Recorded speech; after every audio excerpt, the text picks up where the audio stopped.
Hello.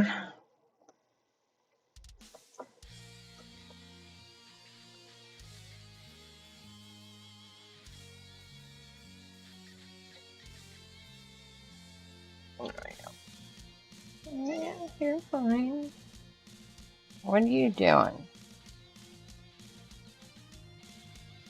Silly kitties. My hair is still curling. Ugh. Not in the way it was yesterday, but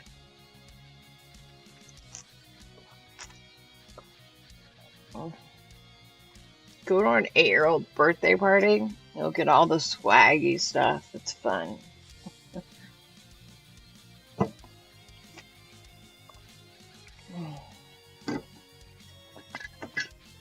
You also will have tiny people make you feel really, really old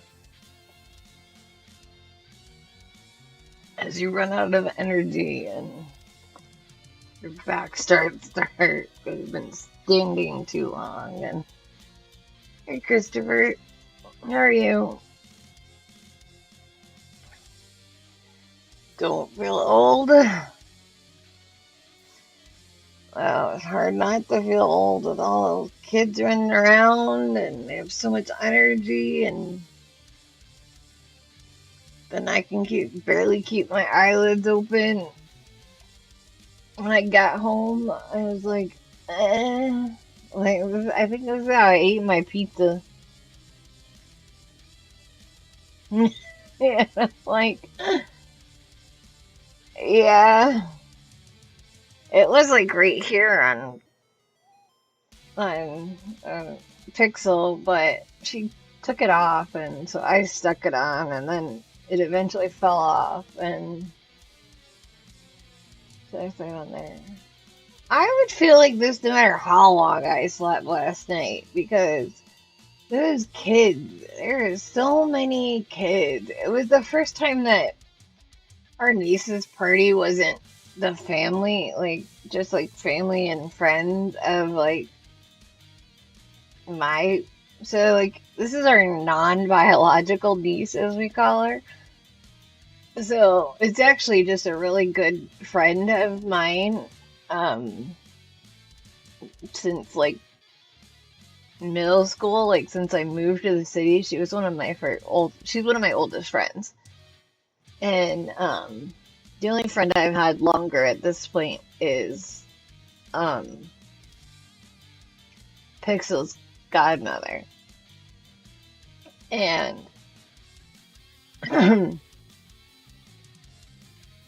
so, and this is also the friend that introduced me to my husband because he's the one that she's the one that's going to the art college that he went to, that he was came from California to go to, and they happen to live on the same floor from each other. So, so we call her our niece, that's like our non-blood related niece. And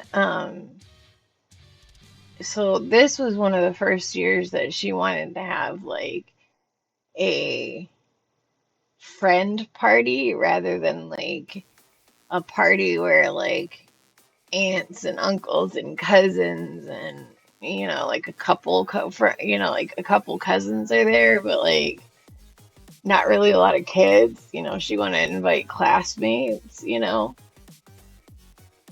So her mom was like, well, like you can invite like a few classmates, but you need to be really discreet about it because I don't want every single person in your class coming over, and I don't want anybody's parents calling me saying that my kid made their kid feel left out. So, oh, I know. I'm just like, I'm ready to be one of those moms that's though, like when you're like the birthday kid mom, like depending on what kind of birthday you throw, like somehow because like, I guess because it's like my pseudo niece, I always end up playing like sometimes I feel like I play it more than her mom does, and maybe that's just the type of mom I am. So maybe I'll never be out of it, but I always end up like except for when they were free playing in the basement, that's when I could let them like just like then I didn't care. I was like, nope, not going down the basement, not checking on them. I'm fine. I'm like they can do whatever in their basement. I'm like, nope, I don't care. Like they know the rules. I want to take the risk. That's fine with me. Like, and like they knew that my kid was down there and they know what age my kid is. So I'm like, if they're fine with it, I'm fine with it. Like, I trusted that there was enough little kids that they would let her like get into things they weren't allowed to get into because my niece knows like she would get in trouble if she let her like touch like her dad's computer stuff and everything that's down in that same room. But anyway, so but when they're upstairs and everything, like I always end up falling into the role of like helping wrangle all the kids into like the activities and stuff like that. So like there's a couple of games this year that they were playing, and so I ended up being like my friend's assistant with it, like because a lot of these kids, their moms don't necessarily know my friend because the girls are just friends through school, so the moms might have met before, but they're not necessarily friends. Where before it was, relatives and close friends that came to the party. So um, it it was definitely like very different because like these people like dropped their kids off or like a few of them came in and were still the usual suspects because they were cousins and stuff like that or close friends, but for the most part I didn't really know. Some of them I know because they go to her uh, the friend's annual Halloween party, but so I see them like once a year, and so it's like, oh, like maybe I'll see you twice a year now. Um, but yeah, it's kind of funny because I'm like older than some of them, but like they have older kids than I do. Some of them are older than I am, and some of them are younger than I am, but like I don't know if most of them are older than me, but like if they are older than me, it's not by very much. It's only by a year or two because my friend's only a year older than me. So, but her kid is, like 6 years older than my kid. So it's kind of funny because, like, I just have a kid so much younger than what normally people my age are having. Although the age that people have kids at is getting later and later now. So in Hollywood or something, I'd have lots of people my age having kids, but here in here in the pretty much Midwest still, I mean, we count as a Midwest state. Uh, it's yeah, it's crazy. Cause like even our neighbors like have they have like they're 1 year older than like the wife of that I'm really like I would say the person that I'm the most I have to correct this redness. I'm like seeing redness. I know it's not really there, but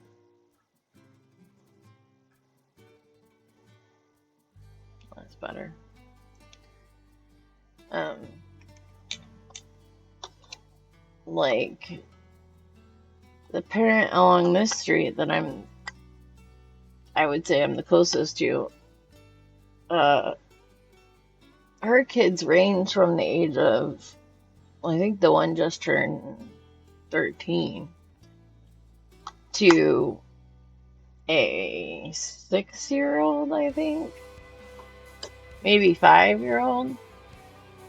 Can't remember if she just turned 5 or. I can't remember if she turned 5 her last birthday. I think she turned 5 her last birthday. Yeah, I think she turned 5 her last birthday. So it's like, she's not that many more years older. And then if you subtract the 1 year difference that her mom and I are, it's really only, like a 2-year difference in her youngest child to my child. But my child is not only my youngest child, it's my oldest child, and her oldest child just hit teenage years. So it's like they have a little bit of a disconnect, I feel like. I feel like sometimes I'm put at a slight disadvantage, like as if I wouldn't know their experiences or know what wouldn't understand their situation. Sometimes they would think they think I don't understand their situation and stuff, but they don't know that I did a lot of growing up early, and I had a lot of cousins. Well, not a lot of cousins, but I took care of kids.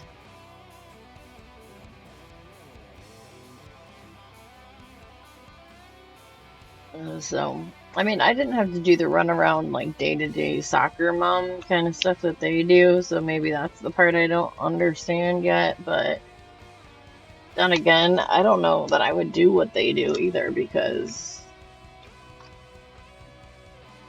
they look miserable doing it, and I don't want to do things that make me miserable. I've never understood people that persistently do things that make them miserable. It's like, if it makes you miserable, why? I mean, I guess if you had 3 kids, then and you have to let them join activities, and so I will never have that problem because I don't have 3 kids. So I guess I just knew that I was not testing. I never planned to have 3 kids. So, because I knew that that would be way too much running around for me. I didn't want to go up that much free time to juggle 3 other people's schedules, make 3 other people more important than myself, possibly 4 if you count your husband. No, not the life for me, thanks. Maybe I'm selfish, but I just know myself well enough that I knew I didn't want to give up that much. So there was no chance that I was ever going to have 3 kids. So I was open to 2 because then one kid can play with the other kid, and like that's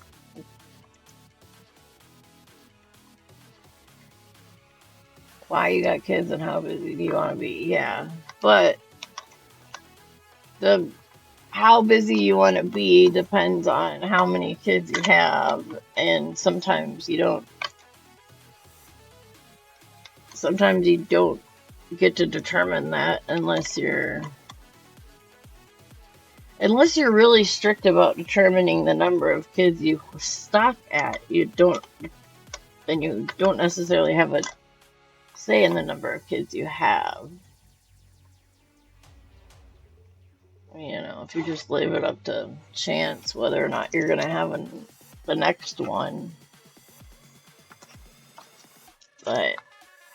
And then, yeah, you don't have to put your kids in activities and stuff like that, but then at a certain point you become a negligent parent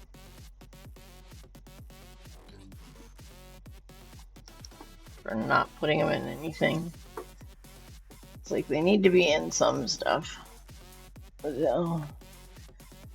But some parents don't care about that either, so. My lip gloss went away. Guess I'll have to use the other one. Or not my lip gloss, but my Blistex. I'll have to use my lip gloss.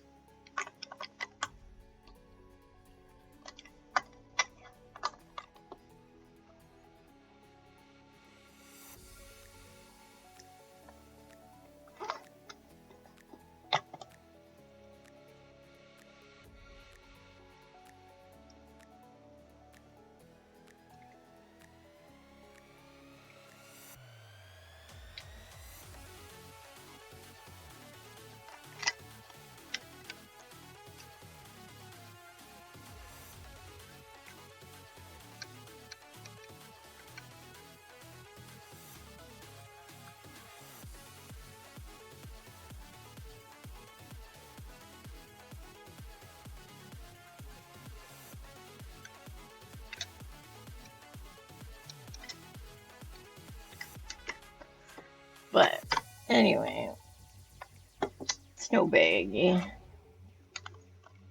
I feel better now that I had a nice nap.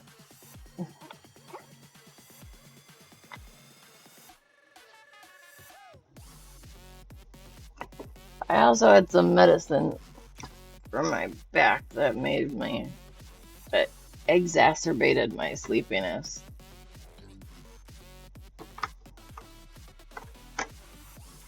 We agree on I don't understand acting the way too, but when you have active kids and need to do things but can't because they are active in different things and have to work too. I don't know, as a kid who is only child and witnessed kids and parents with multiple kids. Yeah, see, yeah. It's just.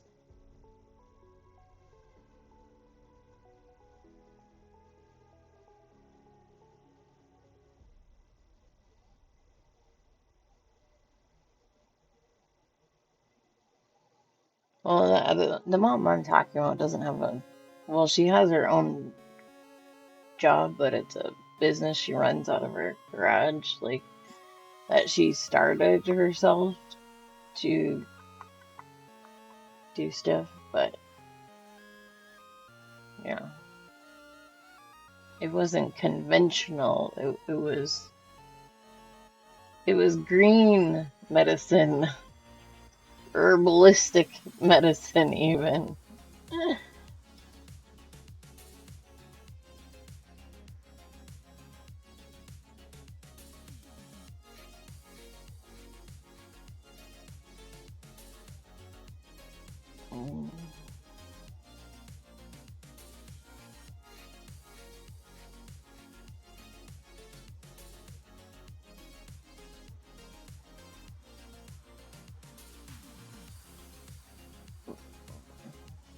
But running around and up and down stairs a couple times, and which I am so not prepared to move into a house with stairs. Ugh.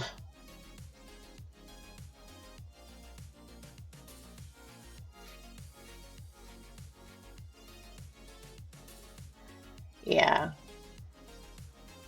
I wish I could have had kids a decade earlier because I feel like I would have had more energy and ability to, like, run after her and everything a decade earlier.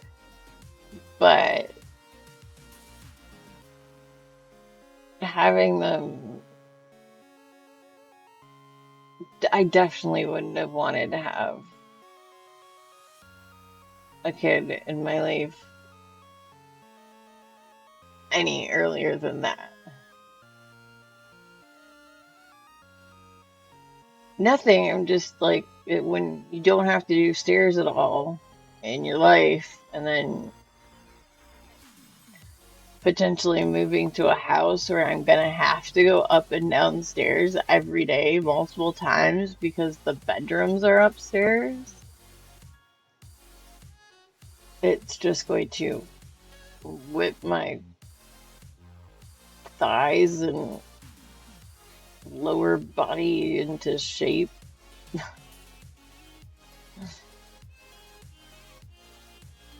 Too bad I won't really do much for my middle, which I'm gonna have to go at least 2 times a day because I'm gonna have to at least come down the stairs and go back up the stairs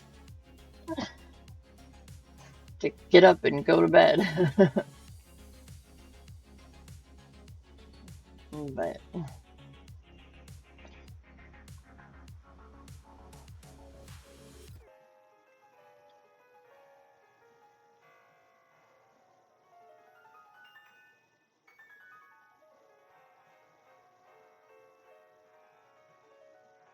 possibly, well, the one that we're moving on, the one that we're looking at, yeah, it has stairs, yeah.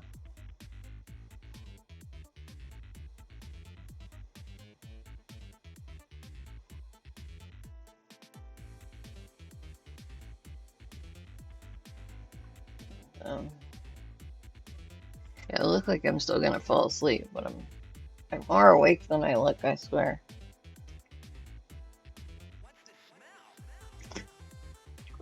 Which was the case yesterday too. I think yesterday I looked really tired because I know I zoned off a couple of times. I didn't doze off. I zoned off though, because nobody was around, and like I was really tired last night. I almost went to bed because for a while nobody was around, and I was like, oh, I have to get up for that party. Maybe I should just go. And I realized, like, I've been sitting here thinking about this for a little while, and I'm still on camera. And I probably look like I've fallen asleep over here.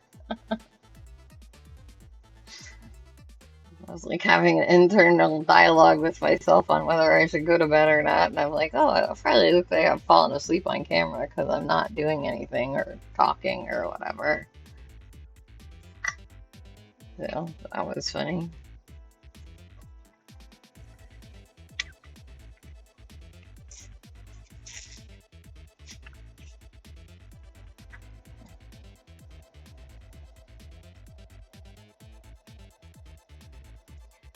Yesterday it was from Sleepy. I don't know if I zone off very much from the screen.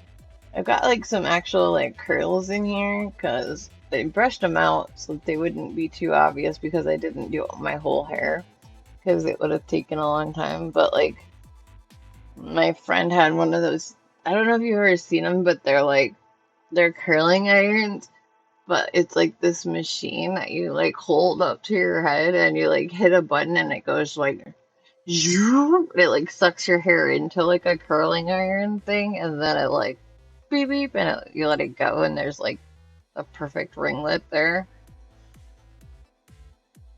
And like she got it a while back when they were on sale, and so she got it to try it, and like I don't know, she didn't try it for a while or something, but she like ended up trying it again recently and ended up really liking it after she got the hang of it, and then like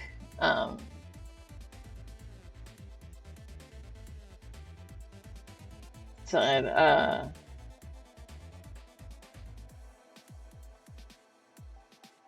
I have some hot curl. I have a set of hot curlers, but I don't know where all the holders are. But this is where like this automated thing that you hold this button and it goes shoop. It like it looks like it sucks. It just twists your hair up on like it's pretty much like it has a curling iron, and then it has these two plates on the outside that have a little bit of like reflective so that like they help heat the outside of your hair as well, so that like your hair gets the curl all the way through it, not just on the inside that's pressing against the barrel, but all the way through your hair. Your whole hair gets curled, not just what's touching the barrel, not just the very middle. So the whole hair gets curled, so it's a great thing. And because it has this big like like outside heaters around it, so it's kind of like instead of a traditional hair curler, this is like a hair toaster because it goes in this way, and there's a curler in there, but there's also this box around it that has heating elements, but also keeps it so that you can't get any of those heating elements touching your face because they're all down in here inside this like plastic thing that twirls your hair automatically around the curling rod. So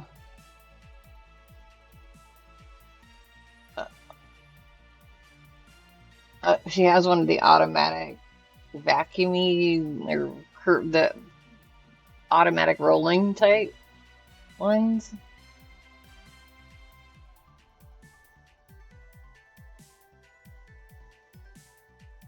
I also have an auto straightening brush because Brian actually likes straight hair better.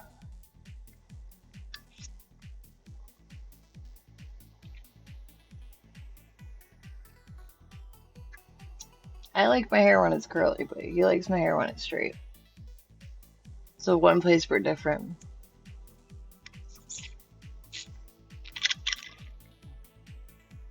Yeah, it's probably not. Like, I haven't seen that many people with them. They're kind of expensive. My friend said she got hers when it was really cheap, but I've never seen them as cheap as she said she got it. But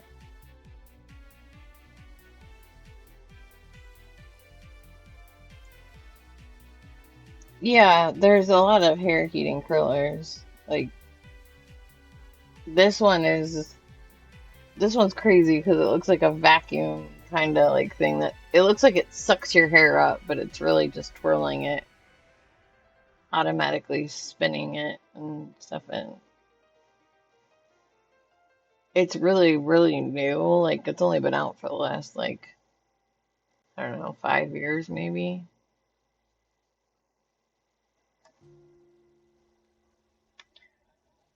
Um, Maybe less. I'm not sure. I think less actually. Maybe it's only been out for a couple years. It was really popular a way back, but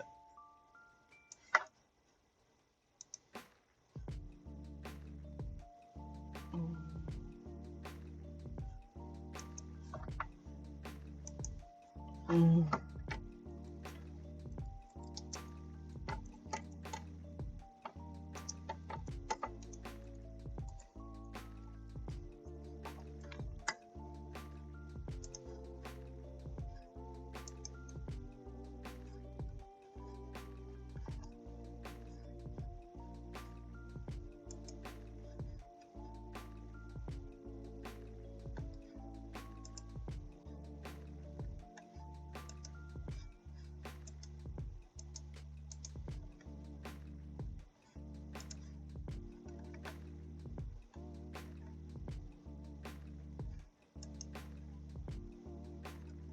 I don't know about that. I don't remember what in the heck it is called even. Not a Dyson. It's an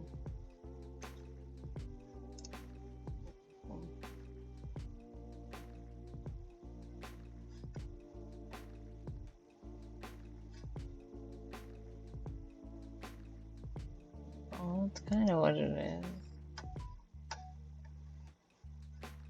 Go away.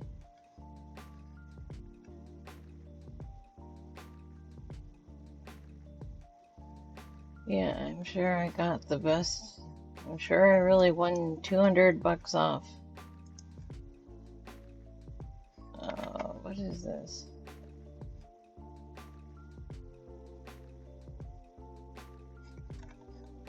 Okay, so there is a Dyson one. Their first one was Dyson. Oh yeah, so how was Love Hurts? The action choreograph was good and some of the actors are good, but the character development was bad and the story was not great. Lots of swearing. Oh. Well, that's kind of bummery.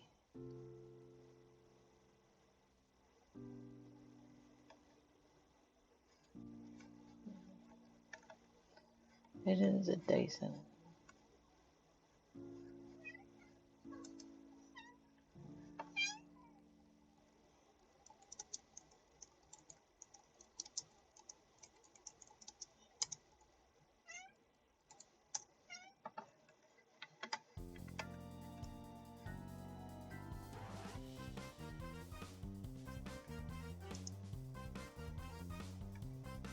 I really don't need the one that's...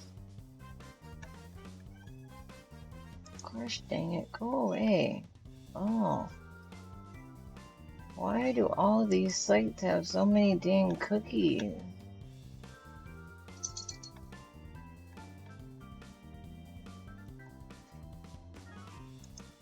Ugh. They feel so dirty, but they won't let you go back. Yuck.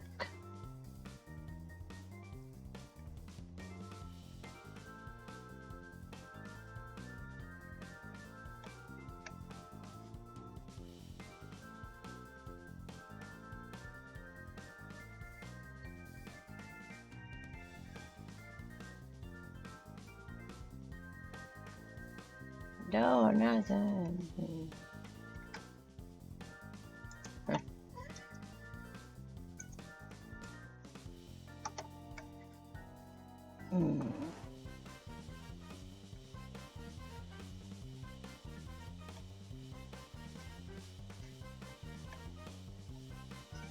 Can't think of the actual name of the product.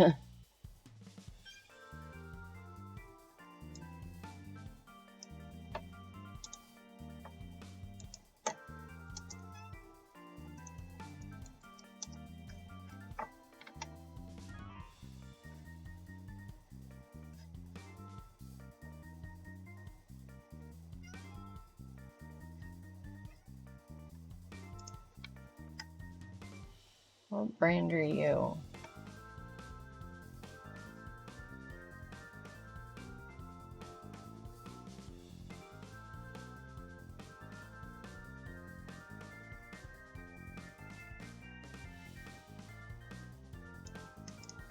Lazle Top? I've never heard of Lazule Top.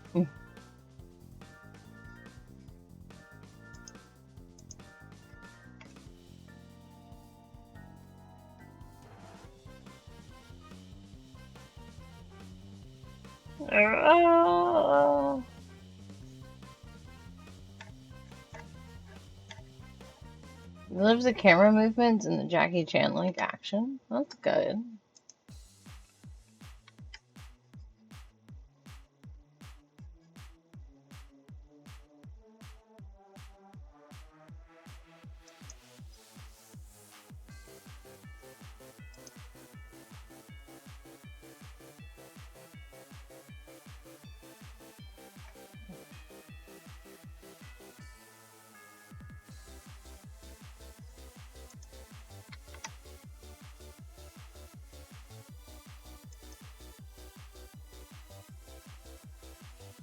Let's see if this actually shows us the right one.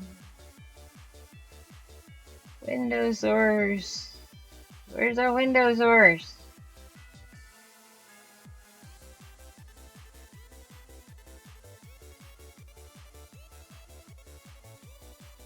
Can you capture this weekend from browser? Browser? No. Okay. Window capture. Okay.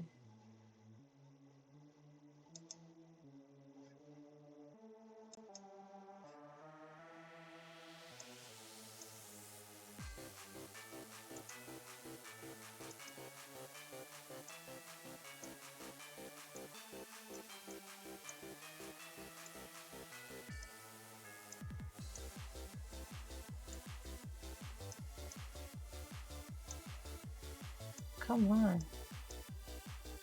What is going on?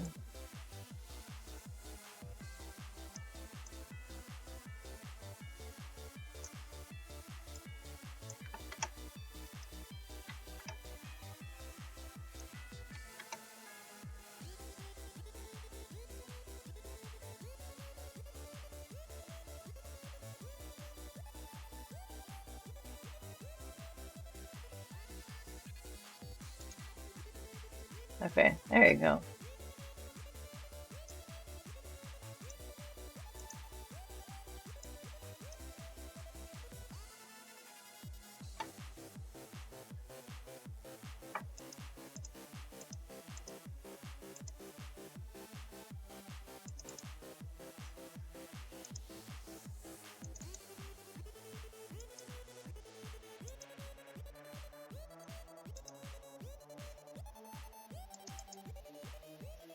Why does it disappear?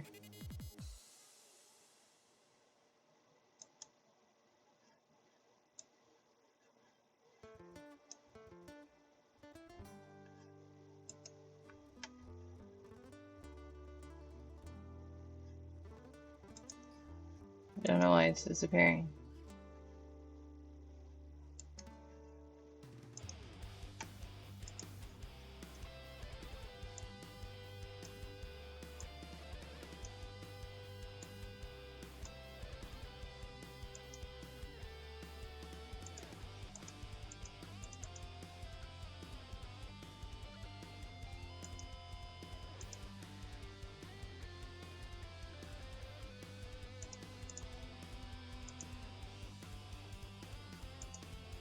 Oh, okay, well, you can see it now.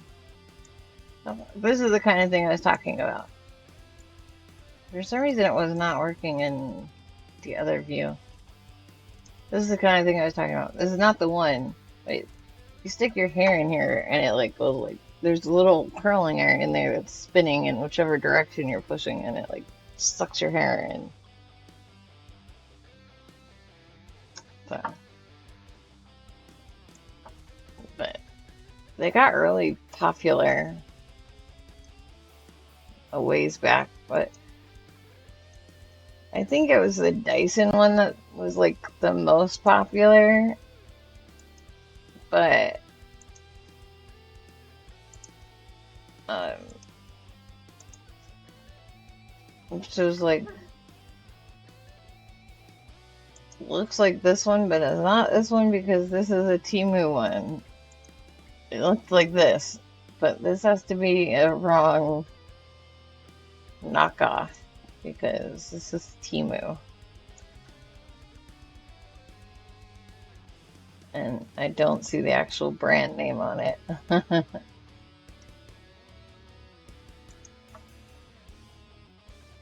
And it definitely wouldn't be for that cheap a price. But I can't find the real one. And it kind of looked like this one, but it wasn't this one either. So, but I was having a lot of trouble finding it for whatever reason.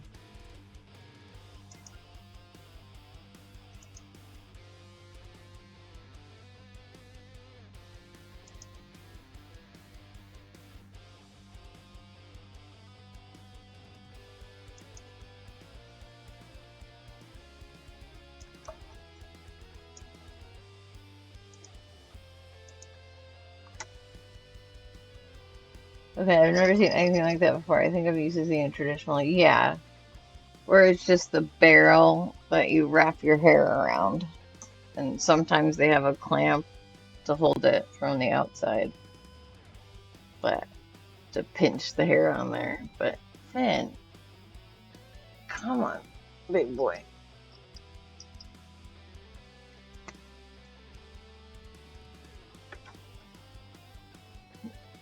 So, yeah, it's like a crazy new fatty thing that blew through and left its mark on the hair world. So I'd never used one, so she was like having me use it to show me how easy it was or whatever. And it was temperamental, and I have so much hair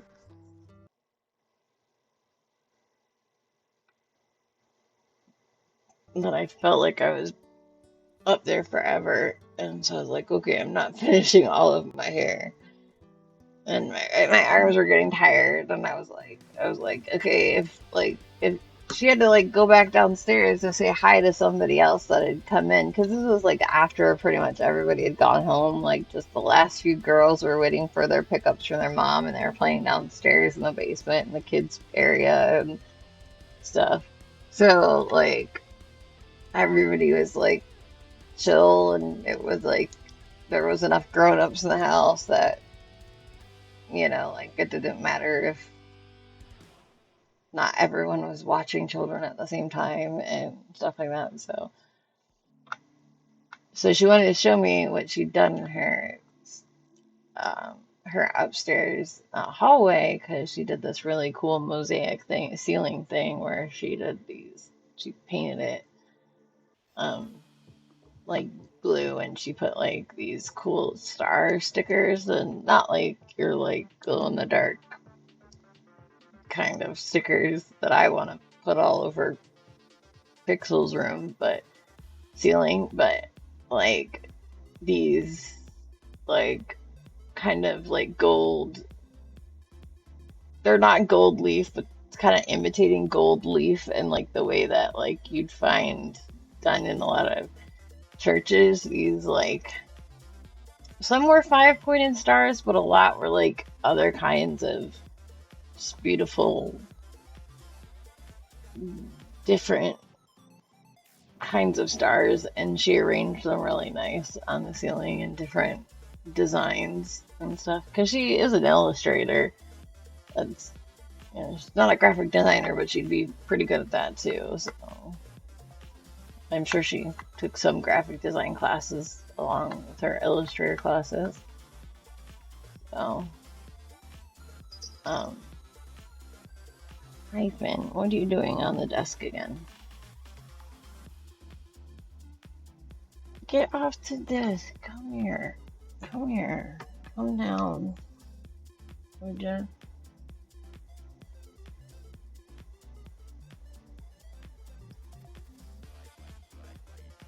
So she took me upstairs to see that, and then she wanted to show me her little hair tool.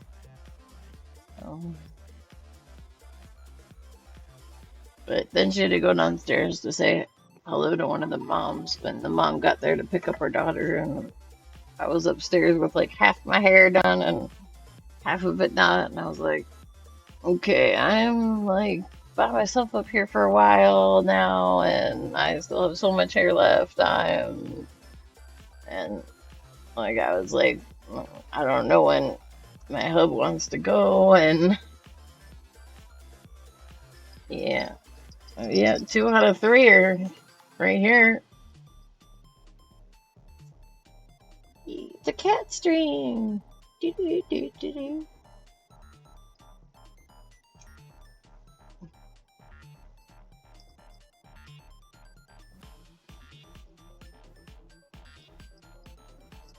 Just missing Mr. Lincoln at this moment.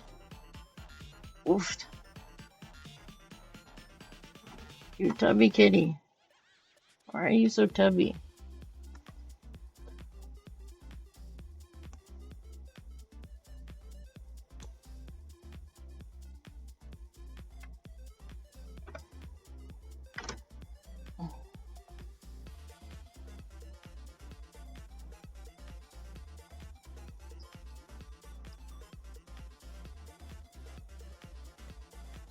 Rock my kitty in my lap.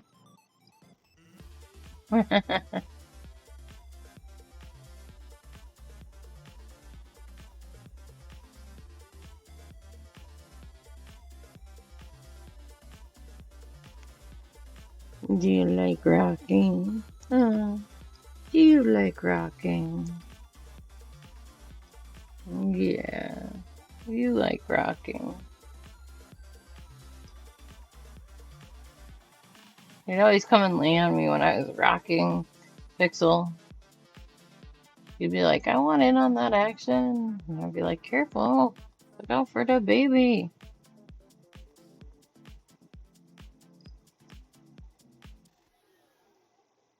I was like, when she gets bigger, I'll rock you. When I don't have to rock her. Yeah. He's a little bigger than Data's cat, but...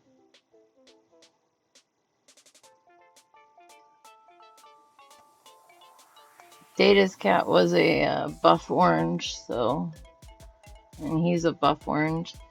His tabby stripes are they're a little dense on his paws and his tail. They look denser in camera than they do in person. Like on the camera, you see his stripes on his legs and on his tail a lot more defined than they look in person. In person, they're a lot subtler. So the camera, I don't know, crisps out their differences a lot more. So he looks even more like Spot in person, except for his saggy, baggy belly. Because Spot was like a little bit younger of a looking cat, and Spot's was definitely like a trim little cat. I mean, he was a big cat, but a little cat, because he didn't have. He probably wasn't spayed. I don't know, because he just didn't have like the indoor cat belly, from what I remember. The little like they're genetically prone to it, whether they get it or not. It's like a genetic thing, like like bald patches for guys and humans.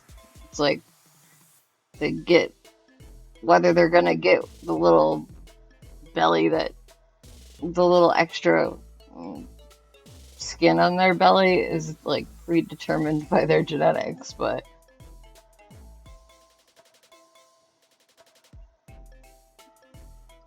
oh, Brent, jeez.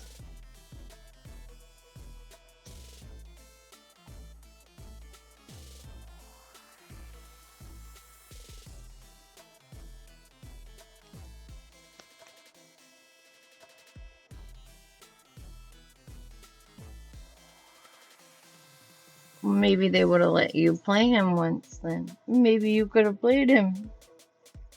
Huh? Would you want to play Spot?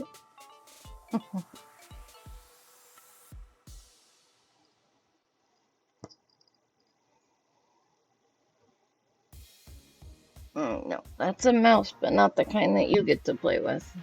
Okay, down.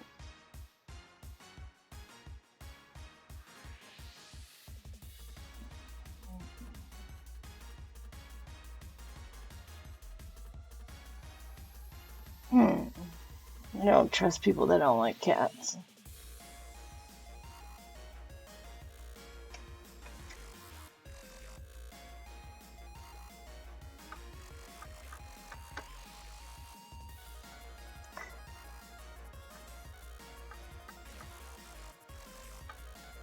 Should we no longer trust data?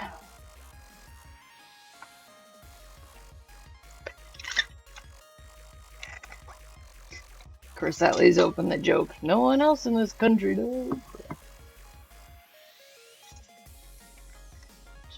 Everyone could say, not just. That was not a political joke.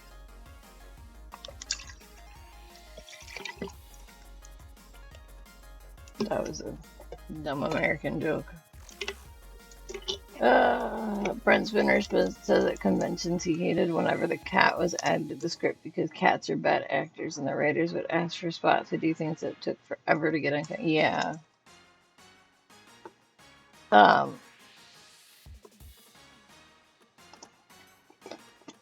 can see how that would be like the school of thought, but like cats can actually be trained really well, and they, if you actually hire from a reputable trainer, like they don't take time that much more time than any other animal to train to do their thing. So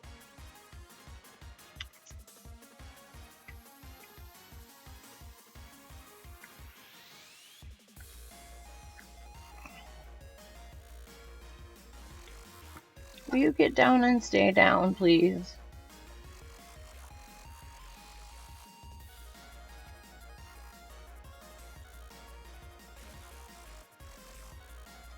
Down off the desk.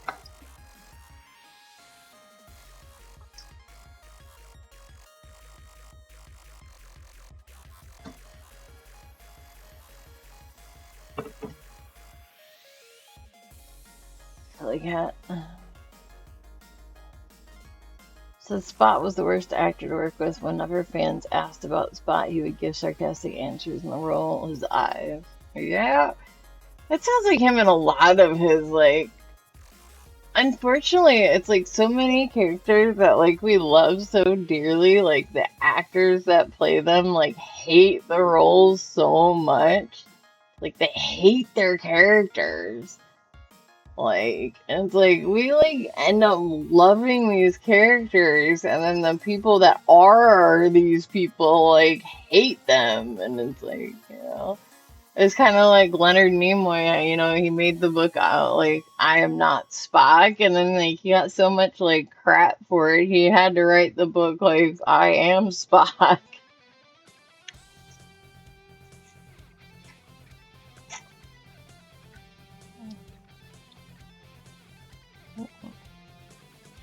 But he said it was never a retraction. It's just that he like that book was about the rest of his, you know, his life beyond Spock, and the other book was his life, how it changed because of Spock being Spock.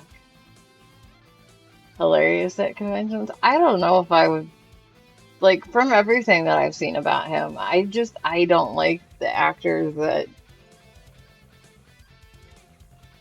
aren't like. I feel like the actors should be thankful to their characters, like, because if it wasn't for that role in that character, because like if that character was any other character, you might not have been the right person to get that gig. And like if that character had been written different, maybe they wouldn't have picked you. And like if they didn't pick you, then you might not have gotten known for that. And then if you weren't known for that, what if you gotten role A, B, C, or D? You know, like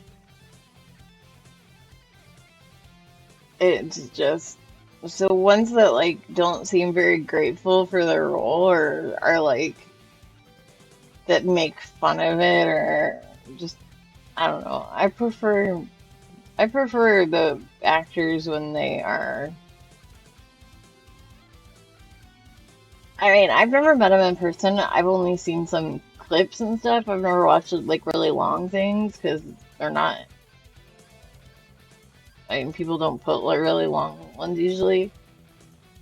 Yeah, I know he's not a Trek fan. He thought it was going to be a show that lasts. Yeah, so maybe like in long form he's better, but in short form he always comes off as like acting like he thinks he's better than anything he was allowed to be as Data and it's like dude like that role like made you permanently famous and like a ton of money and like made you be able to get like any role you want. I mean, it made you a household name. Like, don't bash the role that made you a household name. Like, just shut up and be thankful. Like, and thank all the fans that that liked the role because it's because of them that the role lasted as long as it did and got opened as many doors as it did and paid you as much as it did. So, and you could have quit like Ensign What's Her Face after the first season and made the biggest mistake in your Hollywood career like she does. Ugh.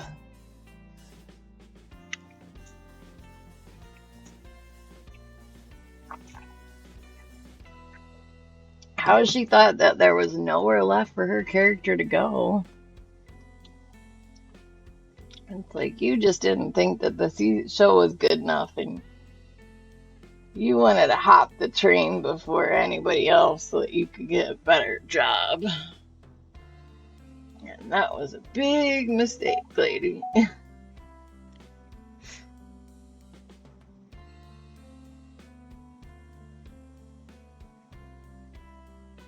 What got me was directors in the first season told Brent that his character was going to be boring and emotionless like Spock. Brent was the one who added more personality into Data. Yeah.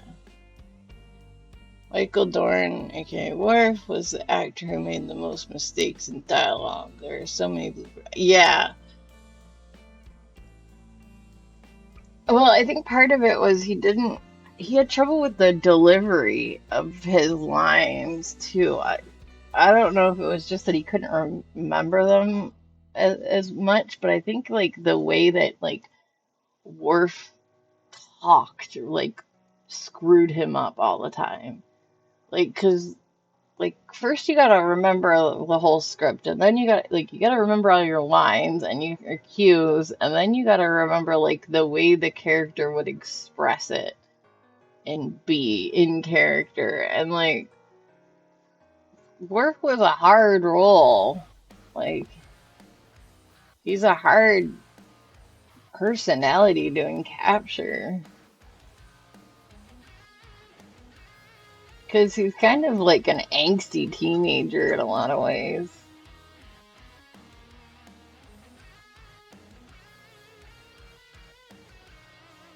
So, but then he's got the rough, gruff, weird way of talking and stuff.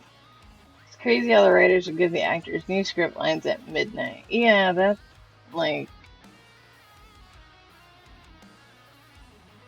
I mean, but that was everywhere in the industry. So, I mean, no matter what show they ended up on, then people were gonna be pulling that crap on them. So,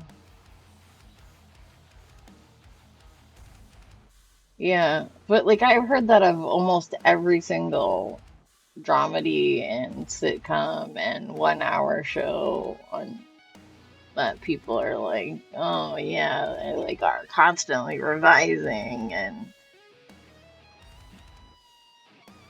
like actors can't get things right, so they have to like just go with it and like sometimes they have to just use a best take, like even if it screwy up because they don't have, if they're running behind, they can't run behind by too much and stuff. Because it's a little less, I think it's a little more and a little less crazy now because now they're doing so much more stuff because of all the like online and it's instantly online and stuff like that and instantly available. And so like deadlines have gotten tighter because it's not like you can like, okay, let's just pull an all-nighter and get this done by tomorrow and like or whatever. But um it has to be, like sent on delivered to the blah blah house, like wherever. It now is just, an email away. And so they can work you to like the last minute practically, and then before it has to be shipped off to the editors and stuff. But like, but it's also better in ways because we can don't have to worry about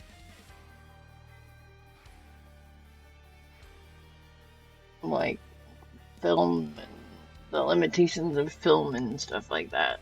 Like digital just brings a whole new. I thought there was people still shooting with film. There's plenty of people still shooting on film, but not for TV shows.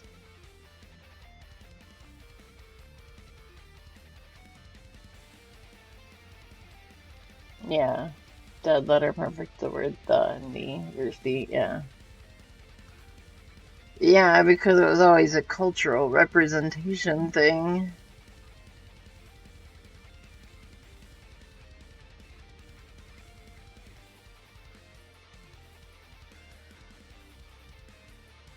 Yeah, the only one who probably had it pretty easy was, well, and I don't know if he even had it that easy because, like he was like, would be Sir Patrick, and that's because had all those years of stage theater behind him. But then again, stage theater doesn't really change the words on you. Like, you can have the words memorized for years upon years, and they don't change all that often. Although, every time you go to someone else's version, you never know what you're walking into. And so then sometimes it might be hard if they've changed some you know, like some part of like a scene or a book or something that you know really well, and they've changed like a famous line or a famous quote or a quote that you say all the time or something about it that you had. Yeah, lots of long monologues for sure. But he's good at monologue. I mean, that's what he excels at, though. So because of his because of his Broadway and acting is like monologuing to a dead to a non-existent person is what most of Broadway or most of Shakespeare is. Monologuing to the fourth wall.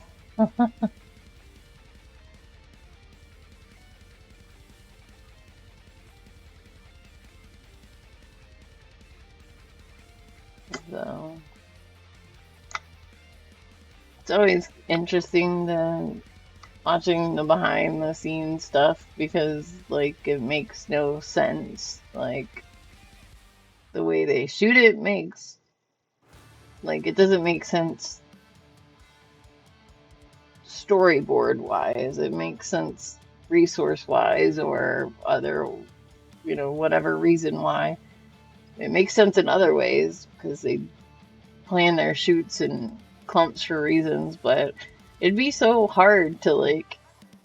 I mean, I guess since you've read the script, you know exactly what's happening, and you can probably identify like what part of this of the story you're filming at that time. Hey, Banana, welcome in.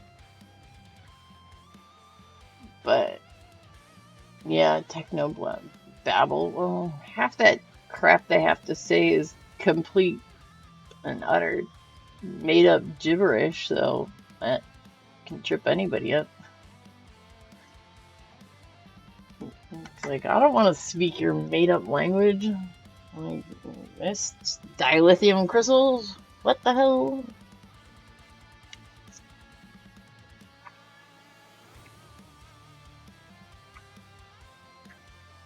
Yeah, because Finn looks like Spot, and Brent Spinner is kind of like. Brent Spinner is not very, like. I don't feel he's very grateful of, like, the gift that the data role was for him. Is he's kind of an he's kind of an anti-Trekkie. So, Star Wars is just Star Wars just says so many crazy stuff about it. Oh, Star Wars is just Star Wars. I mean, are you talking the original three or the new three?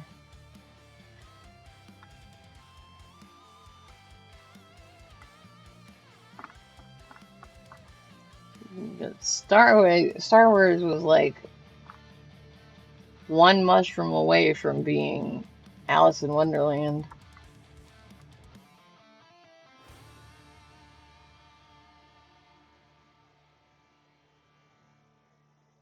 Yeah, but he's like sarcastic-y of funny. Like he's sarcastic about it. He's like, I mean, I think deep down, I think he just likes to come across that way. I think he actually does like value the role and is appreciative of it. But he's talked about how much he didn't like the role and like how much like how stifling it was and how like he likes being the cutest. Wait, no, not the cutest.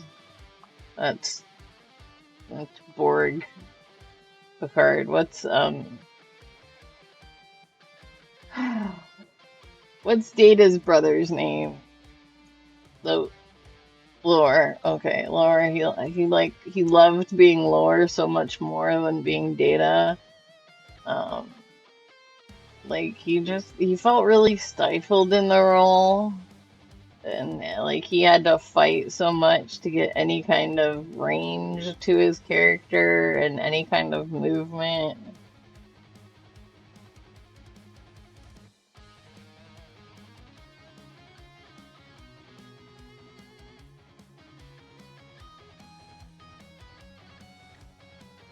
Oh.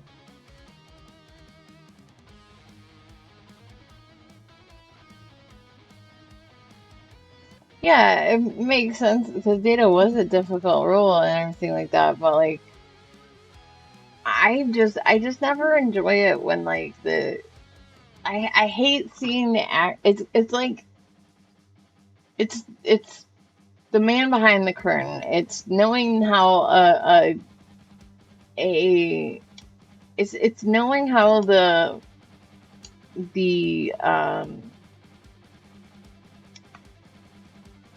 magic trick is done. It's it's like when you actually find out how easy or simple it is and how easily you were fooled and how simple the magic is or was. Hey, well, hello, hello. Can you tell about the birthday survival? Oh, yeah. It was, yeah, and just like we were just talking a little Star Trek really quick. So I was just saying, like, um, what was this? I was saying something about it, but anyway, I can't remember where I was going before I came in, but that's okay.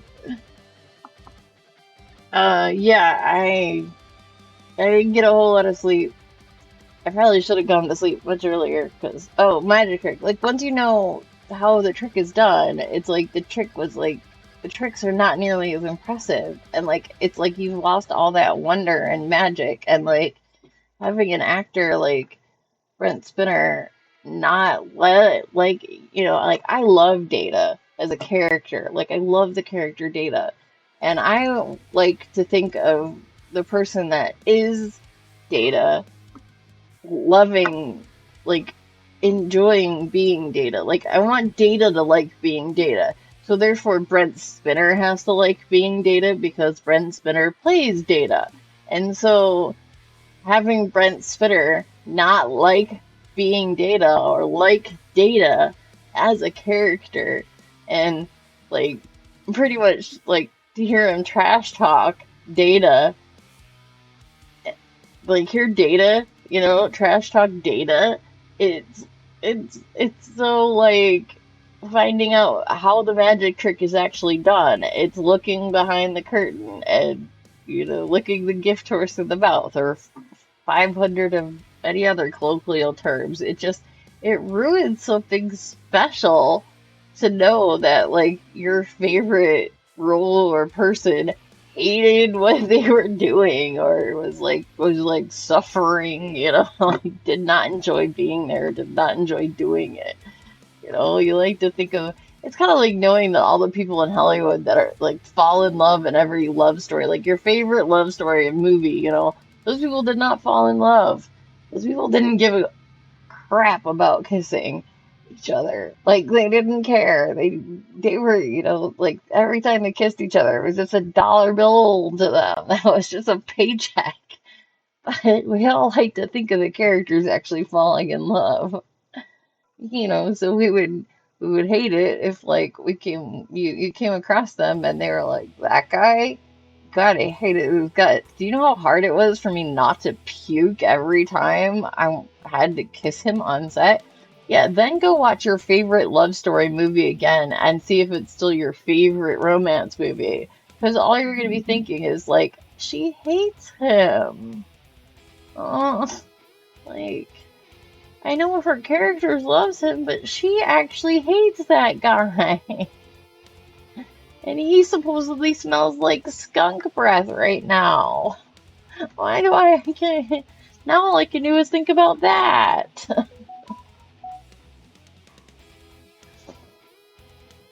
Yeah, meeting your heroes, exactly. Yeah, I know, right? The man behind the curtain one, Wizard of Oz, made that like no longer a negative connotation thing. So, but for the citizens of Oz, it really would have sucked because they thought they were protected by this great and powerful Oz, and then they go and find out that it's just this little old guy from Kansas who got blown away in a balloon, and like they don't remember that. Like apparently their parents still remember that, but you know, how long has he been in? How long did it take this myth of him being this great and powerful wizard to go around, and that nobody knows what he looks like, and that he could just be a big green floating head monster? Like, Brent Spinner I consider more as a theater actor. I think he's also from Texas, which is crazy concept to me because he does not sound like he is from Texas, except his role in Night Court or A Fistful of Data. Yeah, yeah, he does that yokel Texas accent, and it sounds so much like a fake accent, and then it's like to think of that being his like normal voice if he hadn't changed his normal talking voice. Like if he didn't move to LA and live there for long enough that he has no accent almost left, his normal voice would sound like that yokely Texas voice.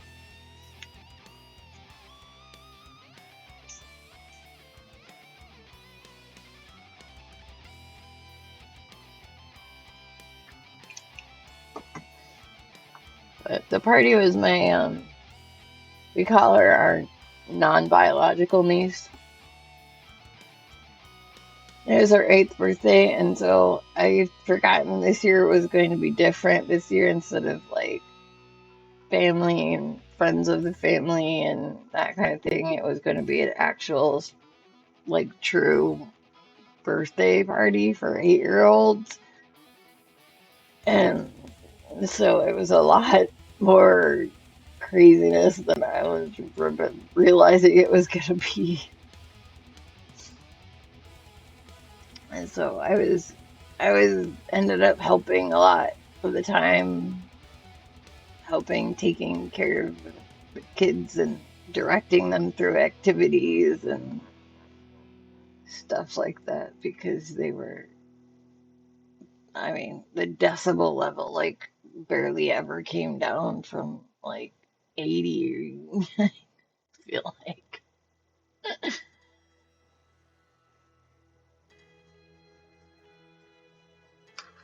I'm not exactly sure what the decibel levels are, but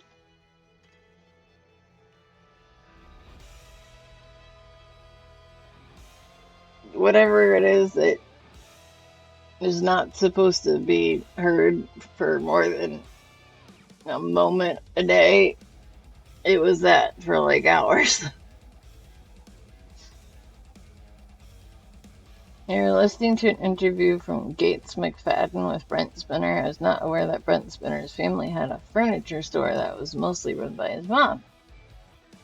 I didn't know that either. I really don't know a whole lot of Star Wars trivia or Star Trek trivia at all.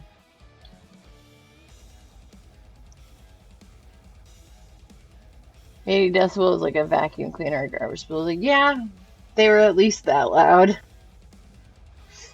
Sometimes even louder, but they were at least that loud all the time. I feel like it was like 10 8-year-old girls.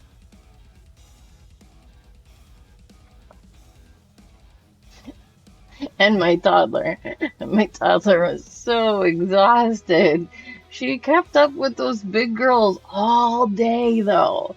Like, she would not go down for, like, she was not giving up for she started showing signs of being tired, like within us 2 hours of being there.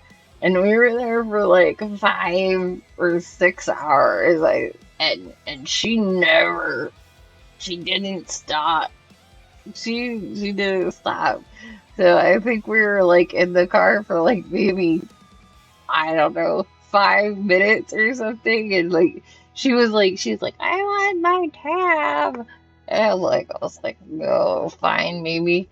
Like you could put it on like a little song or whatever, music video and stuff like that. And so I had a hotspot it off my phone, and uh and like I knew this was gonna happen, but like I it took me a while to get it hotspotted because I feel like she'd opened up some stuff, and she was banging on it like because it's like like a she's too little. She doesn't understand that it doesn't. She thinks that this tablet just magically has all these like videos on it. She doesn't understand that they're on the internet and that she has to be connected to the internet to see them. And that we're not always connected to the internet. So I'm like trying to hotspot my phone for her to have internet. And just over there banging on it like it's not working because like my husband's trying to clean the snow off the car because it had started snowing already. And I was like, hold on. And it looked like she'd opened something else. So I was like, okay, just give it to me. I'll get it to work. I'll get it back to you when I'm done. And like I hauled it and it took me longer. I did it a few times. I more than just turn the hotspot on because I felt like she'd open this thing where she could get to like the profile. And I was like, I swear she couldn't get to this before, but they must have had an update go through. But it's really dumb that she can open this profile page because on kids mode she's not supposed to be able to do anything. And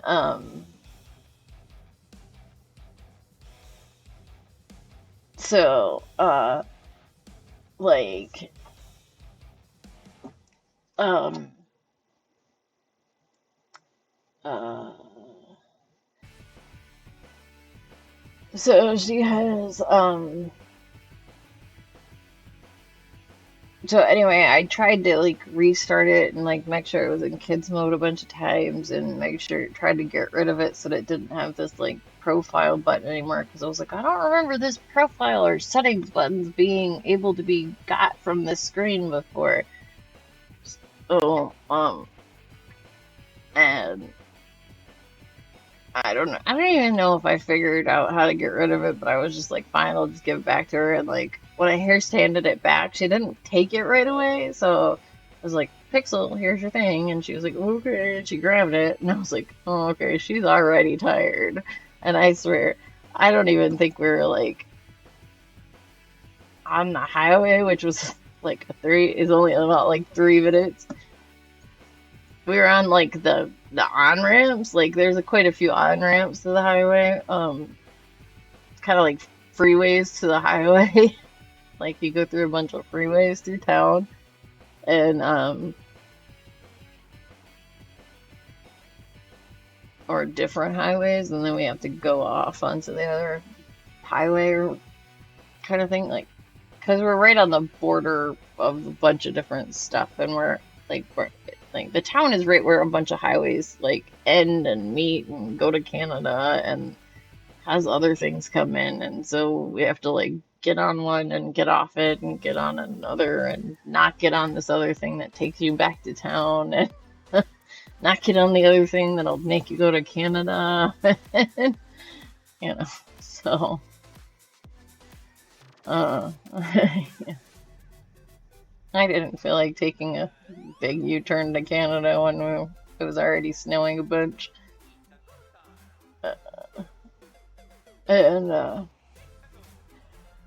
plus I had like only a bowl of cereal to eat and stuff because I can't eat the pizza that I order because it's, they just get like the cheap special ones, and those are just, like plain with cheese, but it's got tomato sauce on it, so I can't eat it.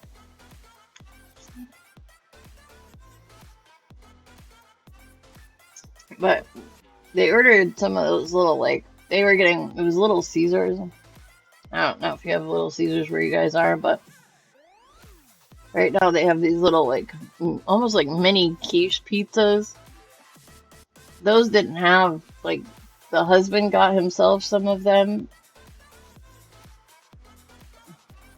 Yeah, cheese pizza, not beige enough, exactly. And so my pizza I get has pesto, or not pesto, it has Alfredo sauce on it, so that I get from Domino's. It is chicken and onions and spinach. It's not all beige, it has some green, and sometimes they use red onion instead of white onion, depending on the. Usually it's red onion when it's from Domino's. Some weird places use sweet onion, so then it'll still be beige, but um, try to add color to my food, I swear. But yeah, so anyway, they yeah, it's like these little mini like pizza quiches things or whatever, and the dad had ordered himself some of them, and um they didn't have sauce on them, and I was like, oh, they don't have sauce? Well, I could try one. And so I ate one of those, and they were okay, but I mean they were like bacon or something on the top, and that's like I don't mind bacon, but like, and I even like bacon sometimes, but like I don't like the bacon. And I think it was bacon. It might have even been like sausage, which I really don't like because, well, a lot of times I can't eat sausage because it's too spicy because it has the pepper in it that I can't have. But I think it was bacon, and but it was just like it's really oily usually. So I don't usually care for bacon from pizza places, especially because pizza already is greasy from their cheese, and then their bacon is just too greasy. Oh,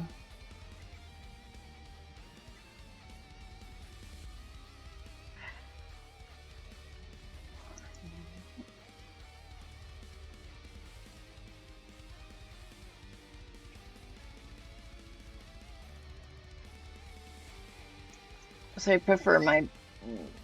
So I didn't really want to eat another one, but I was like, at least I had something. So, uh, and this was like it was Little Mermaid themed. So this was like they had like face gems and little headbands with like mermaid tails and some little clip-in hair that was red. I was gonna clip mine in and I forgot. Mm. And some other stuff. And this one was on Pixel, and I don't know if it fell off or if she pulled it off because feels funny. But I think she pulled it off. And so I was like, oh, I'll just stick it on. And so I had it on here, but then I knocked it off, like getting my coat on or something. I was like, well, I'm not gonna stick it back here because as soon as I stuck it here, I was like, oh, that was a bad place to put it. How many people were at the party? There was like 10 8-year-olds, and like all of their moms came and went. Um, the mom and dad of the birthday girl were there the whole time, and they're our good friends. Well, the mom is our good friend, and the dad has become our good friend through their marriage. And we didn't know him before they dated, but I got to know him as they dated and married. And some of the moms, I don't know them, but I'm familiar with them because I see them at the her my friend's yearly Halloween party. Um, which I hope that she keeps doing, but I don't know if she's going to. Um, but so some of them I know from that, and then there was, let's see, her. So my friend's mom, the grandma of the birthday girl, was there. Um, which she's like an aunt practically to me. Um, and um, and then there was like a great aunt and uncle was there at the very beginning. And they left pretty early on. And I've gotten to know them over the years since our niece was born because we see them every year at her birthday party because that particular aunt always makes the birthday cakes. And a lot of the moms dropped their kids off, and then left. So most of them didn't stay. Only the ones that like are independent friends with my friend, like me. Like me, my husband and I. Like my husband was the only husband that stuck around. Like no, there wasn't any other husbands there. So, but he actually was having a good time talking with her as the husband of our friend. So which he often is not around when we're hanging out with her because he works um, swing shift. So a lot of times whenever we go over there, he's already gone, or well, he's either asleep or like um, I don't know. He just does his own thing a lot too. Well, a lot of times he's either asleep or he falls asleep or he gets up and goes to take a nap because he's just always tired during the day because that's his nighttime. So um yeah. So I don't know. There was like 6 to 8 adults, or like 4 to 8 adults. There was at least 4 adults at all times.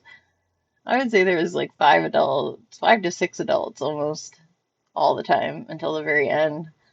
So, and up to 10, up to, I don't know if there's ever more than 8 adults in the house. And then there was 10 8-year-olds. And then there was Pixel. And then there was an 8-month-old baby boy there for a little bit because another one of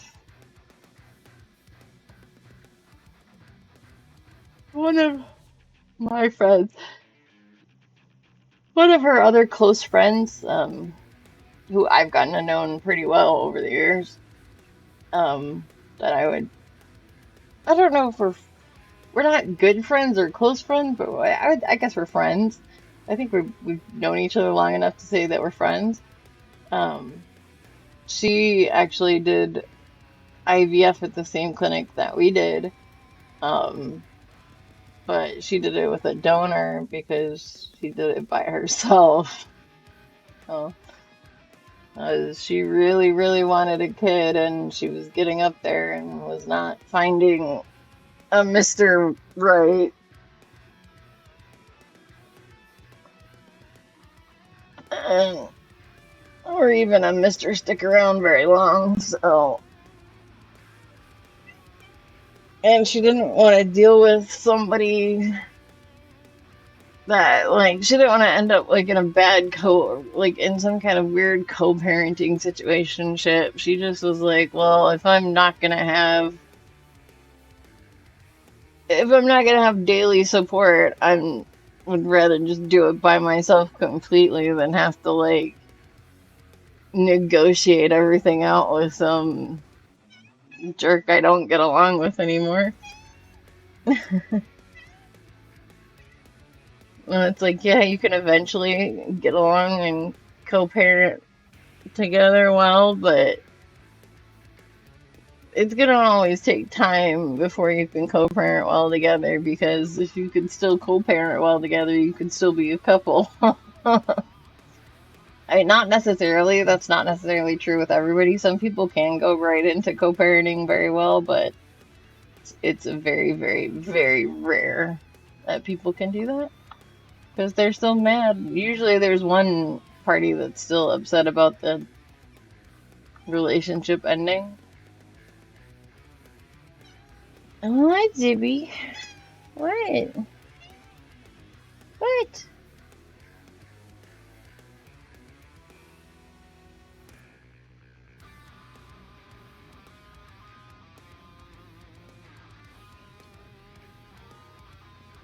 So,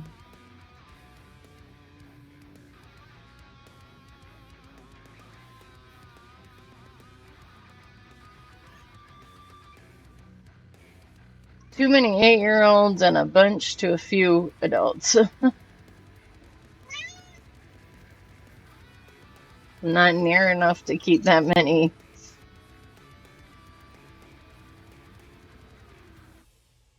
8-year-olds under control.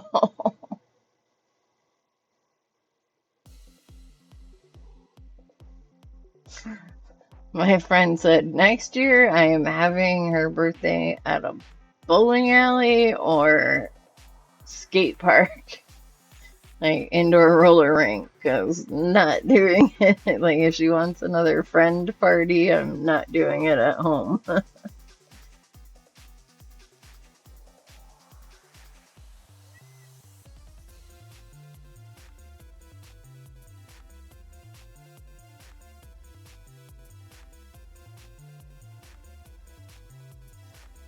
It's funny because like most of the girls really loved having Pixel around and were excited and stuff.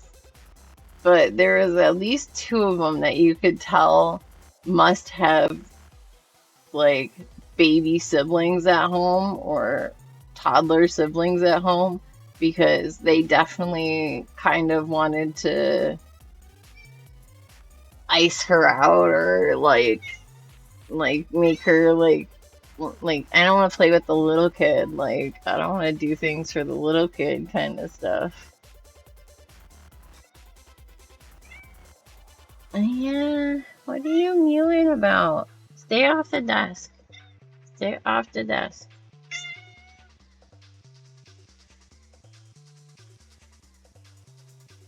Mew, should I start the video game, huh?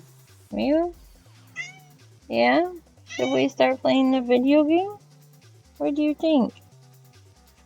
If I get up from my chair, are you gonna sit there? I think you're going to. I think it's highly likely that you would take my seat. Yeah, I think you would. Yeah, I think you would, Zippy. Alright.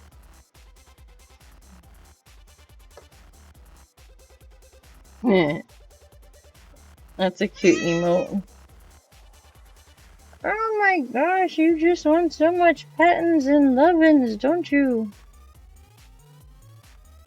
Oh my gosh, no one ever pays attention to you and ever pets you. Never, never. We're such mean, horrible parents, aren't we? Oh my gosh.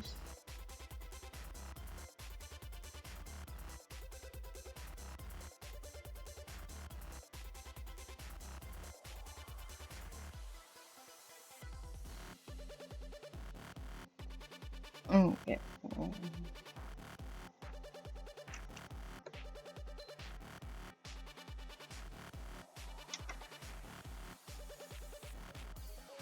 I hate that attitude when you have kids that don't want to help and play with the younger kids. Yeah. Like, I mean, I kind of understand from the kids' perspective because, like they're probably forced to play with their little siblings or take care of their little siblings all the time. So, like they go to a party for 8-year-olds and stuff like that. They don't want to have to slow down or play with the little kid because they get that all the time at home. But like all the rest of the girls, like they just treat her like she's a living doll, pretty much. Like they just want to like play with her and cater to her and like treat her like a little baby doll or a baby. So, remember being the kid that was treated that way by other kids and where they did not want to play with me because I was younger. Yeah.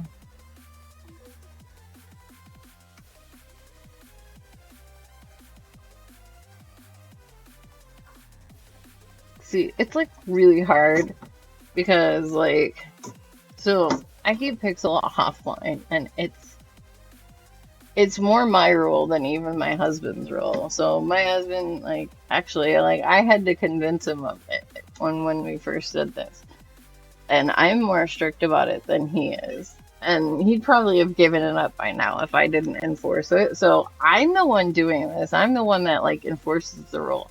And like I don't know if everyone thinks that it's easy for me to like not show like pictures to like you guys and stuff like that, but it's just actually so hard to like not show you guys pictures and stuff like that. Especially since like I swear like most kids are so cute. Most kids are cute and like a lot of babies are cute. But there's also ugly babies. There's like a whole website for it, or there's jokes all over the internet about ugly babies. I mean, they did a whole, episode of Friends on ugly babies, right? So it's not an unknown phenomenon.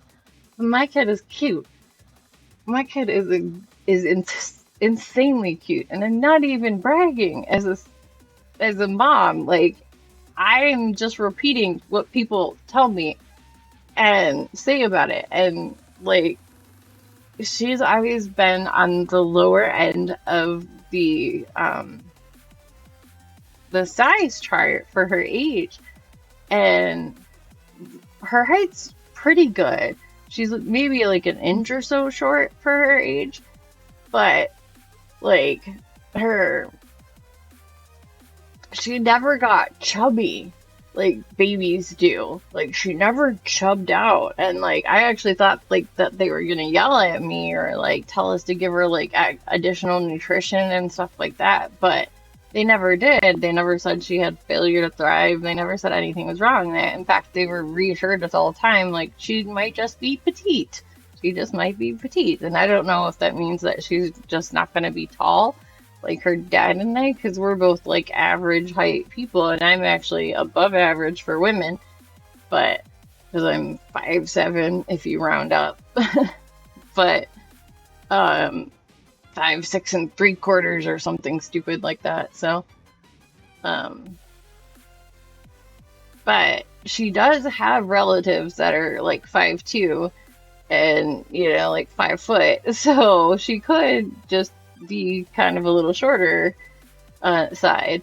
So, like she's got a grandma and sisters that barely pass the 5 foot mark. So, aunts, not sisters.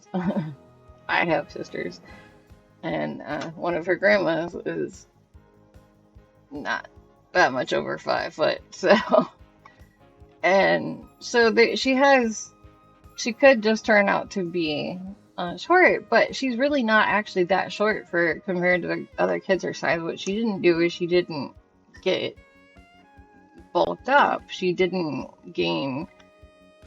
She never had like a lot of like how babies, they've got like creases around their elbows and their wrists because they're fat, so like they like at their joints they're just like they're just like bubbles together. They're like just lines rather than seeing, and you never see their wrist or their elbow, you just see like balloons stuck together kind of thing. that kind of look because they're chubby and cute and everything like that. She never did that. And so she was actually like had a really negative percentage, like not negative percent, but a very low, high, I don't know whether you call it a low percentage or a high percentage of highly in the low percentage, if that makes sense, for her size. And then now she's down into, or no, I guess she was at like 2% of normal and like of the normal in the normal range, but she was still in normal, but by like 2%. And now she's like 15 or 17 or 20% normal range. Like, so she's like, it's like their growth chart for the first 2 years is like a big, huge spike, and then it really levels off to where you're just growing very consistently, but not like you're no longer going like that unless you have a growth spurt. And so she just didn't do this whole like first vroom. She just took it nice, and so now that other people are on this like barely moving track, she's starting to catch up to them. So she just never had the fat. So she looks like one. She looks like a doll because she looks like an American kid doll because those are they have kid proportions. They've lost all that baby proportion and they've become a kid, but they're short. And that's kind of what she leans towards looking like, is a kid that's been shrunk because she didn't have the proportions and chubbiness that a baby should have. So I hope that Pixel doesn't turn into the kid that does not want pictures of her. I hate that kids don't like getting pictures of them. That is annoying dealing with kids that refuse to get photos of them or purposely turn face away from cameras so don't get seen, or families that say, cannot have my picture in the newspaper. I've encountered families like that. I was in a family where I was constantly exposed to a video or film camera as a kid in the 90s by my parents and grandparents. Oh, we take pictures of her all the time. Like, we share them with family and friends. We just don't put her on the internet. Um, we we share them through specific text channels and specific, like, technically Google has her pictures because we send them through, like Messenger, but it's like direct, like I send them to this person and stuff like that. There's even a couple of pictures that are out there that are in people's, like my neighbor, or like probably there's probably pictures from the party today that have her in them that will be online. But my friend's account, all of her pictures, you can only view them if you're a friend. Like if she's already accepted your friend request, and she also sticks them in an exclusive folder that like literally you have to be on the approved list to look at photos in there. And on top of that, because of my rules, she puts a big stamp over my kid's face so that my kid's face is not online. So even the picture of her that is online, that is not able to be seen by anybody, is still covered up. But we do send them to each other on, like, I send them to her grandparents in California all the time via text and Messenger and stuff like that. So technically Google could, and like the police could look at all of our texts and messaging, and they'd have access to all of our pictures of her just with hacking online, not even getting my phone and having the actual pictures, but like, so a hacker could get her pictures, yes, but I just keep them off of, I just tell people no, that to keep her face off, because it's easier than saying, It's easier than saying and trying to tell people like, oh, you could put, you can show her if you do this and this and this and this and this and this and this and this to make sure that the only people that see it are people that you specifically have known in your life off outside of the computer, life in the physical world, like only people that you know in the physical world that you have had the ability to assess their character and trust them with that you would trust with your own kid's life. So, so it's easier just to say, no, she doesn't go online and don't put any pictures of her online and make it a blanket statement and a blanket rule that everybody has to follow, including myself, which is why you guys have never seen pictures of her. Otherwise, I'd be showing pictures of her to you guys all the time because I'd love to show off my kid. She literally is like the ridiculously cutest kid ever. But I especially wouldn't have her on here because I feel like it's exploitative. Like I could show pictures of her, but well, the ones that didn't show her face, I could show pictures of her on here that didn't show her face. Non-identifying pictures I could show on here, but because those are allowed to go online, um, but I'd never have her actually like on camera on here because I feel like that's exploitative. Like showing her pictures wouldn't necessarily be exploitative, but having her come on my stream would be. So, not necessarily just to say hi to you guys, but like if I was having her come on to like try to get views and stuff like that, that's just wrong, creepy. Oh, didn't I say I was changing over to video game a long time ago?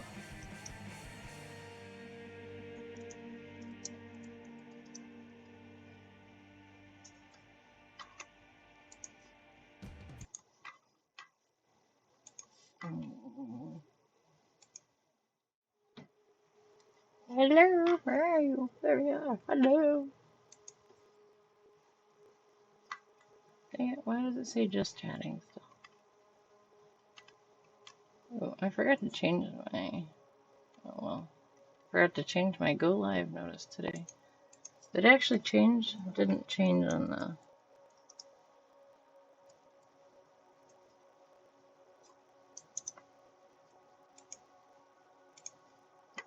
Okay. Well, change this time for sure. Oh, okay. Okay, good. There's sound. You can hear sound for once.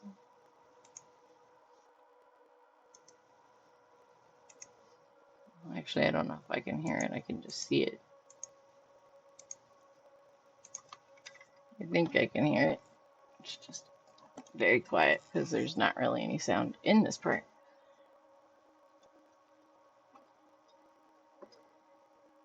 Ugh.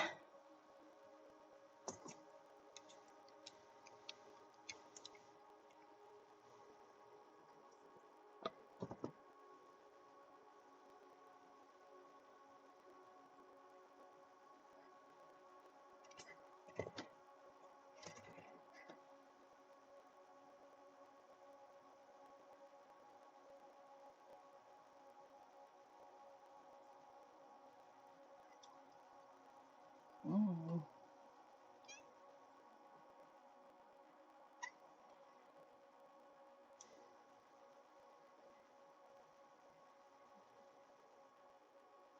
Don't even think about stealing my chair. Silly goose.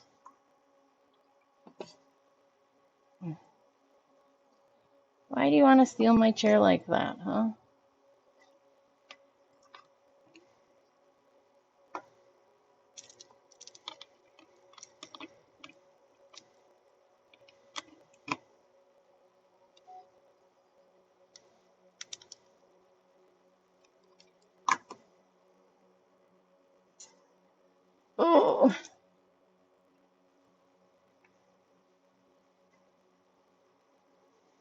Uh, yes, I am in Tatooine now.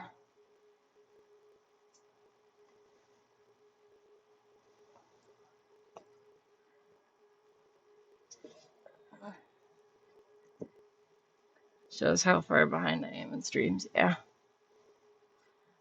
Not really. I really only went back to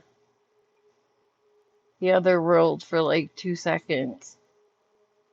So, so I really didn't do a lot in the last. I swear, I was I was sitting here and I was like trying to figure out what I was supposed to do, and then I started thinking about something about something about what else I was gonna do or what I was supposed to get done. And I was going through the process in my head, and then I realized, oh, I've been sitting here like this for a long time without saying anything, thinking about this. I must be getting tired, and I probably look like I just fell asleep in front of my. So I'm like, I think I did that twice last night when no one was around, like talking. Like, I was like, holy crap. Like, I'm like, probably look like I'm falling asleep. Because I just got caught up like thinking about things and like what I was supposed to be doing or and everything. So I did actually think about going to bed at like 3 o'clock at some point or 3:30 or whatever. I was like, maybe I should just like go to bed right now and have more sleep. But I was like, oh, but I want to do more. I want to play a little bit longer. And then I got and then I got very interested in whatever I was doing. Mostly probably because I got to a new planet, so there was a lot to actually do for once. There was finally a lot of new stuff.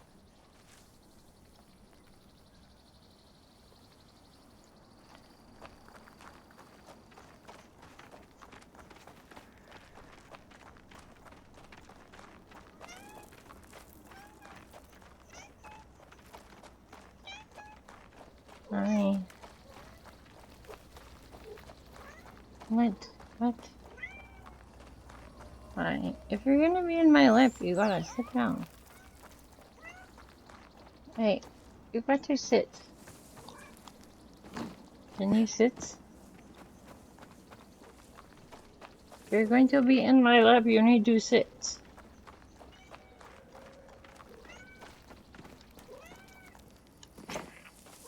I say sit. Sit.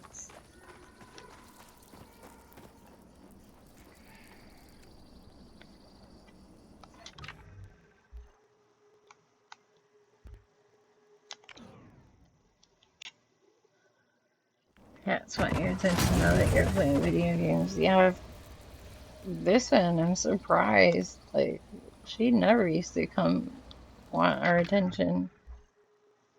Now she's always in here wanting the attention. So.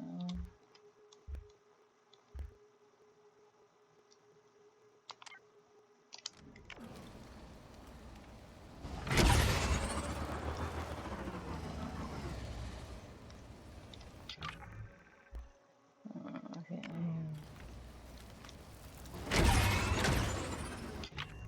This way. Yeah.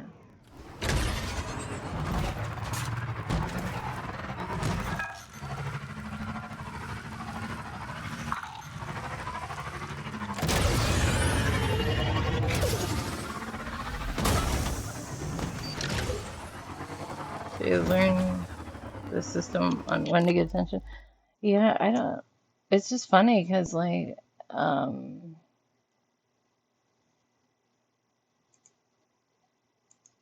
she didn't.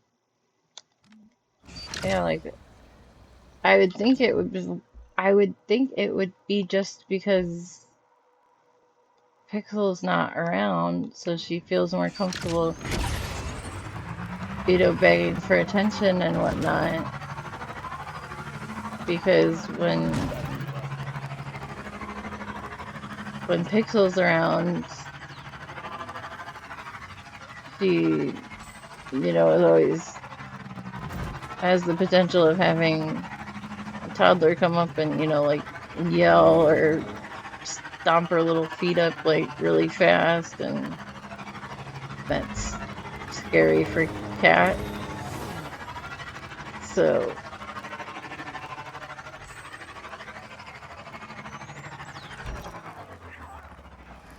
anyone see my helmet? I'm wearing a spare right now and it doesn't fit. Roger that.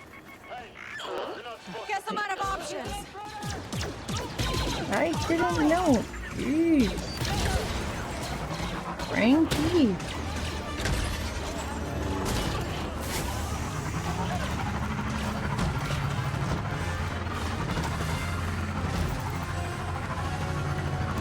Didn't know it was restricted. Sorry, you guys didn't act like it was restricted.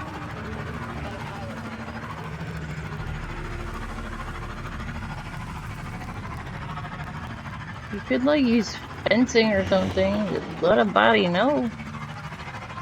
Or she's just gonna walk into territory that gets shot at.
Hold tight.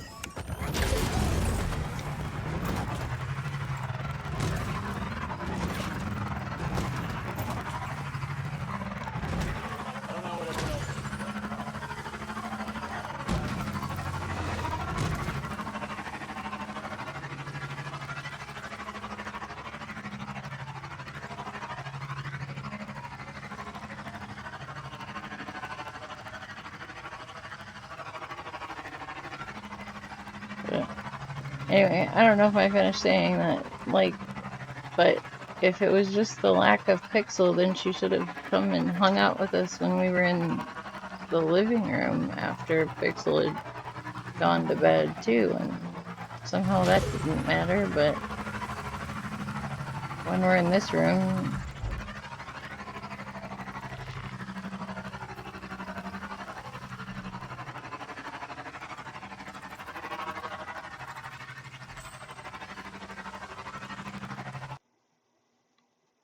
oh.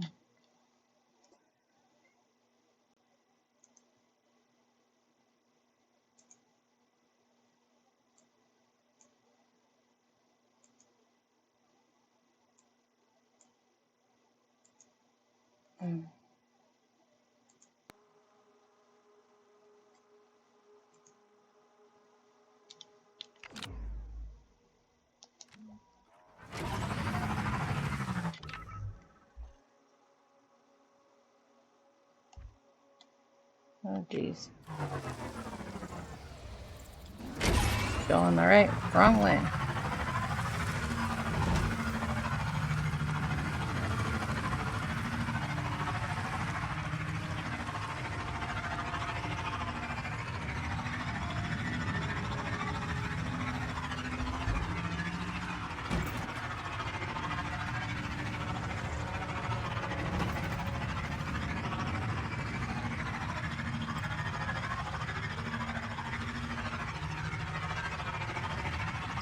Help! We're being hit by pirates. They came out of nowhere and we're outgunned. Anybody, please. Tatooine seems like a rough planet, 95. You haven't seen how rough until you get to the spaceport town of Mos Eisley. Pirates there would blast you dead just for looking at them. They just need to get to know me. Well, Just hang on.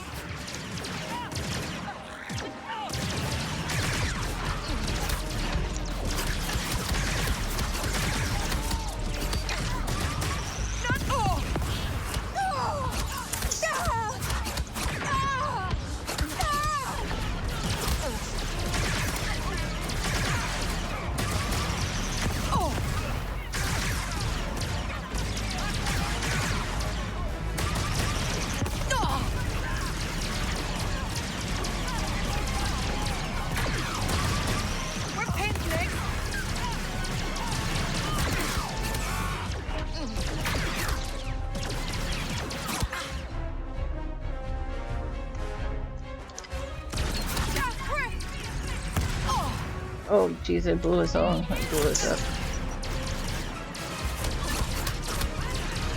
Okay.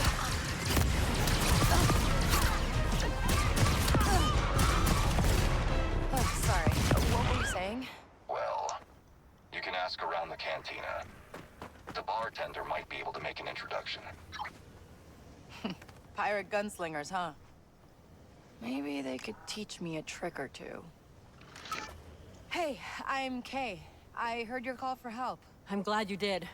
I hope you got some fight left in you, Kay. Because there's more coming.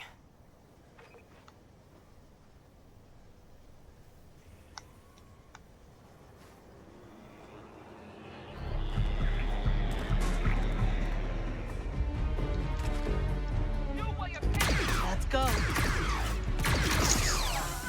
Oh, come on!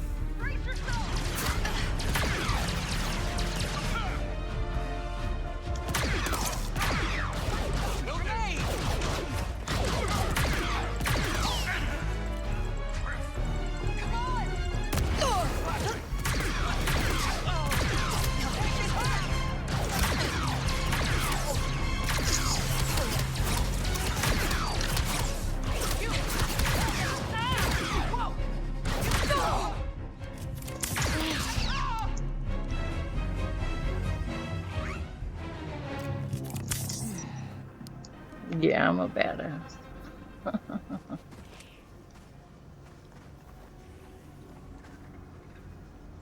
They have more?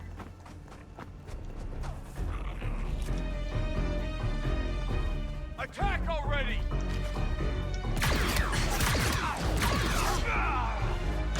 Break that thing!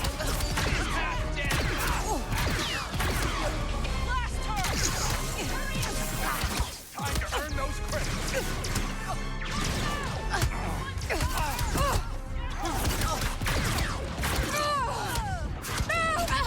Oh crap, I forgot to sit down. Dang it. It's too adventurous. Alright. Come on.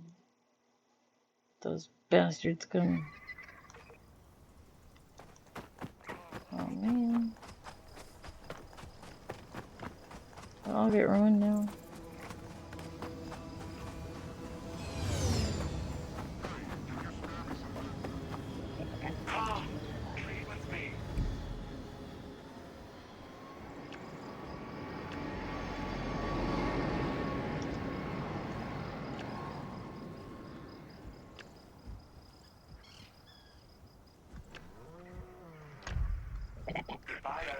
See ya.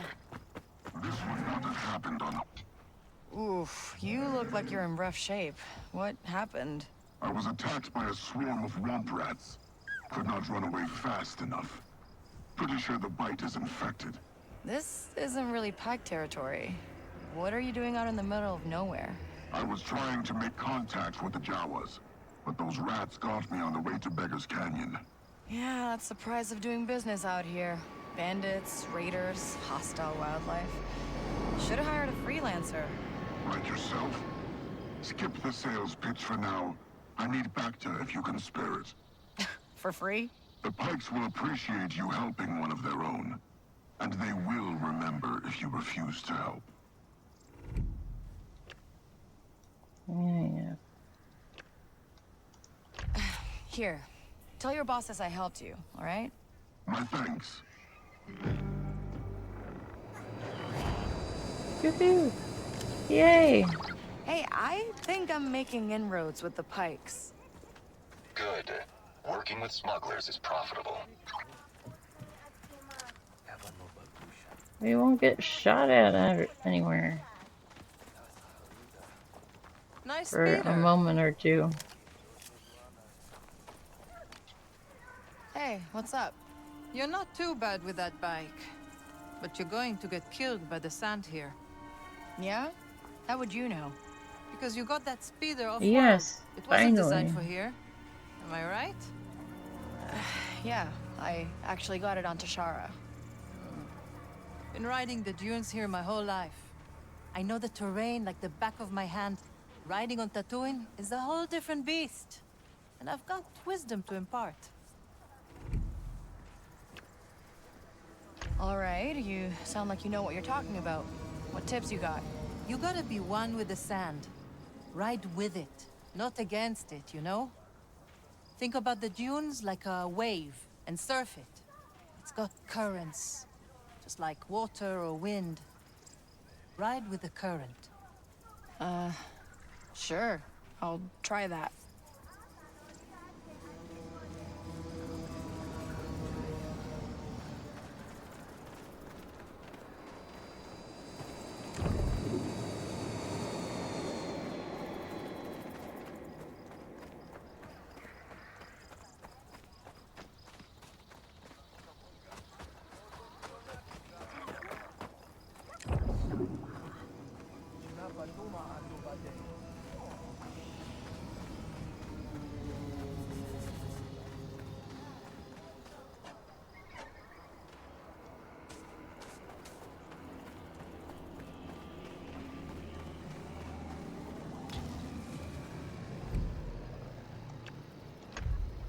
Come back again. Bye.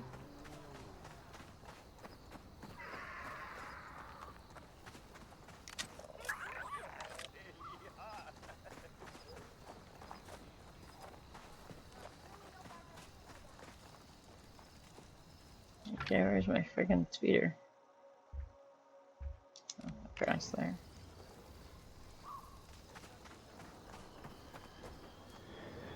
Oh, speeder bike.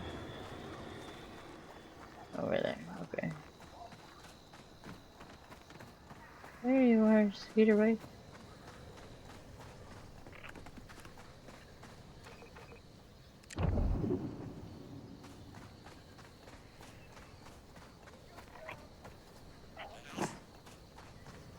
This means I'll have to come back some other time. It's getting shot up by people.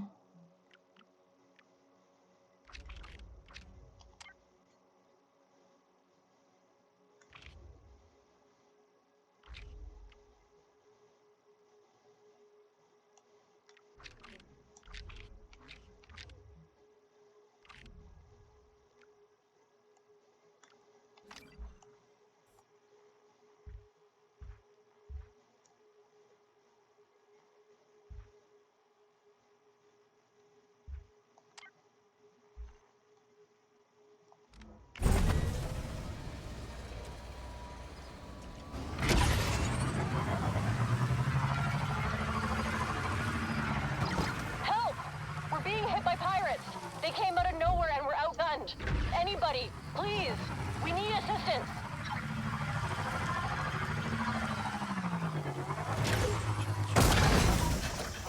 Let's do this!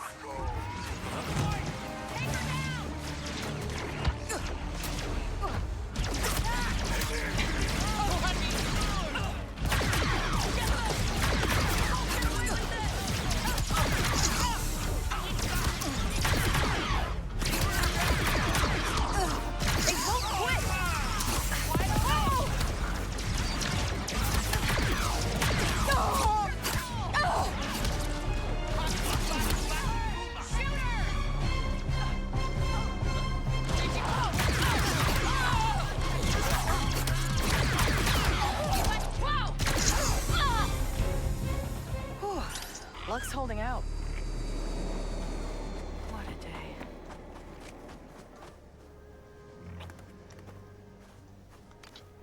Wait, I only have one back to left. I heard your call for help. I'm glad you did. I hope you got some fight left in you, Kay. Because there's more coming.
Let's switch it up.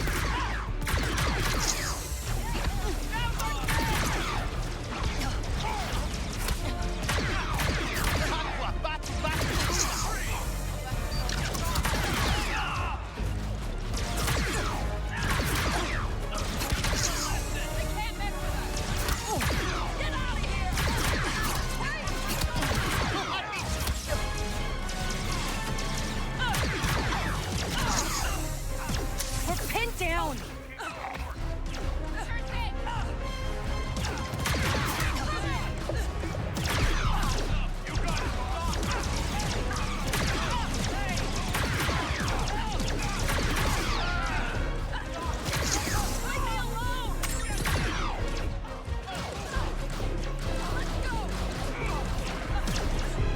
Keep it going. You hear me? You won't get away with this.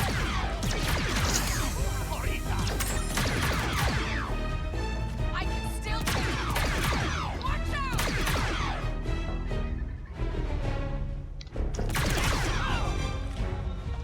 Okay, still alive.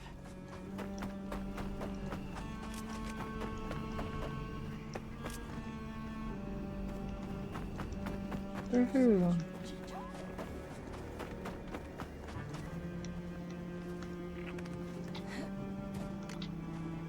We pay the huts for protection.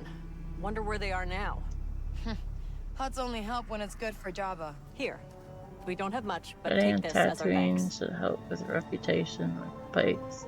Pikes are big with huts on Tatooine.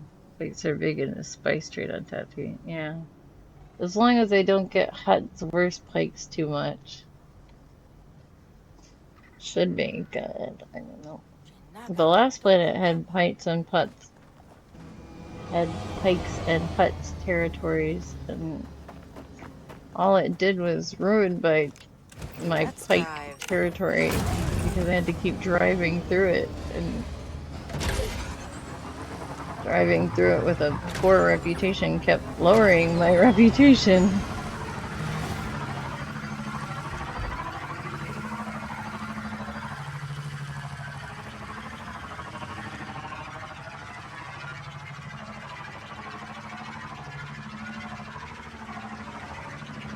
But now that I can drive through it without it being necessarily a bad thing.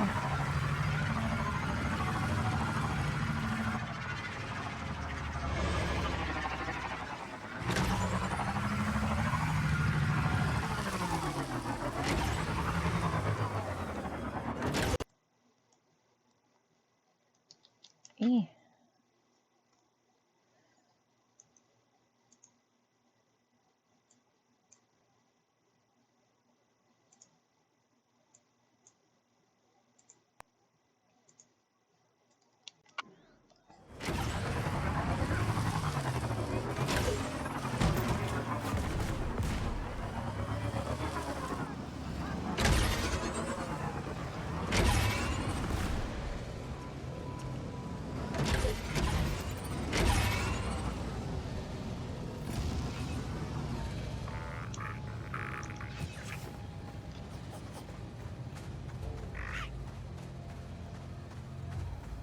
Something's up.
I saw in another game.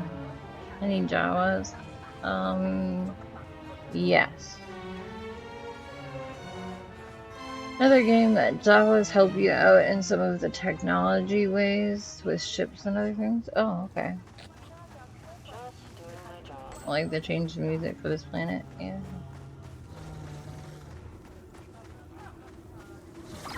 Busy place. That's one way of putting it. Watch yourself. Would you relax? I'm from the South Stretch. I know how to handle myself.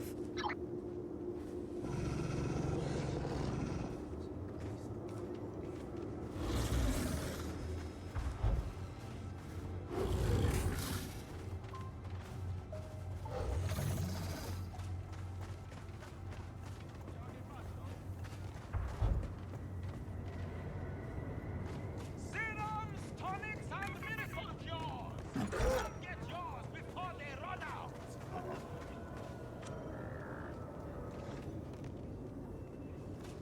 What then?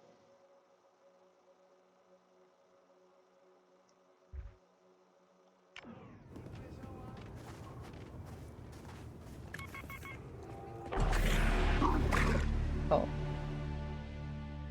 Well, I can't go in chart. I can't go unrestricted. That's right. Shoot, that was dumb.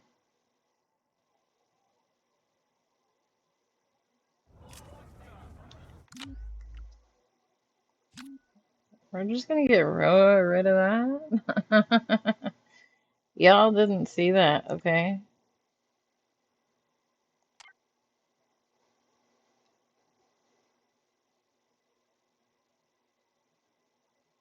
Yeah, they were standing right there. It was just one doorway. I would have had to like drag them away from it with. What, seriously?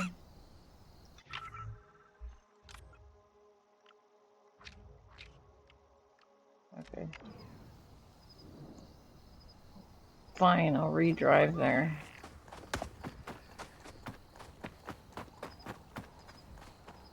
Where's my scooter again?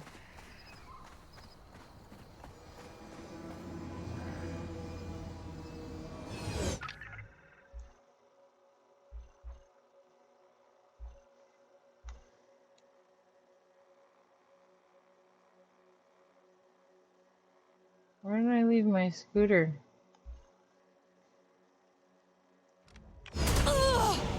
Whoa, jeez. Jeepers Gazoonite.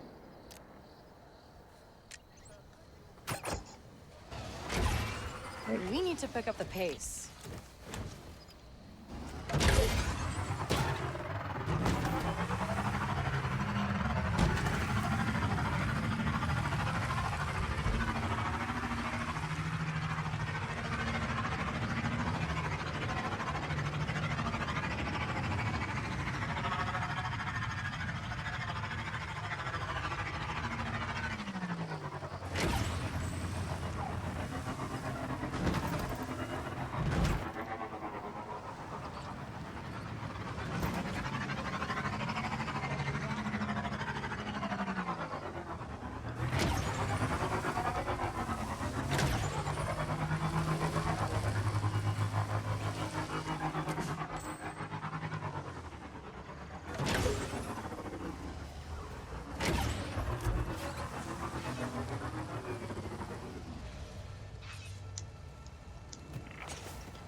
You're not authorized to be here.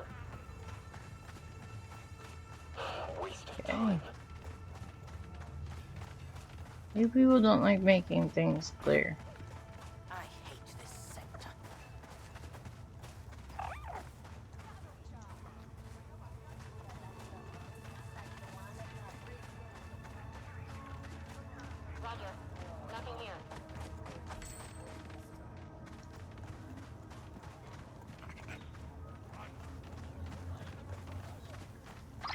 Busy place.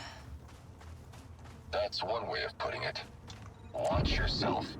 Would you relax? I'm from the South Stretch. I know how to handle myself. Chiska butter. Serums, tonics, and Let's miracle see. cures. There's that guy right there that Before they caught run me. out.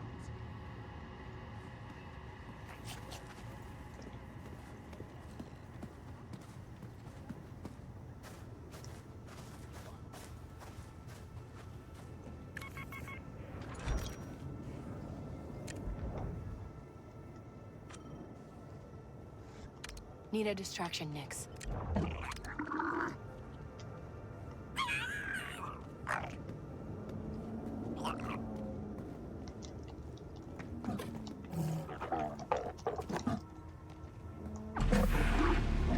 How come I couldn't? No. Bad. I was trying to punch him. He wouldn't do it. You're gonna have to head to bed. Have to get up and have a good stream. Thought I could catch what I could. Yeah, thanks. No, I refuse.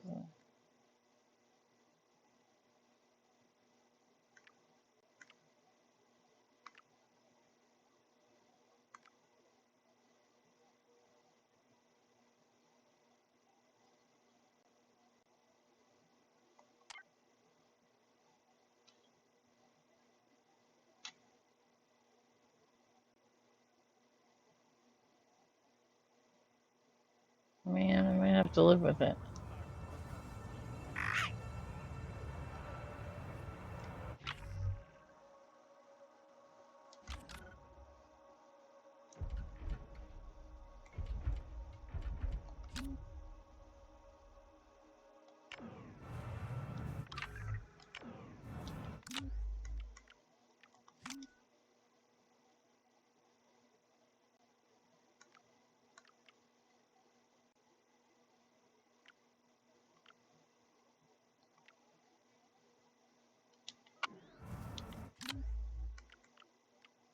Let me see. Where's my reputation now?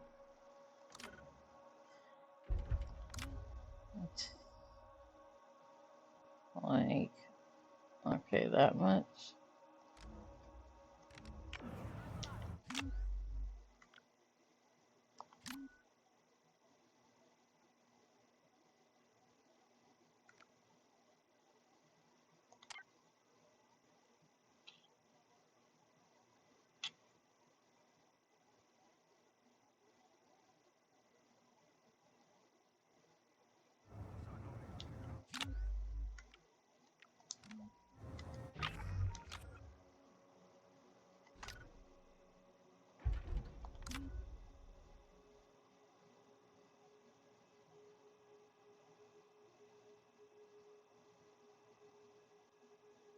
I really can't tell.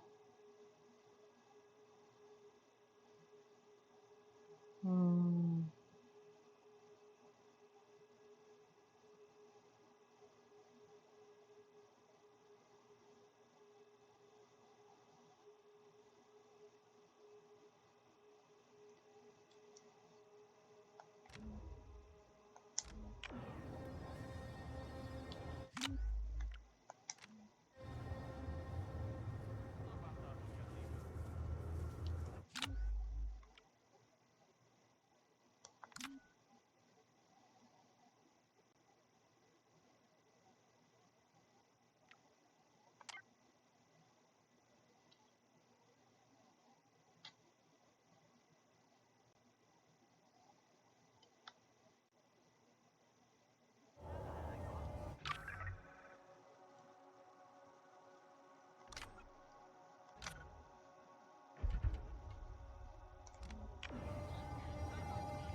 Okay, they're about the same.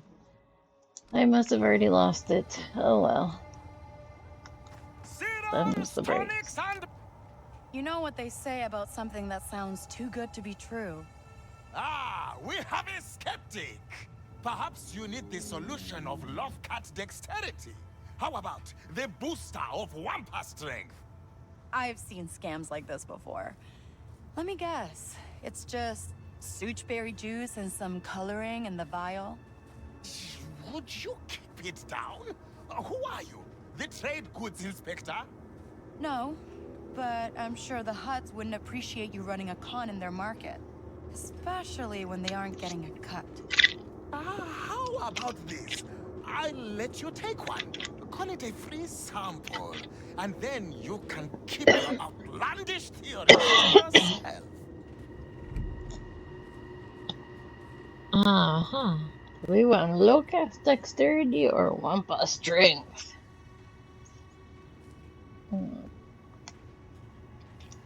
I guess we'll get Wampa strength, because we're actually pretty darn dexterous.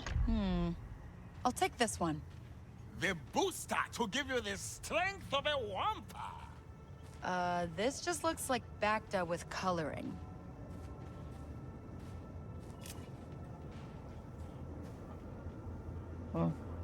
Guess I should have taken the other one.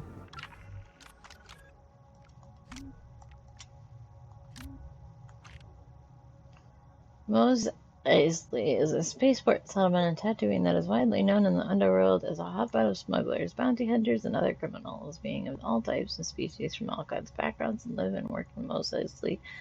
Many of them run from the Empire. Why you'd come here, I don't know.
Man, there's nothing in here.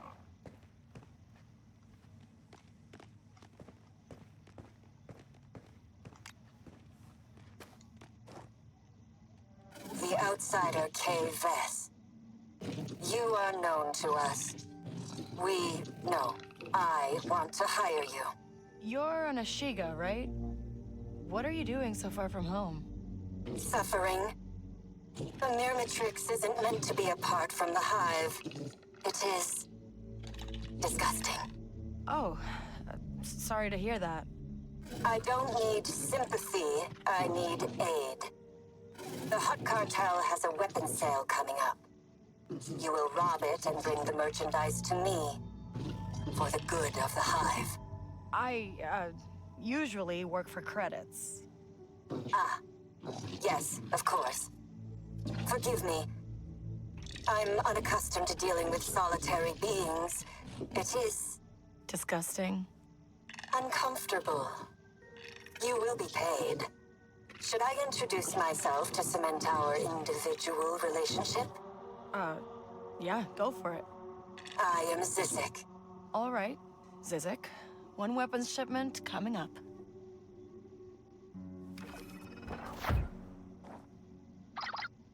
What do you think, ND?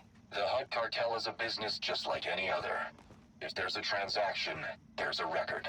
All right, I'll see if I can slice into their system.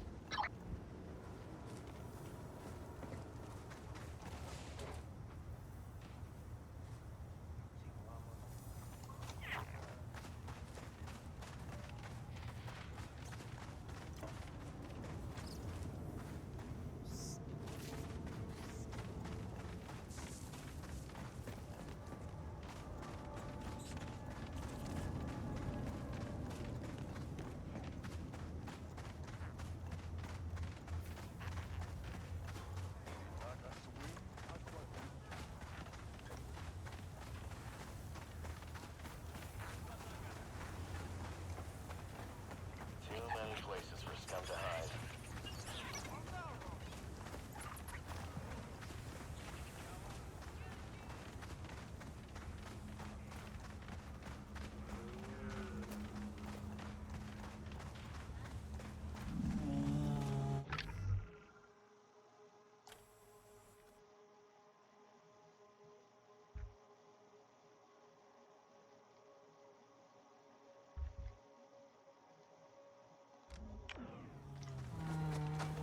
Bad hunters have their uses, but you can't trust them.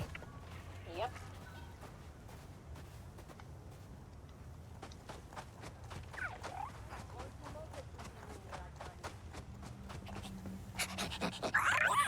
You smell something you want, Nix?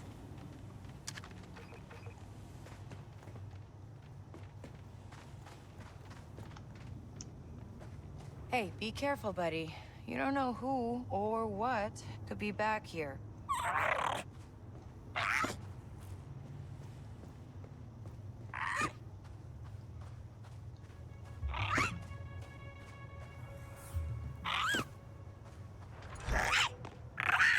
Oh, is it back there?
Hold on, Nix.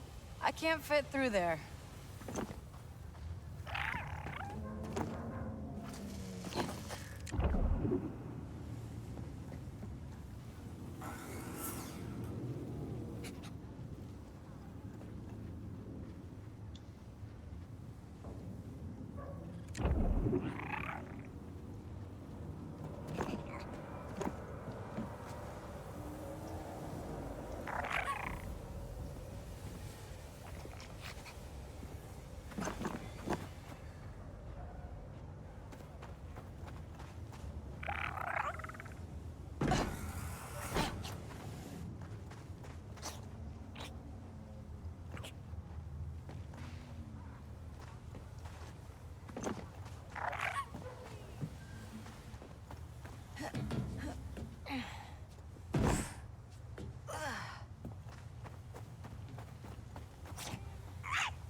Finally.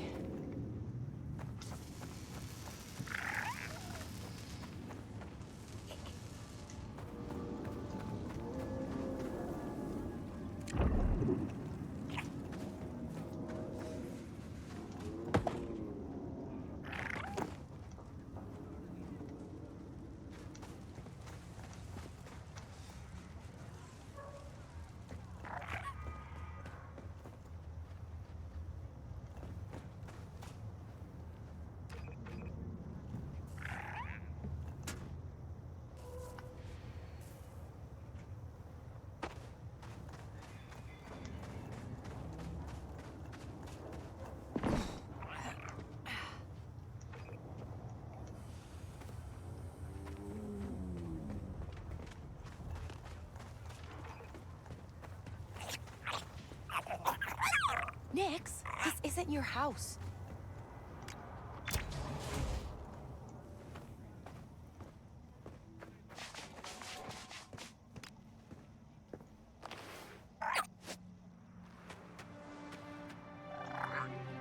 All right, let's go before someone comes home. No, it's way too dangerous. Oh, we can't just leave it there.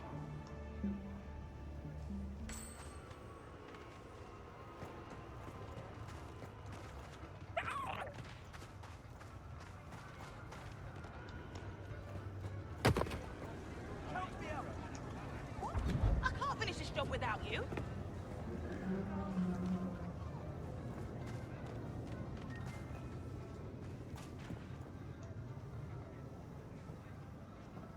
It's literally a death wish. The payout's gonna be worth.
Yeah.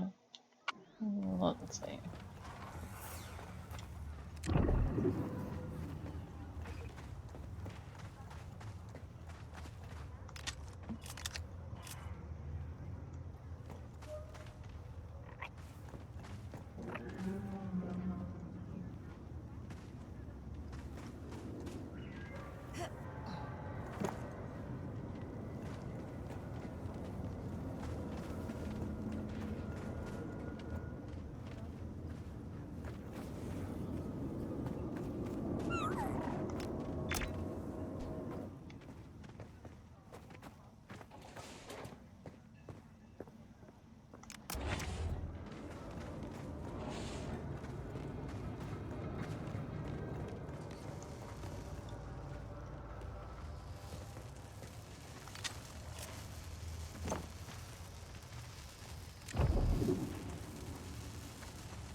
Good. Wait a second.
Containers.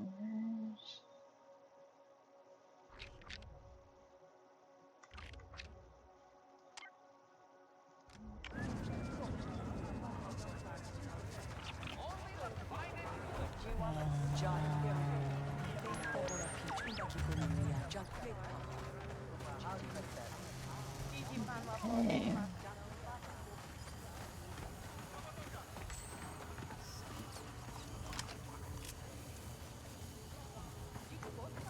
I talked to a trooper who fought on Hawk. Now that was a battle.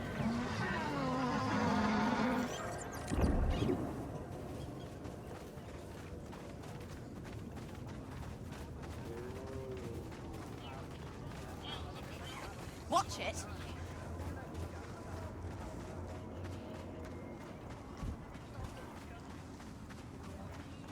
The only thing on this planet is sand and huts.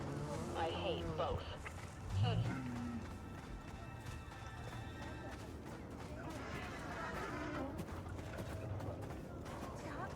Hey, did that treasure hunter ever come back? Yeah, he stopped by a couple of days ago for water. Now he's gone again.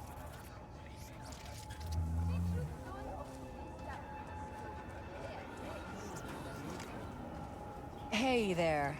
That treasure hunter you mentioned, where did they end up going? Why? You know him? Yeah, he's a friend. Just worried about him. Sorry to tell you, but he's probably dead. He headed to Wayfar and asked for directions to the Dune Sea.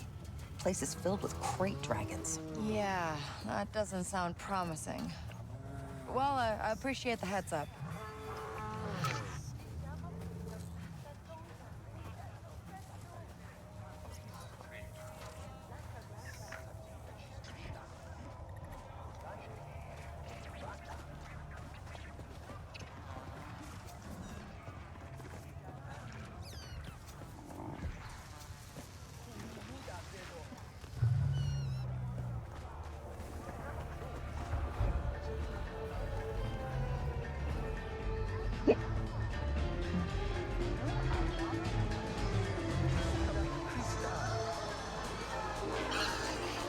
Hey, where can I find the fastest gunslinger in Mos Eisley? Why? You looking for a fight? Nope, just want to talk to the best. As long as you're just talking. You see Shep, over there by the band? She's an old-timer, knows everyone. Ask her. Thanks.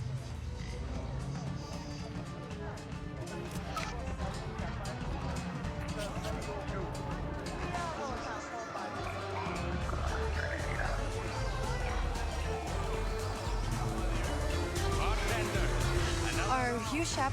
I heard you know all the best gunslingers around here. Oh, sure. Let's see. There's Mig Draco. He's dead. Vokta the Knife. Well, she's dead. The Tejo twins. Dead. And dead. You got anyone who isn't dead? Blaster hands don't last long out here. There was that one pirate who used to run with the Hutt cartel. She might still be kicking. Do you know where I could find her? The Hutts up in the southern hills might know. Doubt they'd ever tell you. Yeah. Well, thanks anyway. Well, if they're not gonna talk to me, I'll dig up the info myself.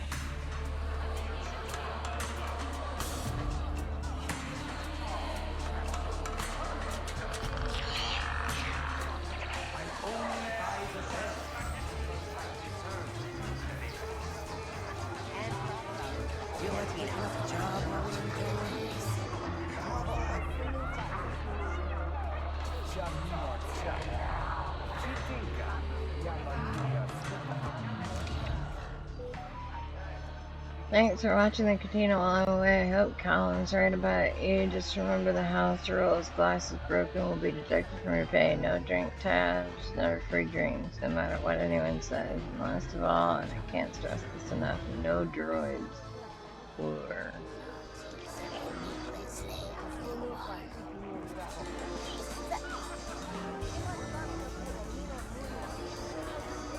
Don't sit there. That booth is cursed. You'll never cut through a bantha pussy.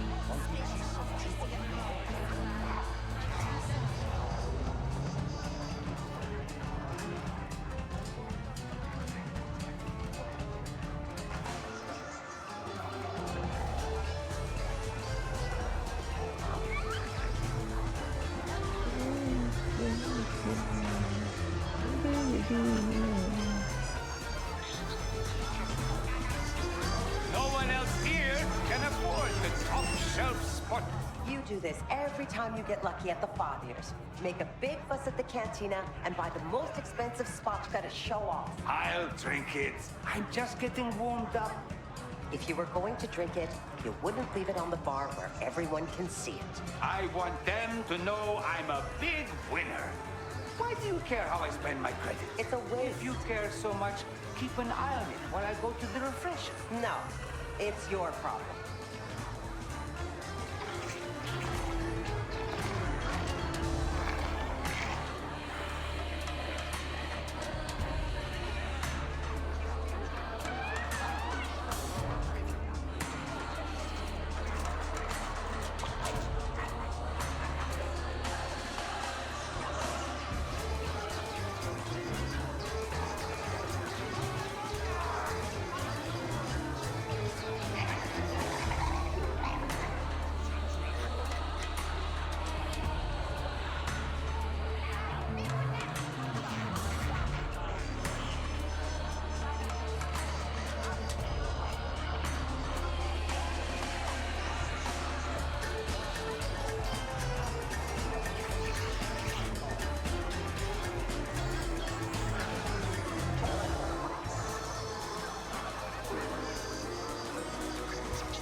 Oh, jeez.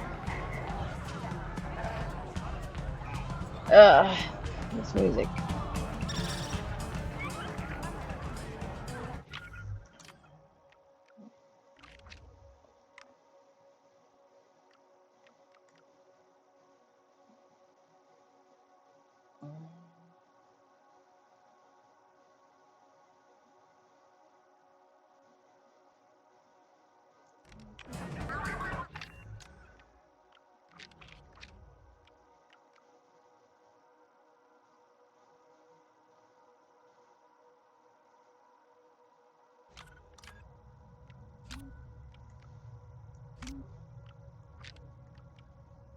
Chalum's Cantina. Chalum's Cantina is one of the most popular cantinas in Mos Eisley, with a reputation for being a hotbed of bounty hunters, smugglers, and fugitive While the cantina is owned by a Wookiee named Challen, the bar is usually tended by other staff.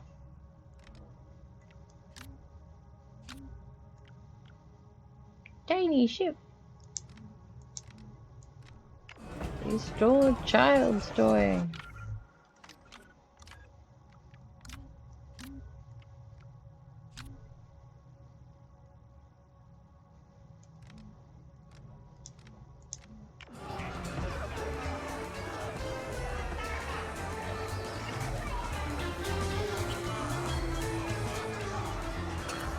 Hey, need something?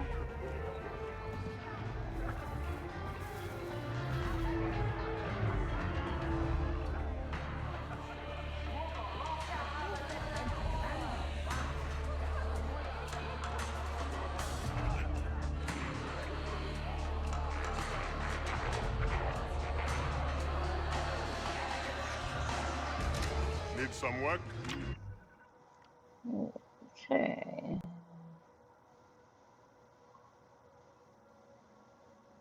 Fast travel restricted Desert Valley. Deliver speeder parts to Tosh Station.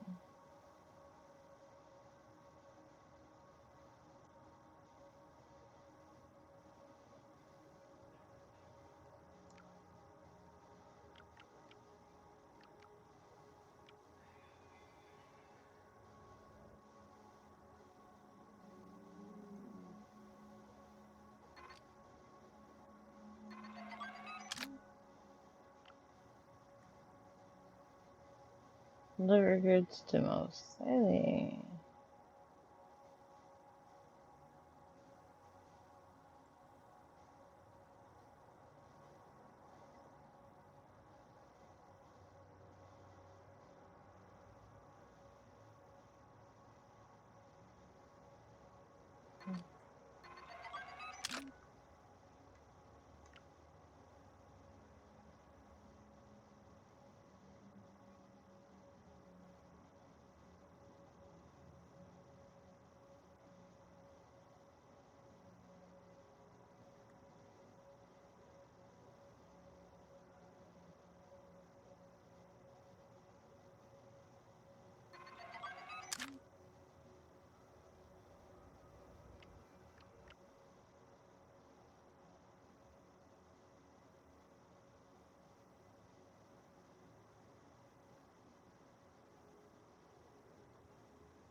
Um,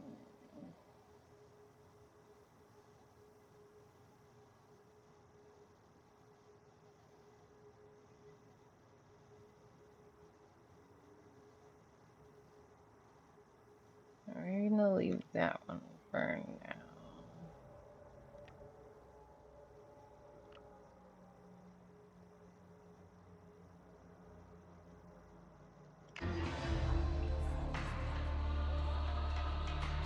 Be seeing you. Hey, you. Got something for you.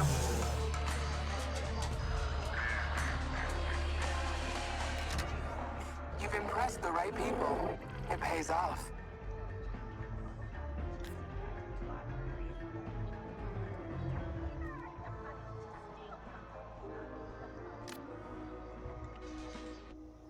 Modular theft vest. Gain a large amount of adrenaline when performing stealth takedown. Increases ability to avoid detection by cameras. Ooh, it's so pretty.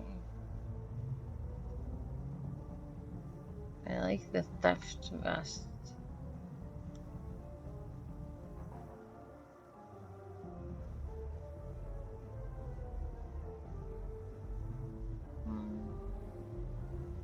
I have to wear all three of them to get the big bonus.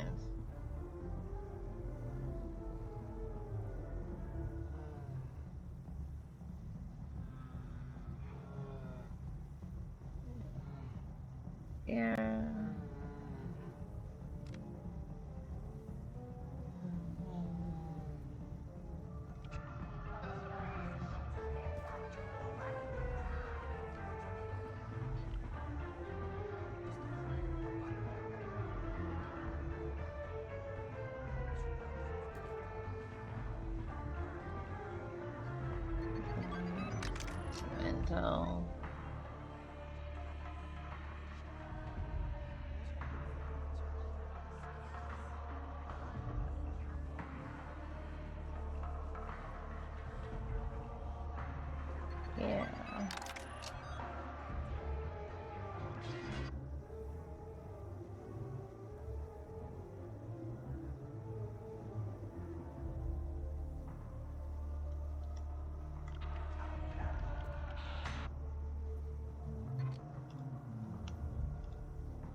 I don't know how useful this is. Or not. Or if I can get it somewhere else.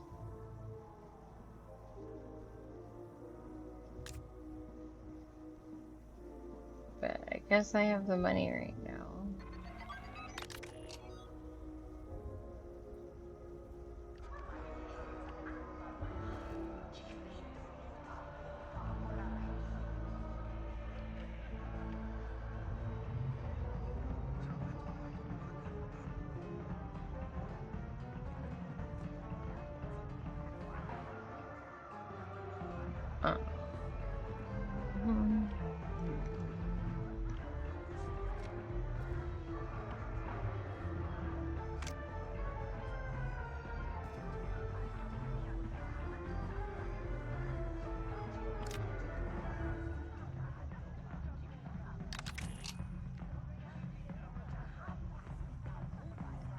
Okay. Save to sell.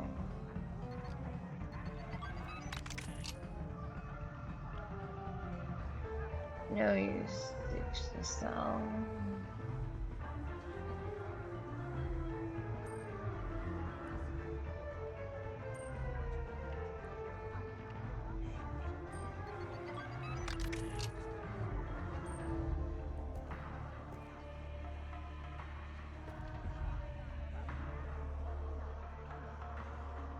Save to sell.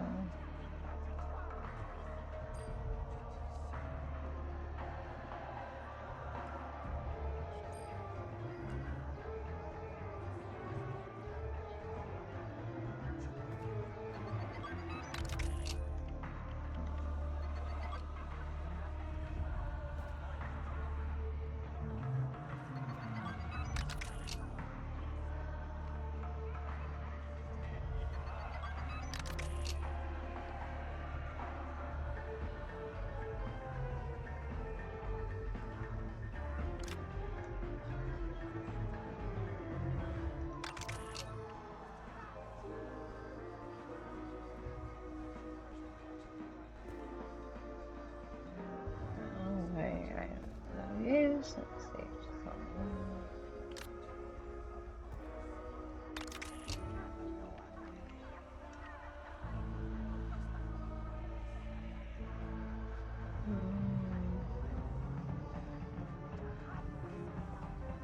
Melon to provide water and sustenance.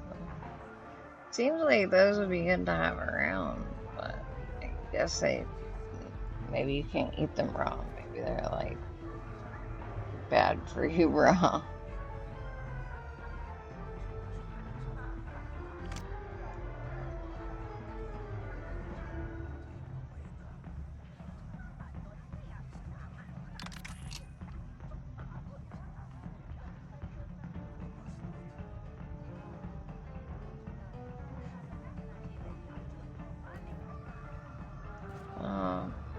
Nice. Sorry, I'm a little slow at it tonight.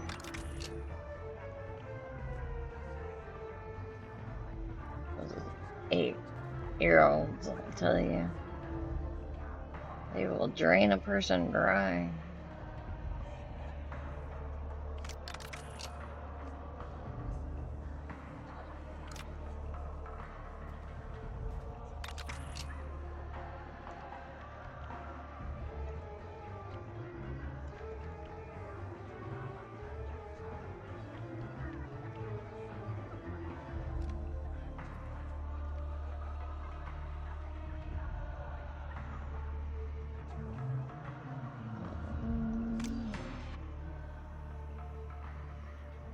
Bantha.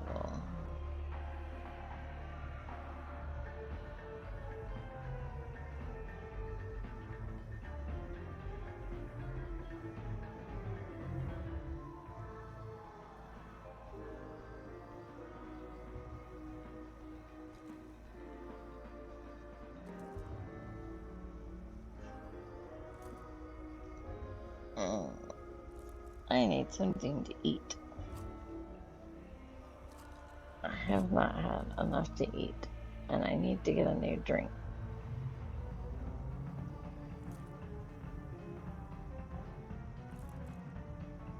Restore health for each defeated during adrenaline rush. Increases plasma module heat capacity.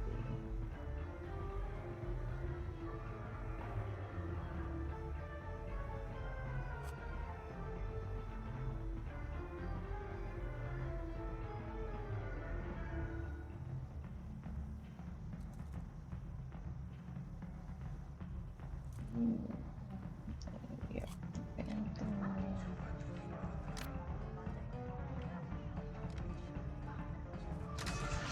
See you around.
Don't run quite as fast.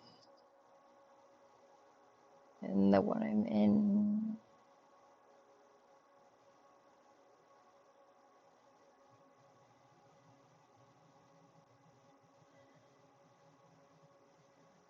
I don't think so right now. I'll just leave the one on that I have.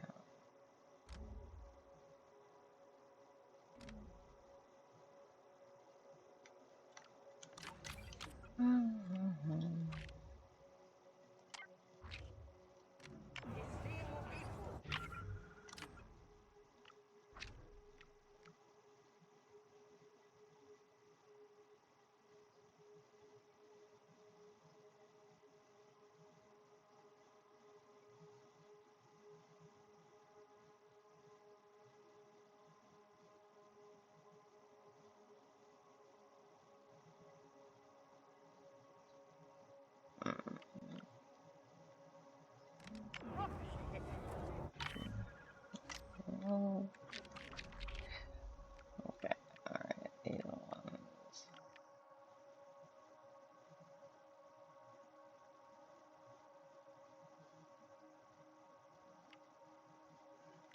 If I do this one, you're gonna make pikes go down.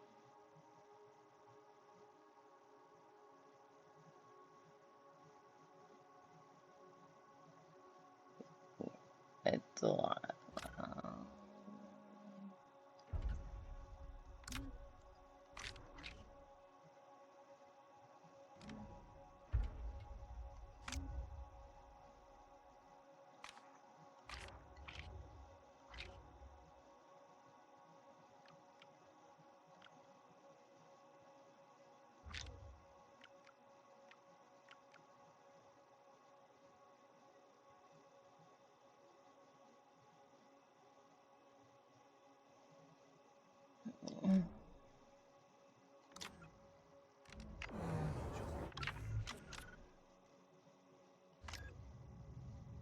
Why do I keep hitting the wrong buttons?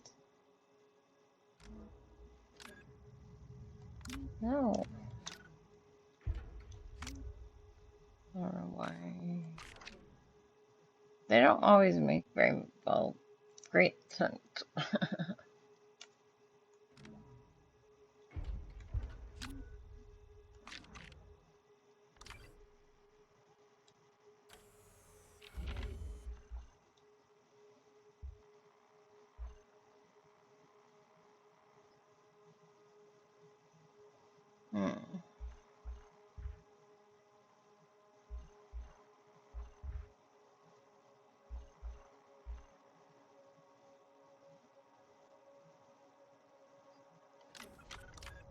What? What Yes, this is the new one. Okay. This one.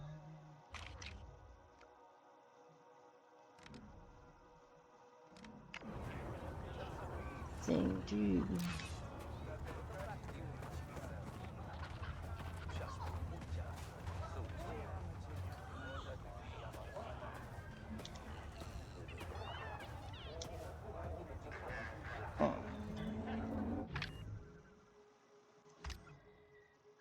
So which one are we gonna do?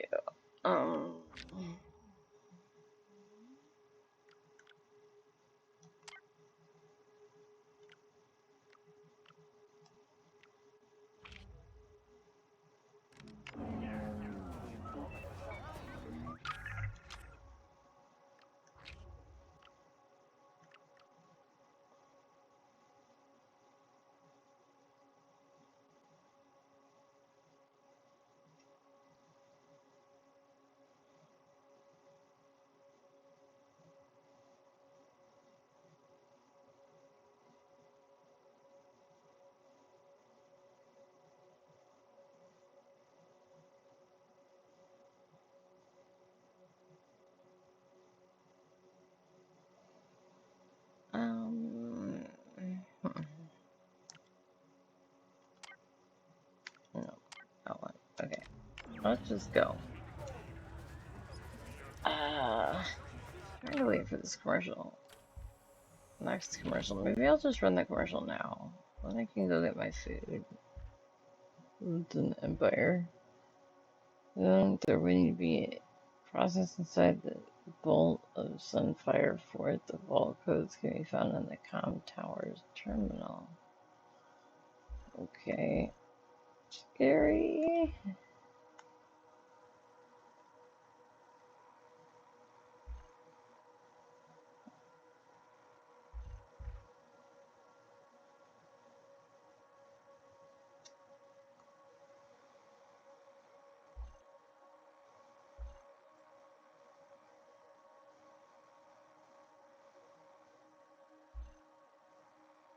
I don't know.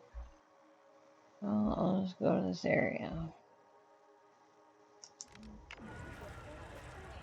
Hopefully not die.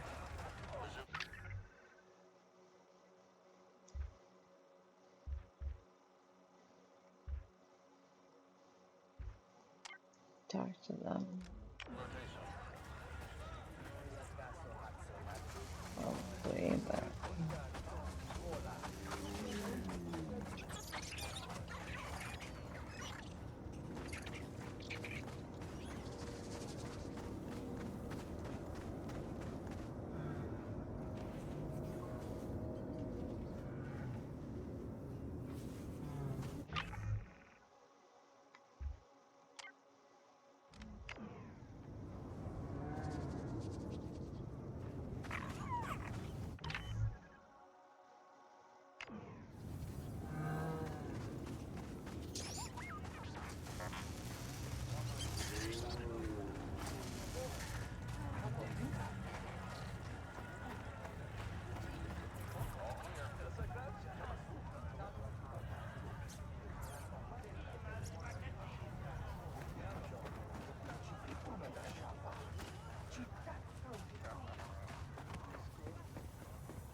Alright.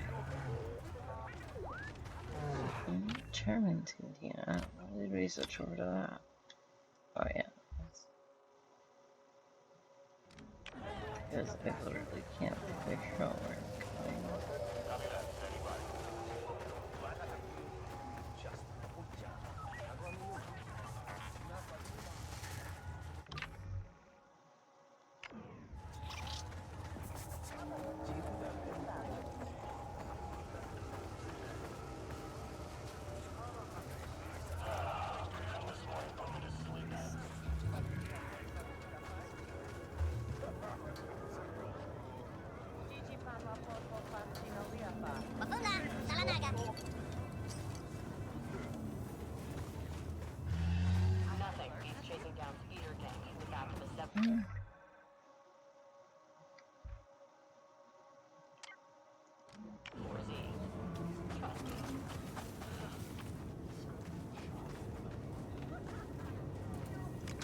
Hey there.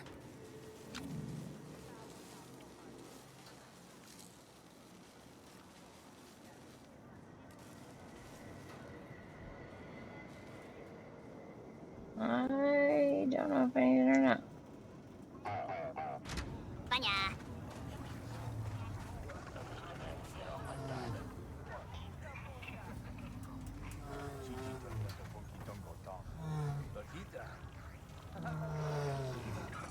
That's not actually in the background.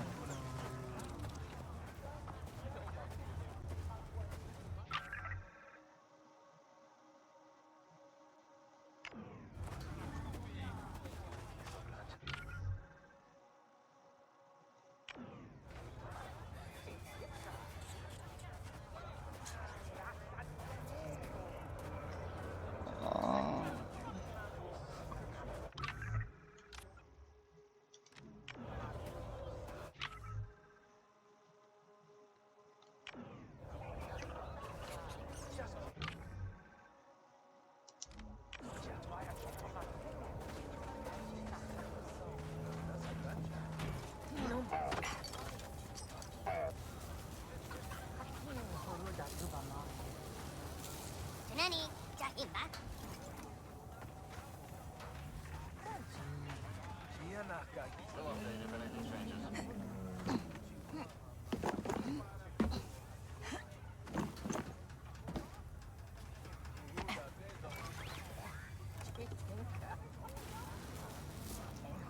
Can't even tell what I'm supposed to do to help them.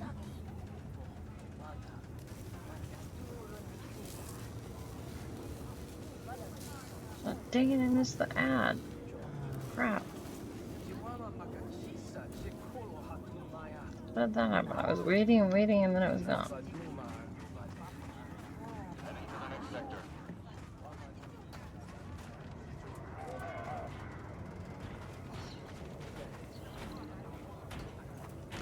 How's it going?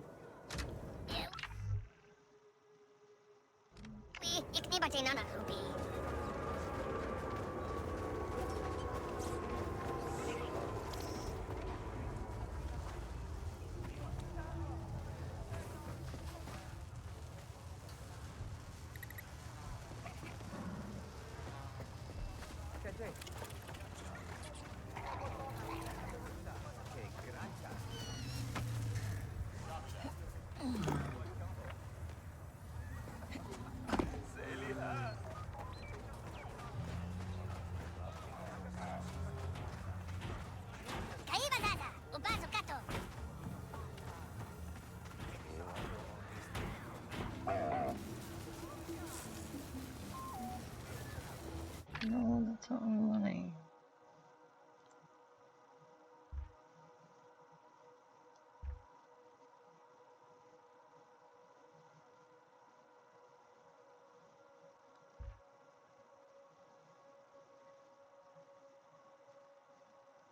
Okay, let's just go to my bike.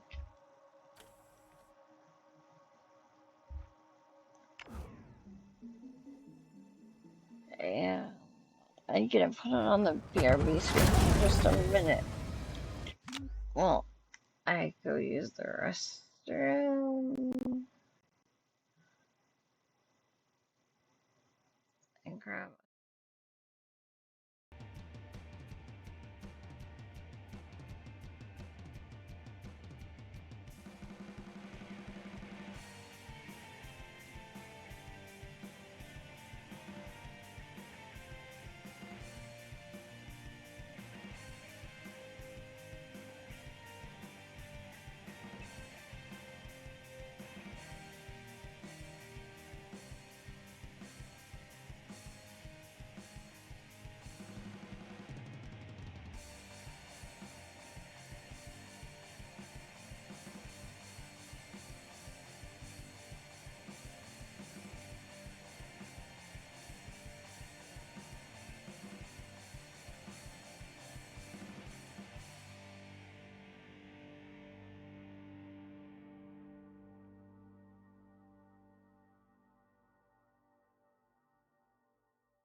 Hello, I'm back. There's Zippy. You can get in my lap. Okay, I have a snack. Sorry if it's a little chewy. Um,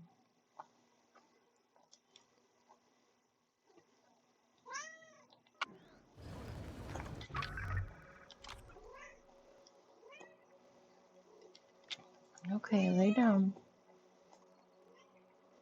Lay down.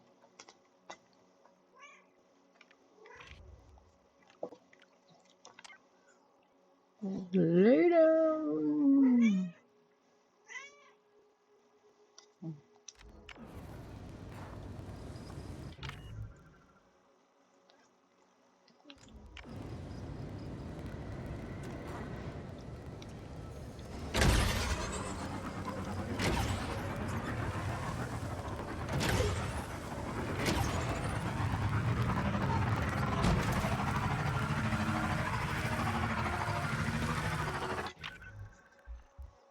Wait, stop pushing on that, huh?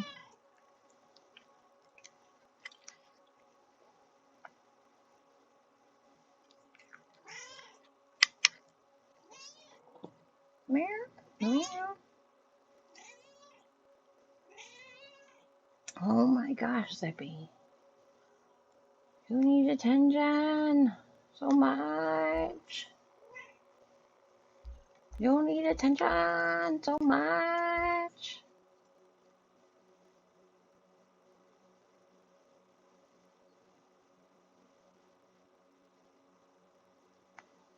Calm towers turn on.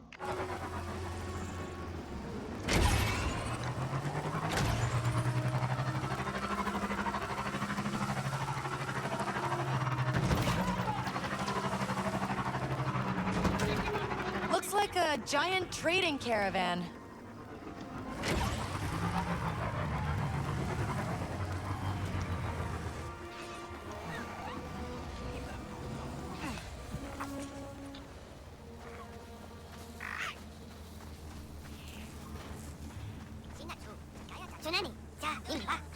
Oh, hey.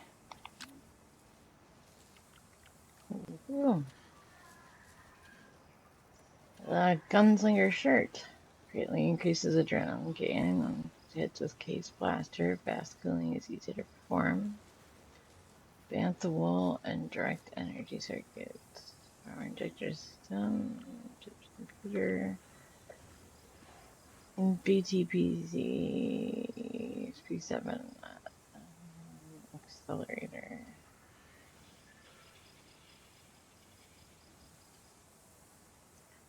A fusion engine core. And $2,000.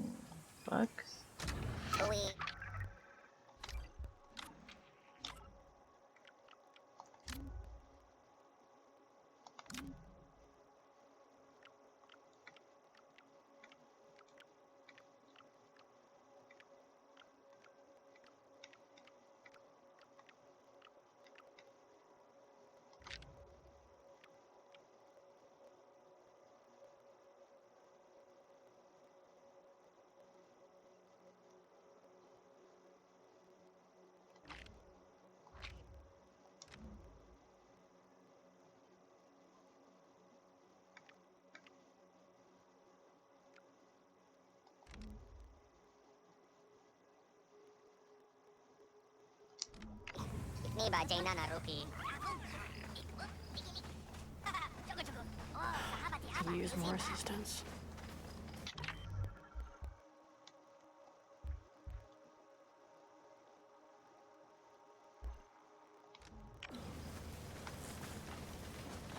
Oh, they come back.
You lose a bantha or something?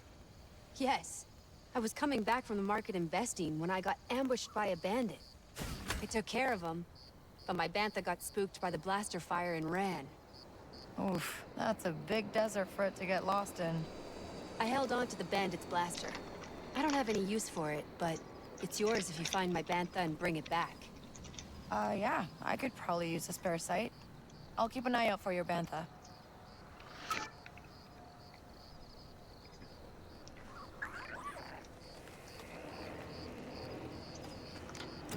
Hang on tight.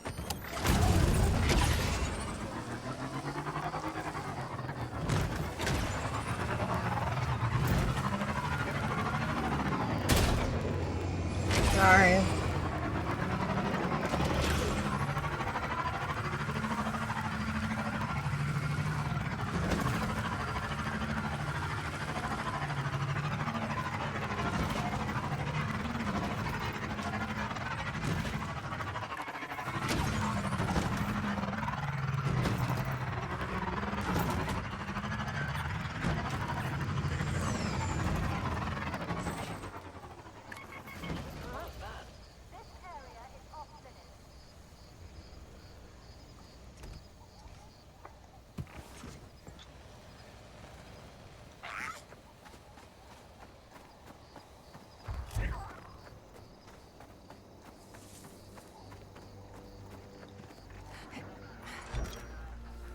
What? You think they'd replace us with droids?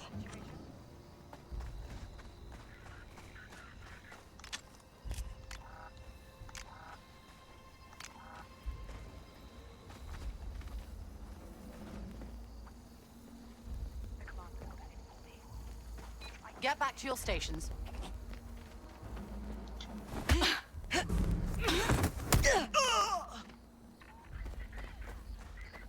There's nothing in my sector. What?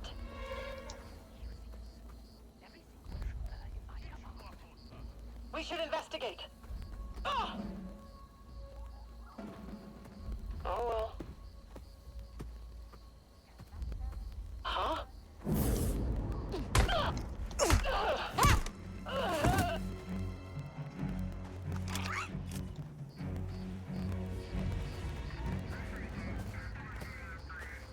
Protocol 23. Never heard of it.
agenda. Don't worry, it's safe.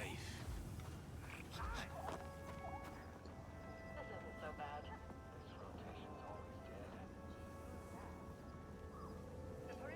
Tell me where you hit it.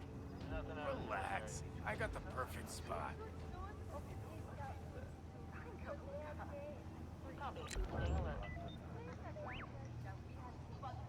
We got everything you need for the best. You don't trust me or something?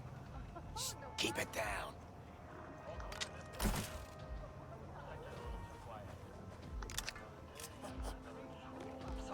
You keeping the stash all to yourself, so I don't get my cut. You know what I do to people who try to take what I'm owed? Whoa, take it easy. I wasn't gonna cheat you. I was just trying to keep it secret. It's at the bottom of an old moisture reservoir, west of Bestine. I put a rock on top. You have to blast it off. Good. Let's go.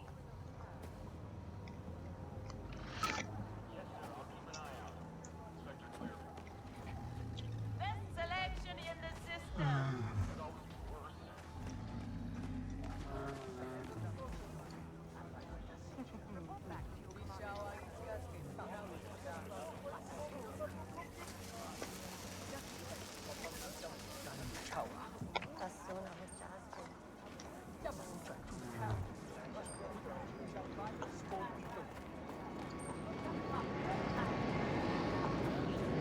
Wares from across the galaxy. Right at your fingertips.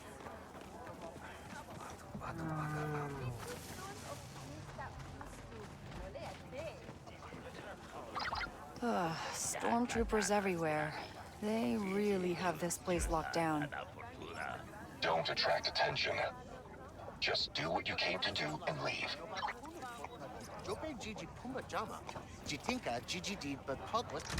Seems you're making the right connections.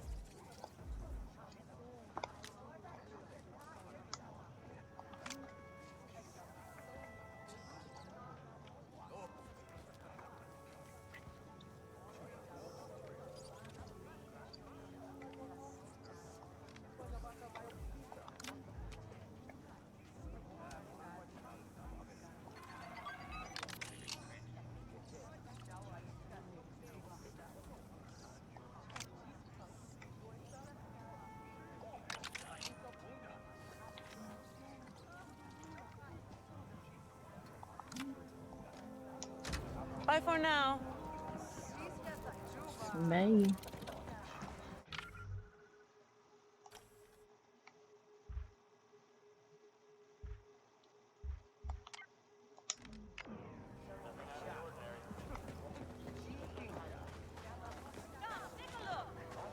Everyone on syndicate cleanup duty gets wounded sooner or later. An individual was spotted investigating selling luminous back under the pretense of more valuable concoctions. It's not the first ruse set up by the perpetrator. If seen, please inform customers. Do not engage and report to the local authority immediately. Off you go. We're gonna stay far away from that thing, okay, buddy?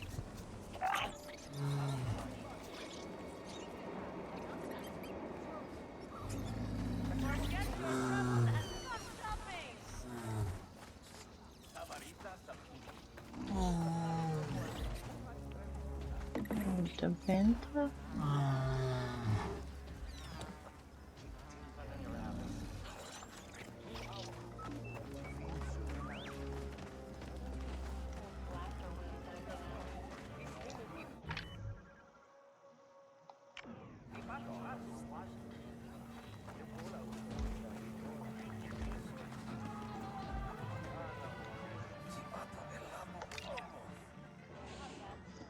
I don't know what you said to the officer, but I'm being transferred to Bestine. I'm on the eastern border, so it shouldn't take too long to fly over. Then I thank you in person. I've been in this dune sea far too long. I see nothing but sand in my sleep. I cannot get into this bunker fast enough.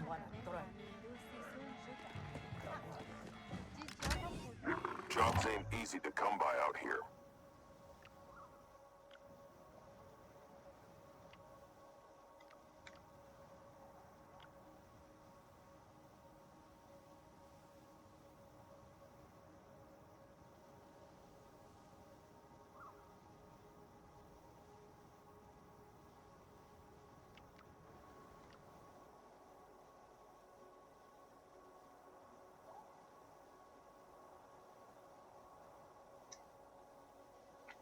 Imperial compound largely holds terminating my client. They're willing to pay a high price for a slicer. Will take care of it.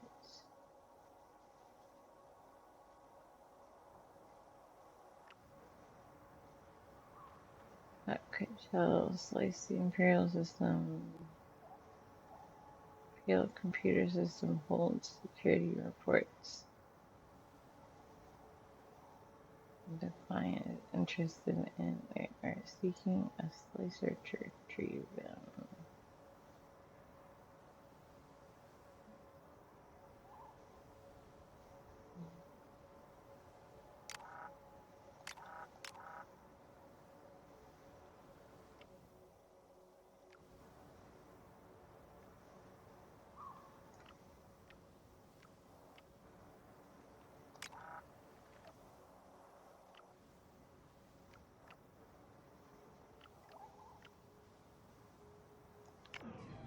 Okay, already taken them. Keep your wits about.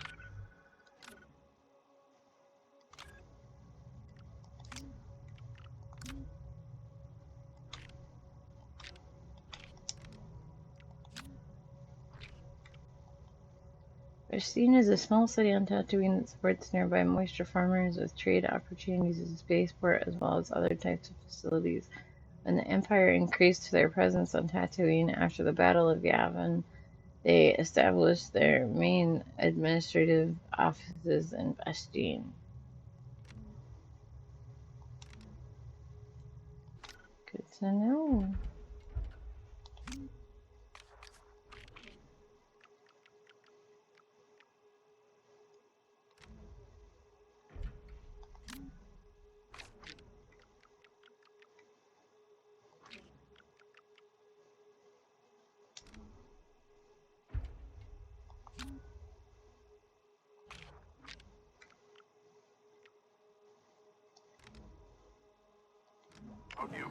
Bye now.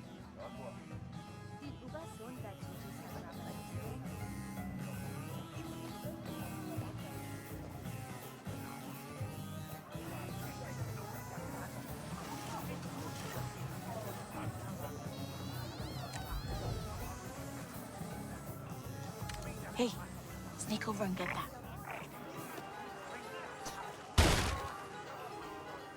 Good one.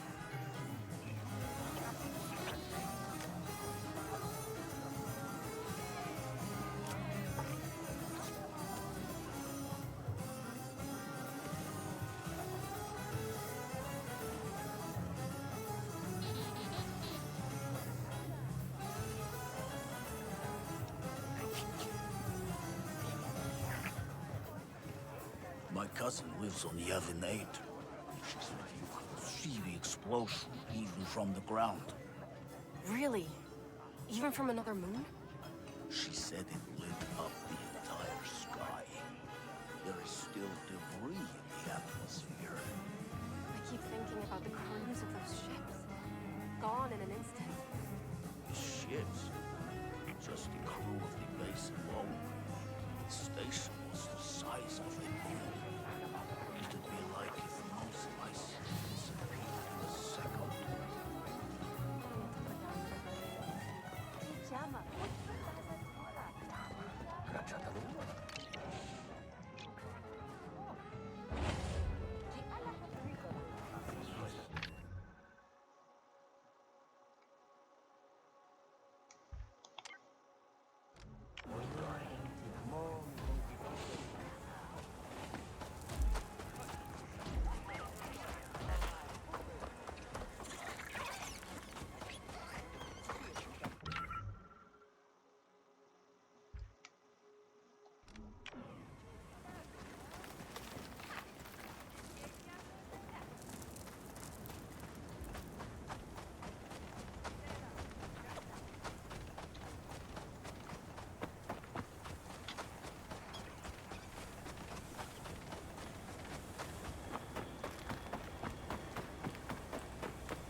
Hey, we got speeder parts for sale here.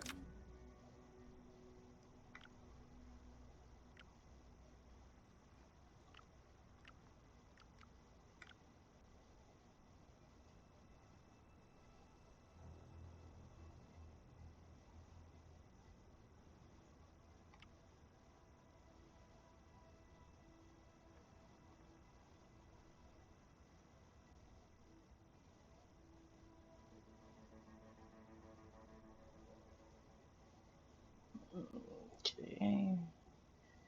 Defuse ion accelerator speed boost reduces top speed of the boost. Increases.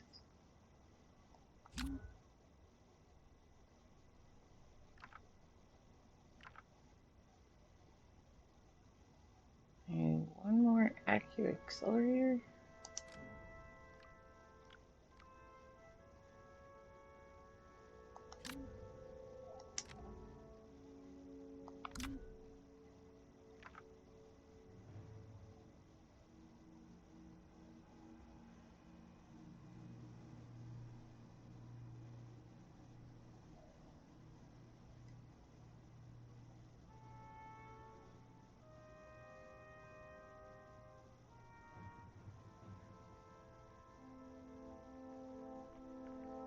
Um,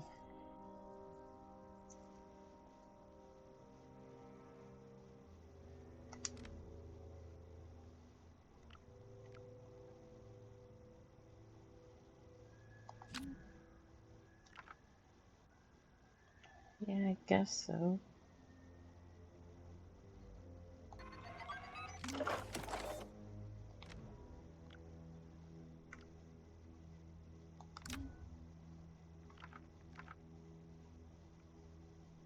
Well, they all needed a power cord.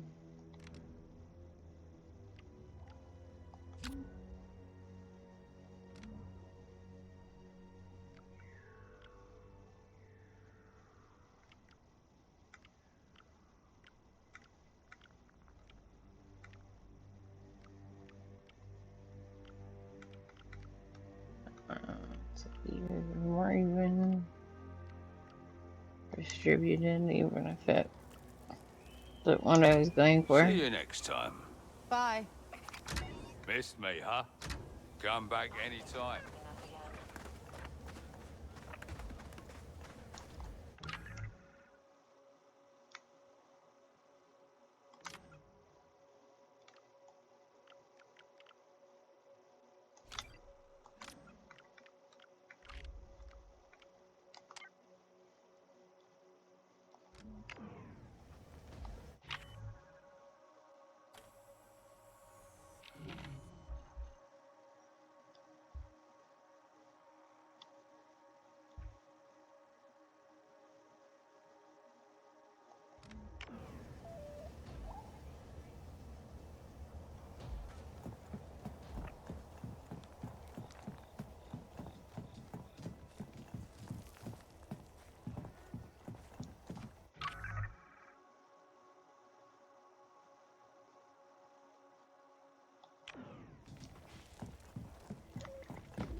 We can help.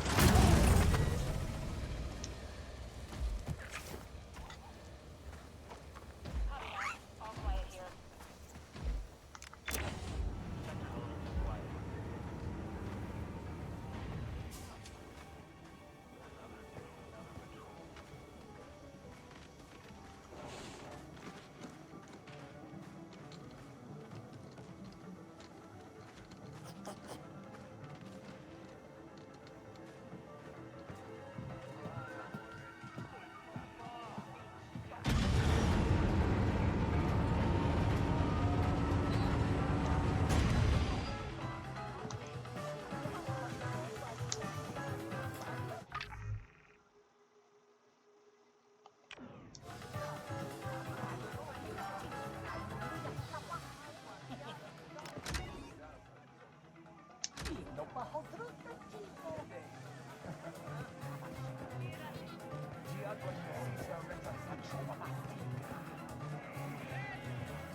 Lugging these around is so heavy.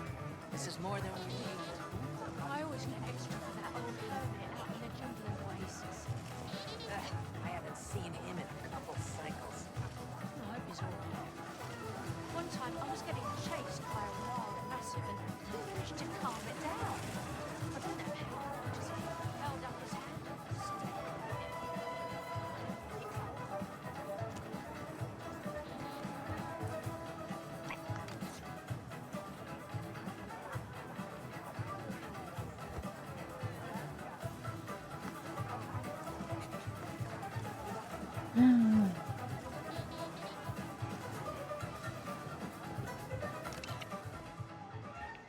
Around the moonness growing old, a review. It's hard to imagine how a member of the Refractors could produce such nonsense. Roland Morris has shown nothing but a waste of his talent with his pretentious and uninspired new song, Growing Old in Wayfar. We've all had moments when we thought we're accessing untapped genius during a creative pursuit. In this sense, Moonus succeeds in evoking memories of youth. 1 out of 5.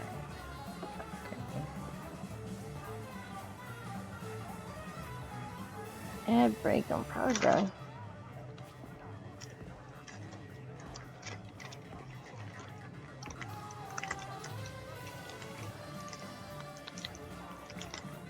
The snack cupboard was woefully empty.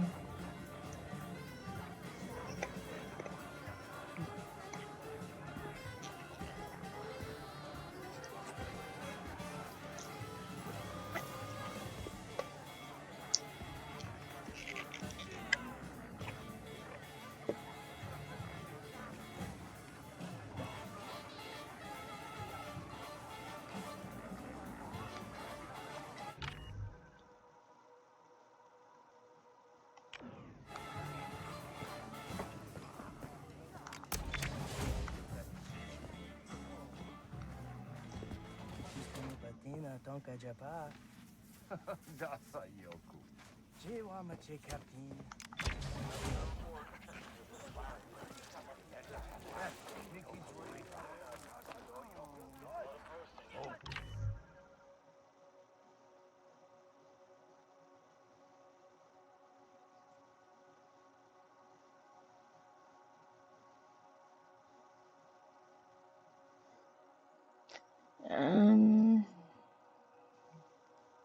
How do we get up there? Over.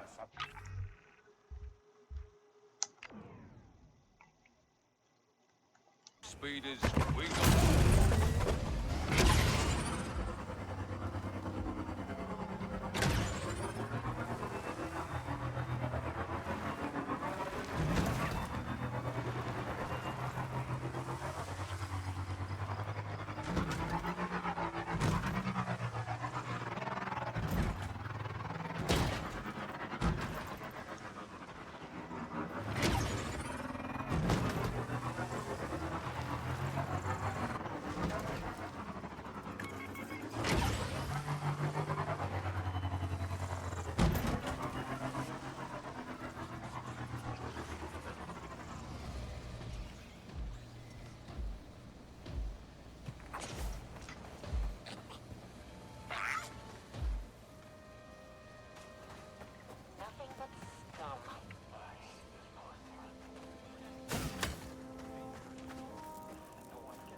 get caught back in the same dang thing.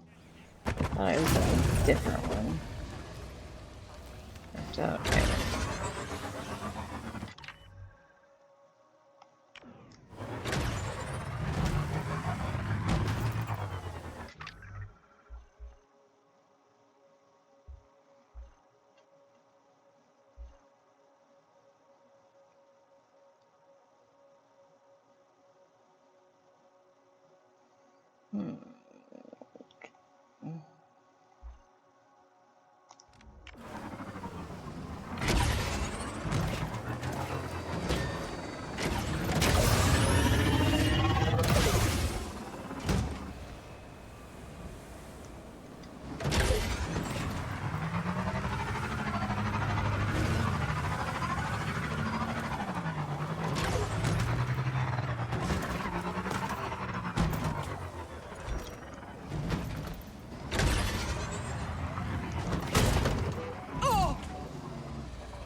Forget it.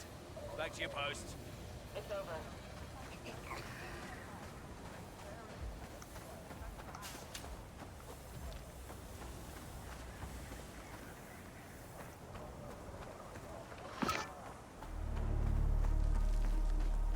My squad.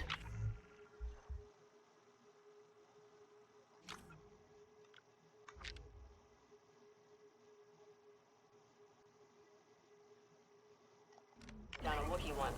Took all of us, and there was just one of him.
Ready, Nix?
I'll have to get this one right after I do this one, because if I go here, I'll have to go someplace else. Hopefully I can avoid them.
Am I really?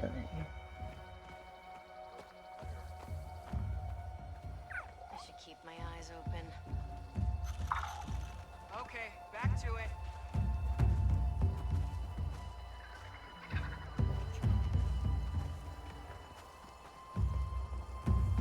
I'm ready for anything.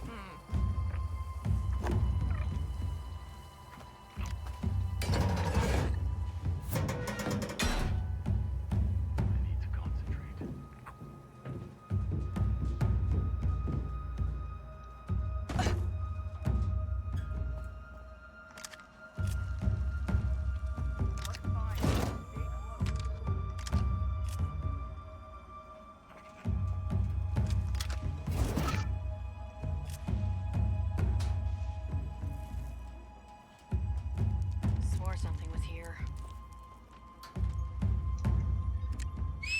Huh? See something?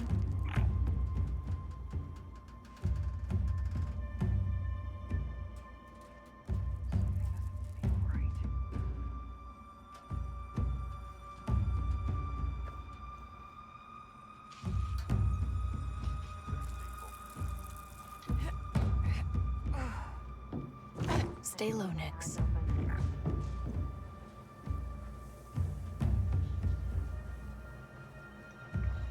What do you see?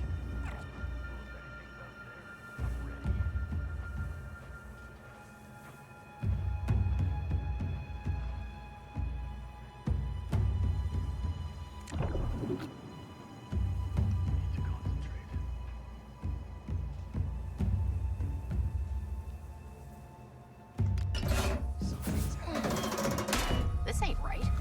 She's right here! Don't let up! She's injured!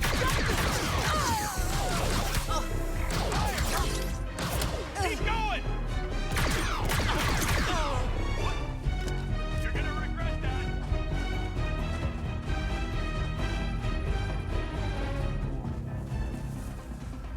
Hey!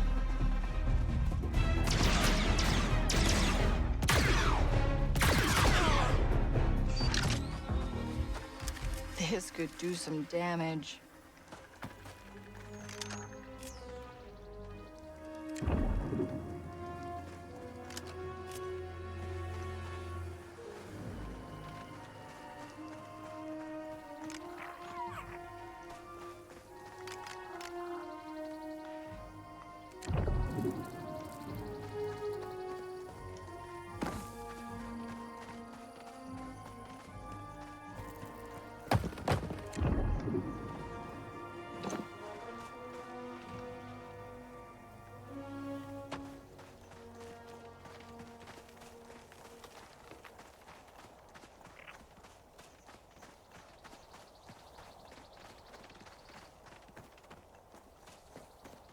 It's a good thing, Bennett. Hello, pushing positivity. How are you?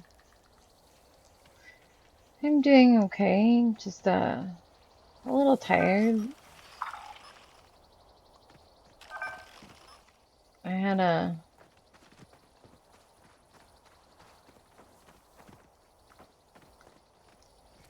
eight-year-old's birthday party to go to earlier today, and it's probably one of the most exhausting things I've ever done.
I don't know why this isn't making noise. I can feel the beep of the...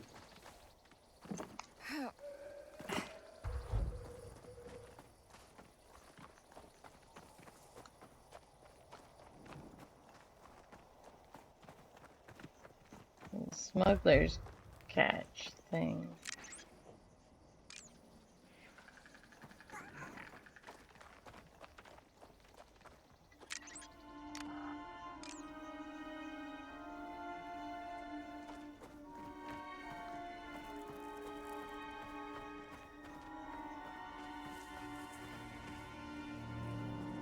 I don't know if it's because there's enemies nearby or what.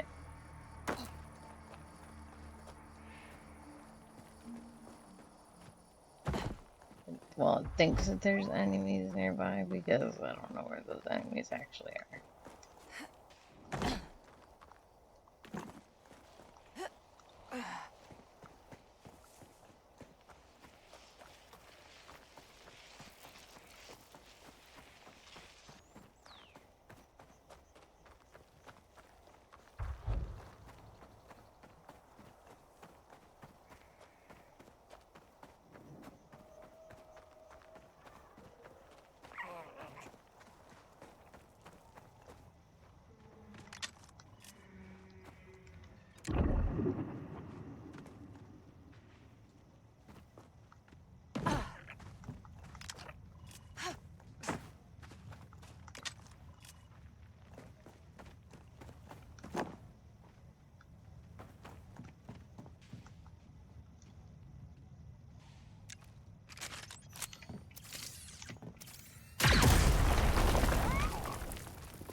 I wasn't doing that.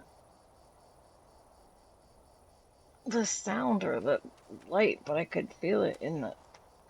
Oh, okay, you gonna get down? I could feel it in the controller, so... Still found it.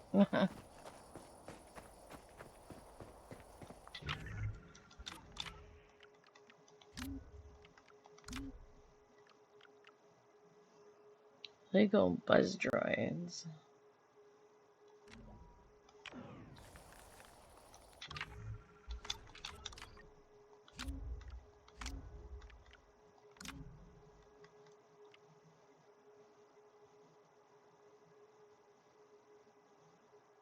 Bounty hunter trophy man.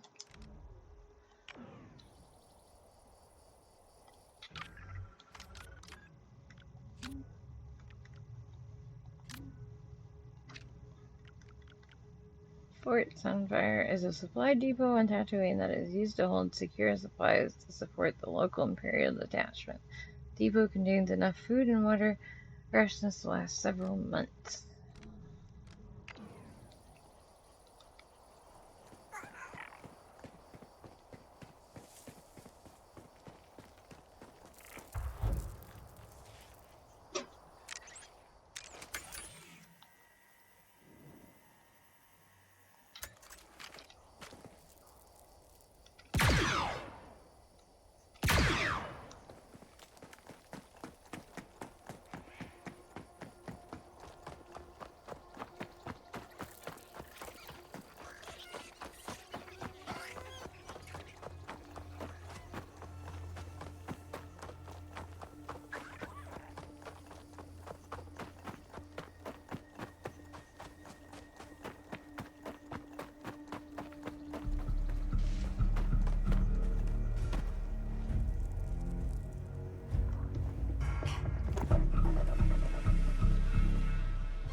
over.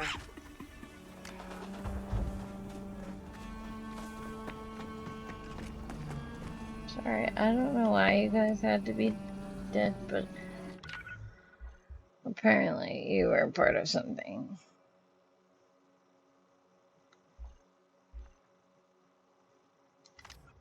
So, did I finish that? I guess so.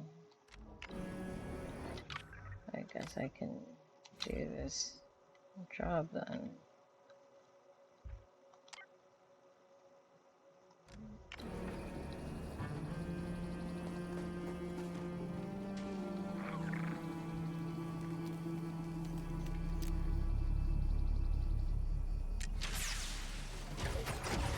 We're going too slow.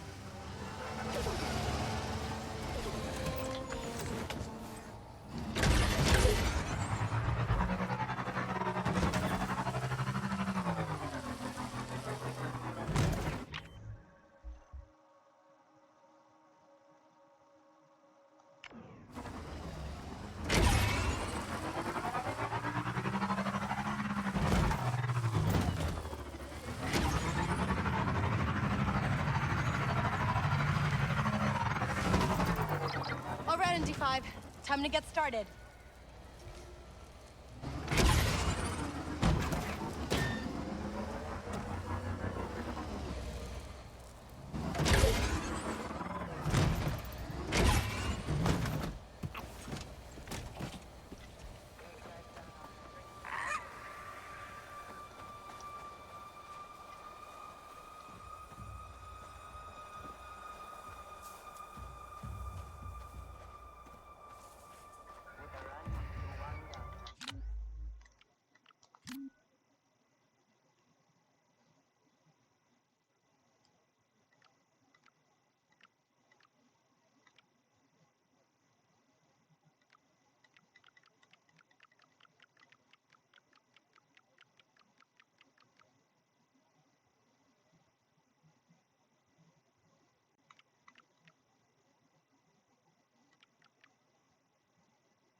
Well, I'm gonna go back there.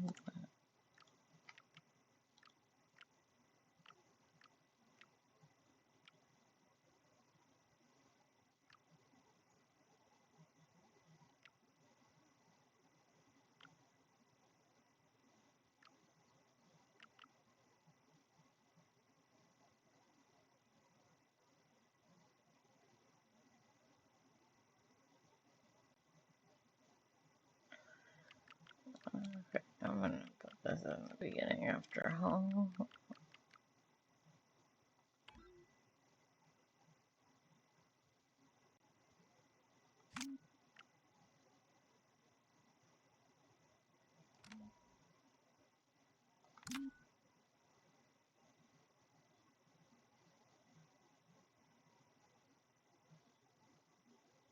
Okay.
I hear you.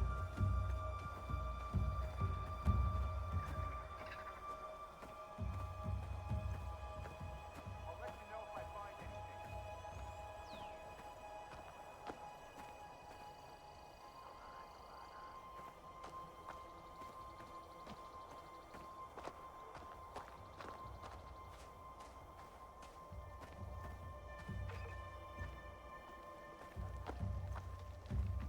We hit this rival crew last week.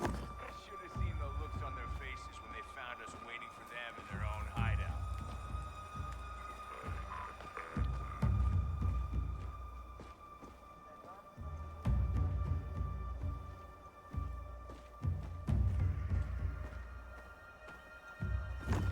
The new kid got us a good haul. Worth almost 10,000 credits. Not bad for a lowlife.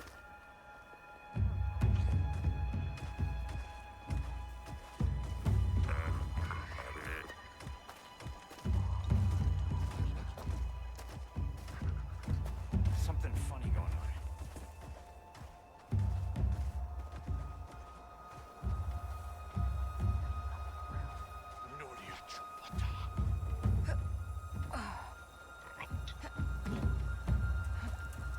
Our ship got raided last year. Pirates attacking pirates. Can't trust anyone.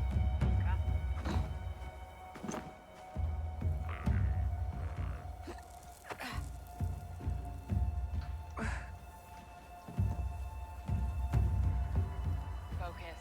Concentrate.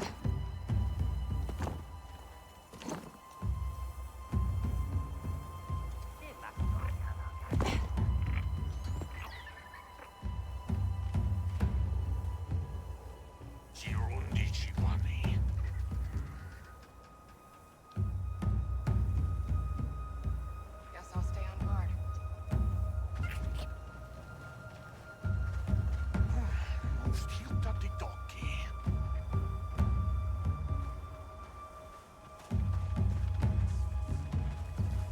Those guys better not be drinking without me. This whole crate of marine jewelry. Gorgeous stuff. Nice gift for my girlfriend. That's Nikki.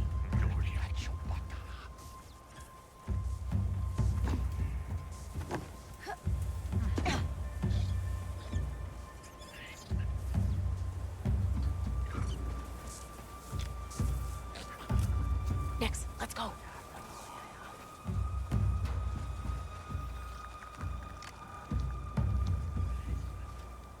My captain told me the first thing you gotta steal is weapons. More weapons means you can get more ships.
Let's drive.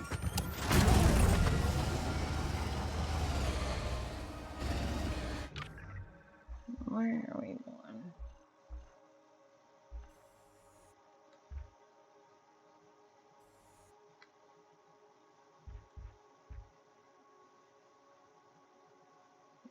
Okay, all the way over there.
Heading back to bed. Alright.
I got a lot of big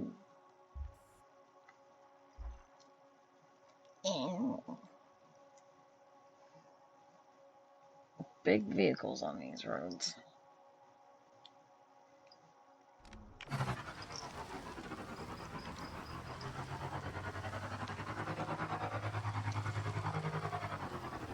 Alright, are you gonna lay down?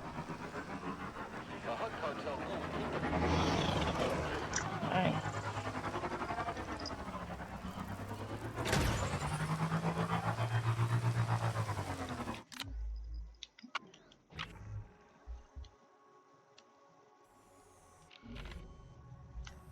Not that far.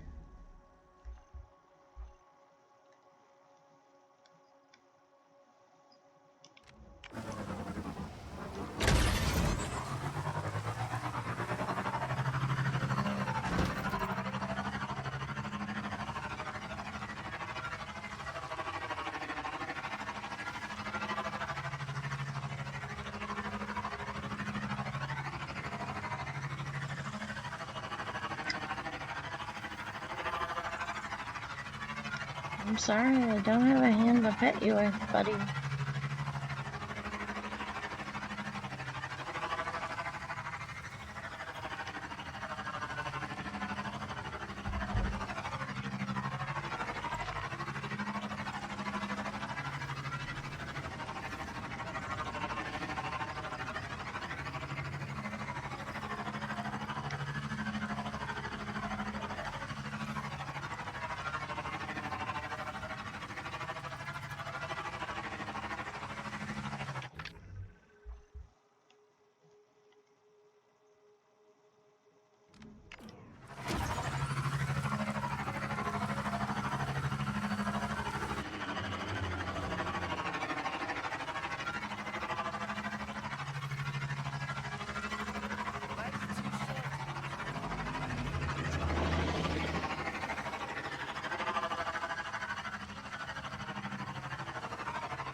But I've got the money right here.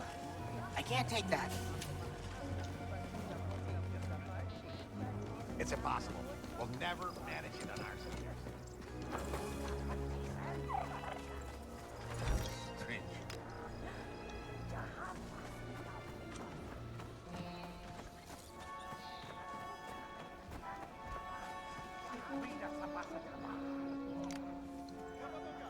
that one's in the bag.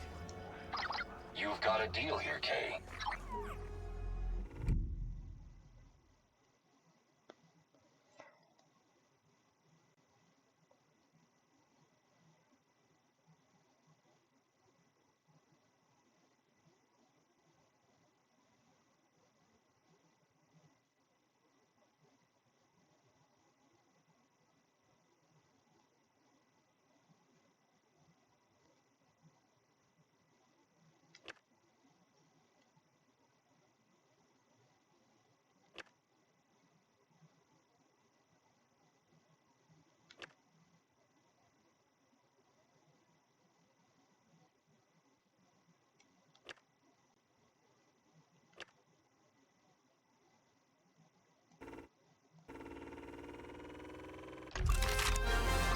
You earned it. Come back anytime.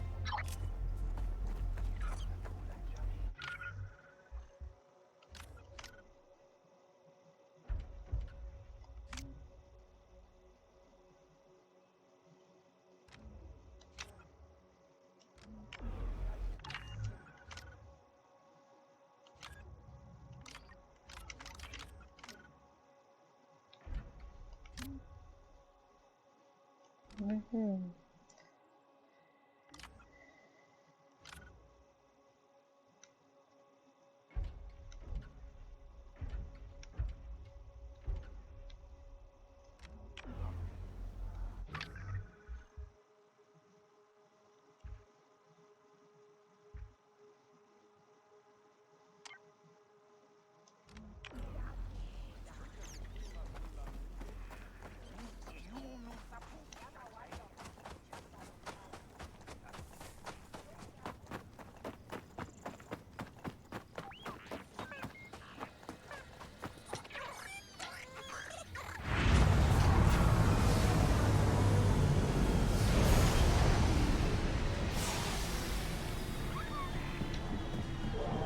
There are some items waiting for you.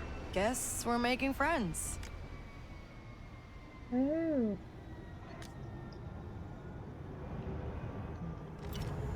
Oh, now that's nice. Hello, Kay.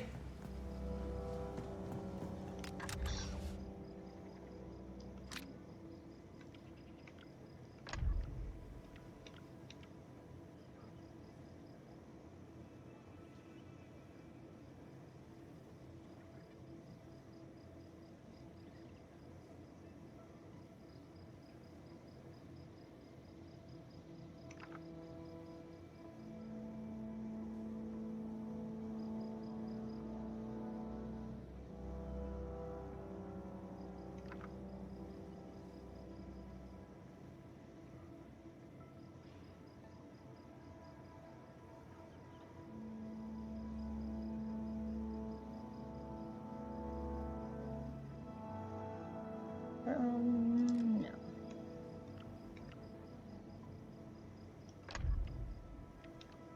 Oh, that's what I really know about.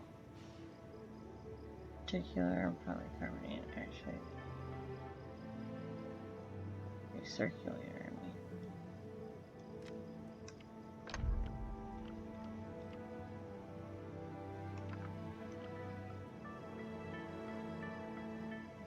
Cylinder, circulator there.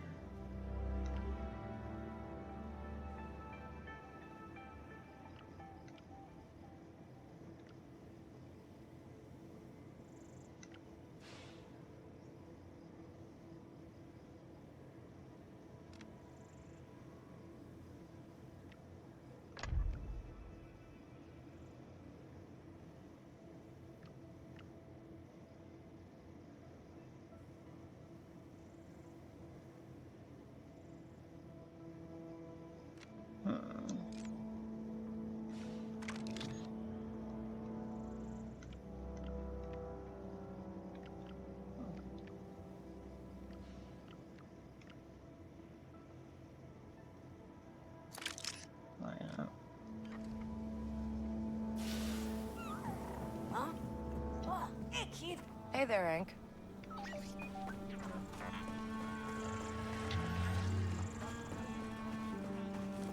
know Quint?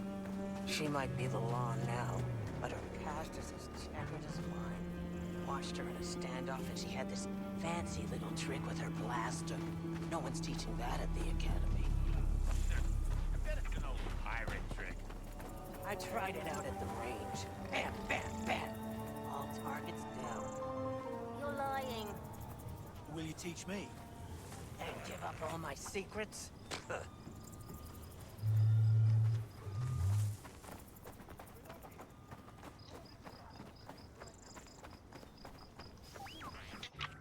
No, what was I doing before that?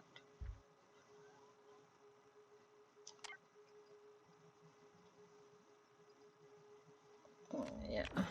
Sugar.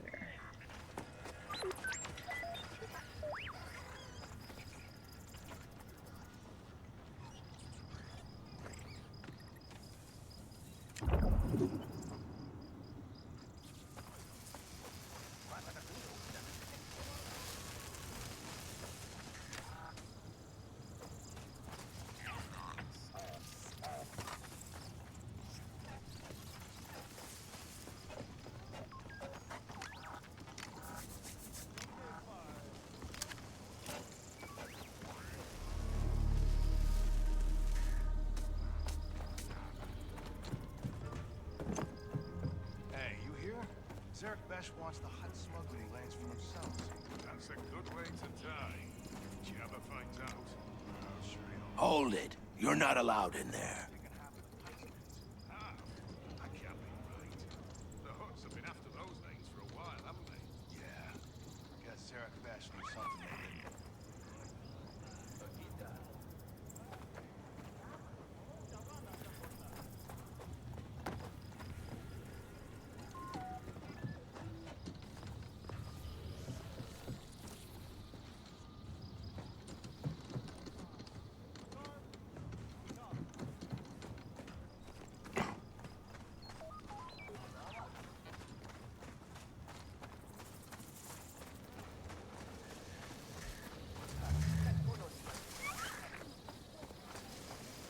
I love those treasure hunters.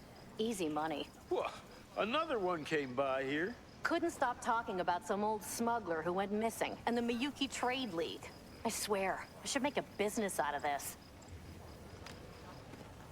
Hey, I heard you talking about a treasure hunter. Do you know where they went? Funny you ask. I'll tell you for a small price.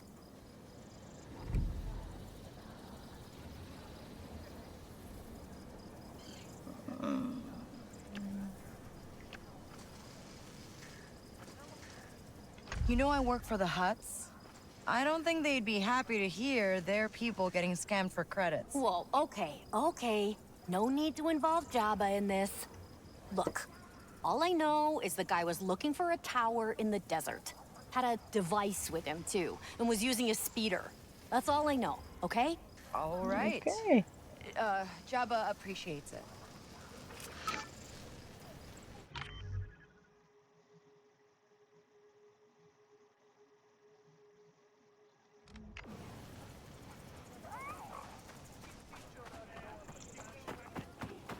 Yeah, we'll stick with that. Or Java does.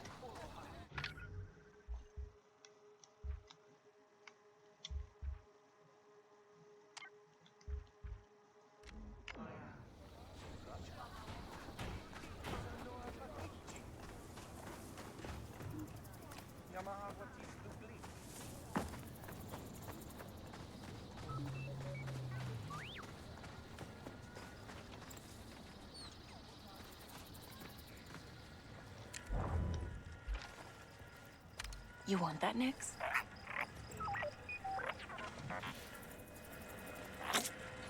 Way to go.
What have you got, Nix?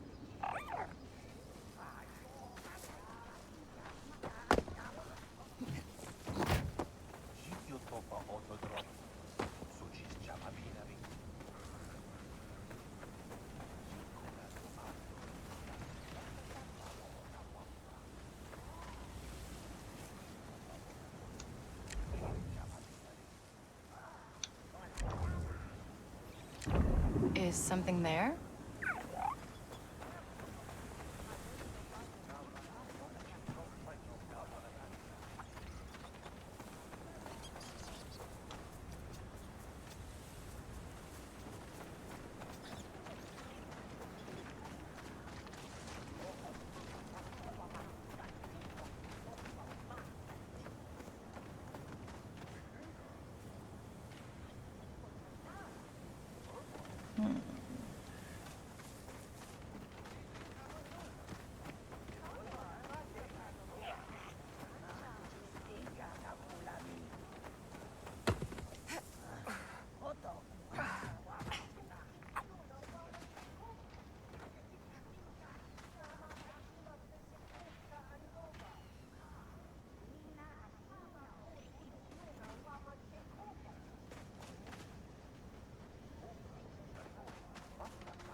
Smell something, buddy?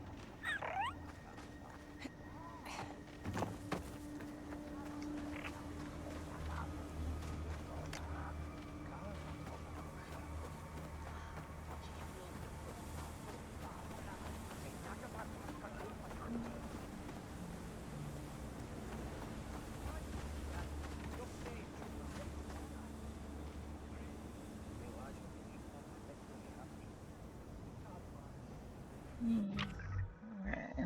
Well, I can't get in there. I swear there was a cantina or something that I went into. Like when I first came into this place.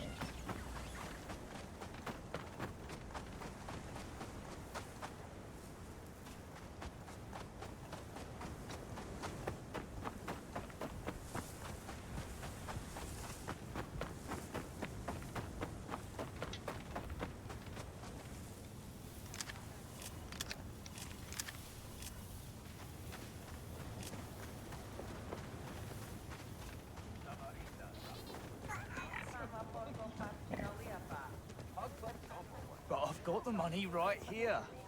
I can't take that. Turning away paying customers? Everything's running through the Empire here now, and they collect their taxes and credits. I can't take anything else. None of the shops will. Guess you're out of luck. What about this jewelry? It's worth quite a lot. I don't barter.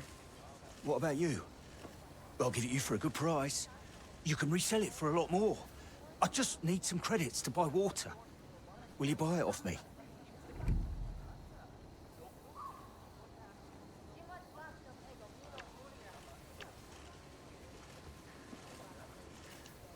Sure. I'll take that deal. Here's the credits for 1 water ration. Thank you. Some compassion in the galaxy. Yeah. 10 credits. Not exactly stretching my budget. Please forgive me, I should have never left Moss Isley. When you said it was dangerous out west, I didn't take you seriously, but this heat, it's pirates, the farm isn't suitable. I hid my valuables in a cave while I figure out what to do. Thought I'd be happy here, but I'm not. I'm happy with you. I know that now.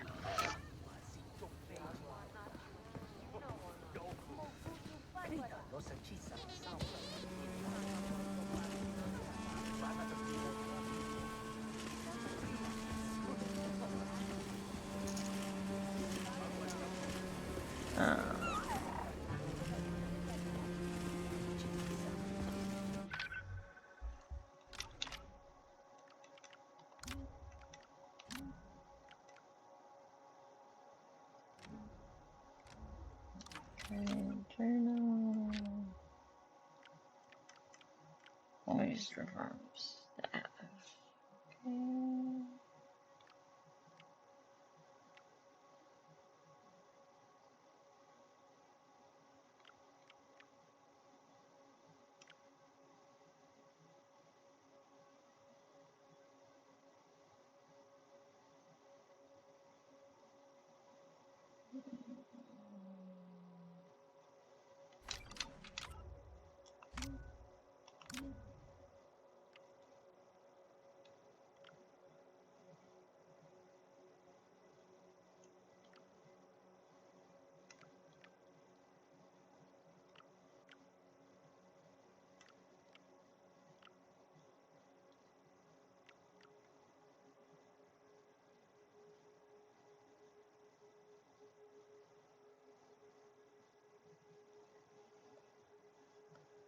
Um,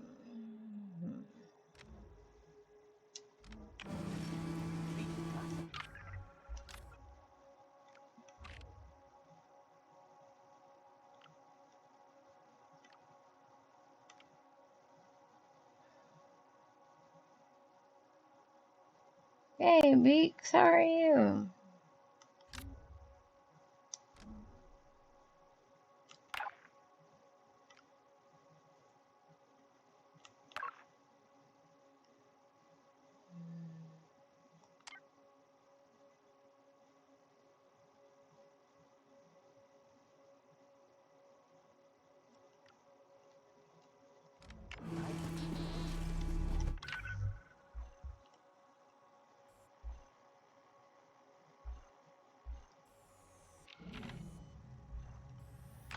Hey.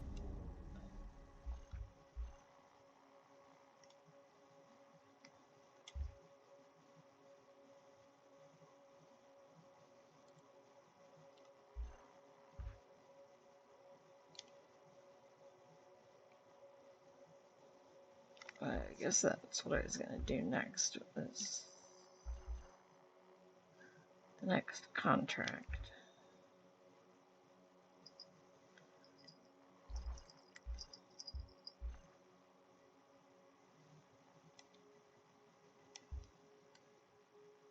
Just got up. Nice.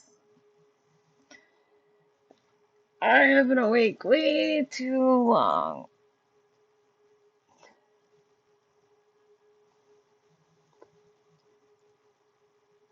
I took a small nap in the afternoon. Well, I took a small nap earlier this evening. Come here. Come here, babe. But it wasn't long enough to make up for the extreme lack of sleep and the exhausting time working with all the children at the birthday party.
It's suicide. If we fail, done for. It's not that high. What are you trying to do? Sounds like a speeder trick. Mind your own business, off-worlder. Wait, I've got an idea. Hey, are you afraid of heights? Nope. What is it you're trying to rope me into doing? We found a new route to move our shipments, but it involves jumping over a gorge in the desert. Oh, and I bet this shortcut means you don't have to go through a hut checkpoint. Or pay them taxes. I'll give it a shot, but I don't work for free. It'll be worth it, even if we pay her a cut. See you there.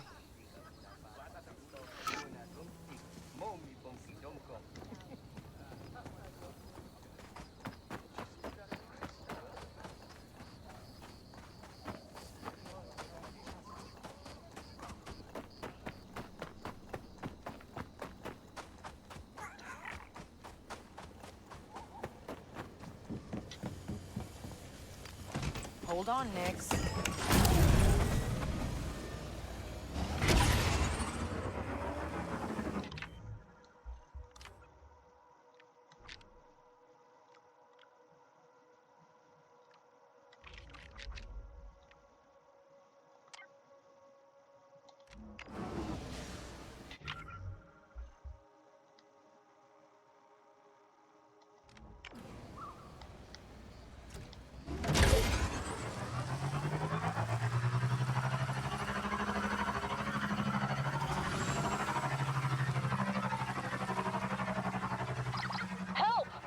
being hit by pirates.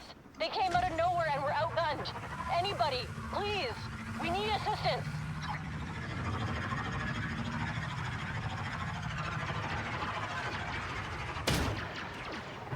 Shit.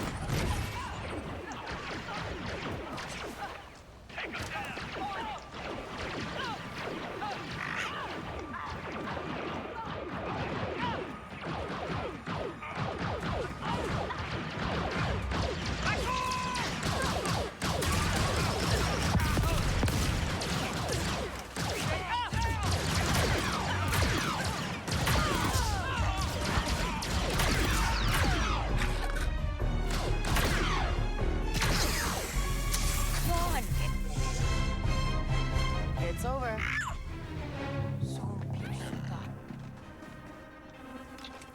Hey, I'm Kay. I heard your call for help. I'm glad you did. I hope you got some fight left in you, Kay. Because there's more coming.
Nice.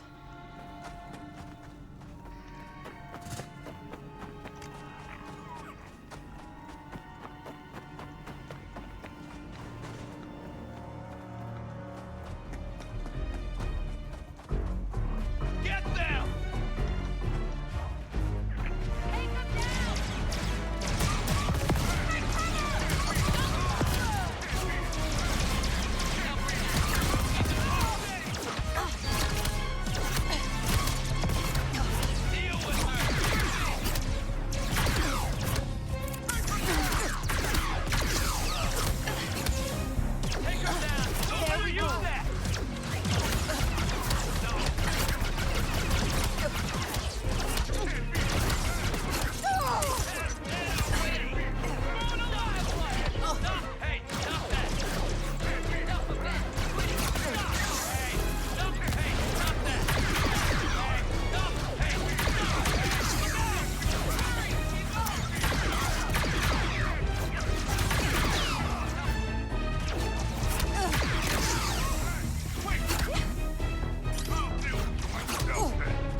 still in one piece.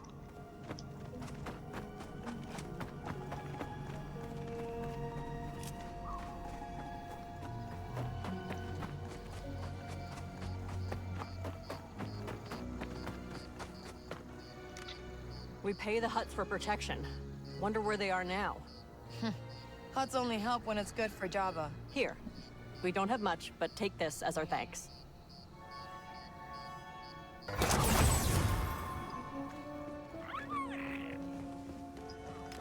Thanks. Excuse me while I slightly rage your homestead. What'd you find?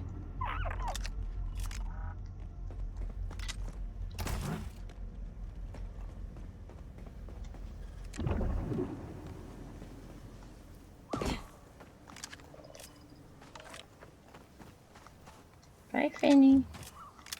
You're falling off.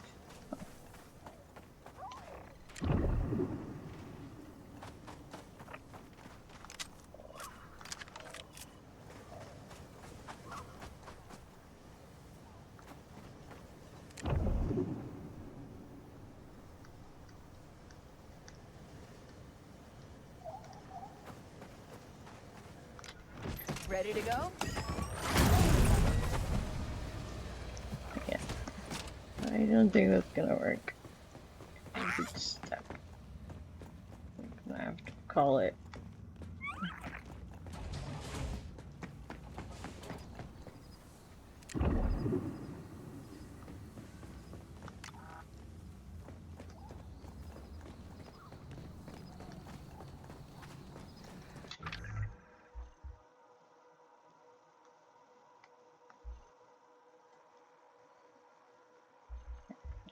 Still delivering.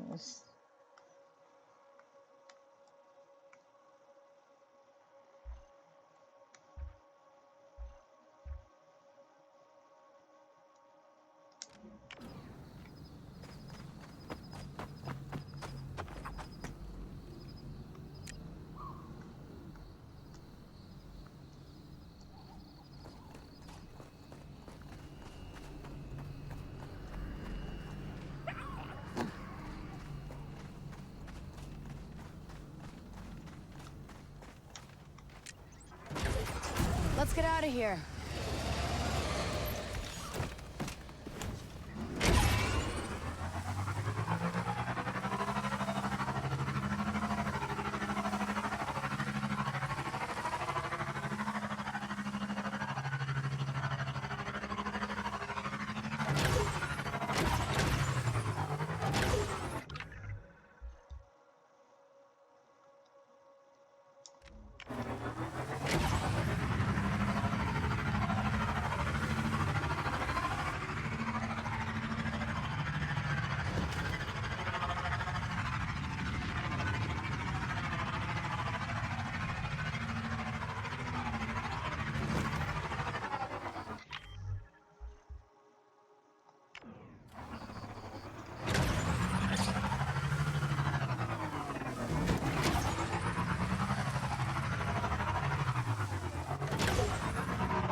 Okay, ND5, I'm here.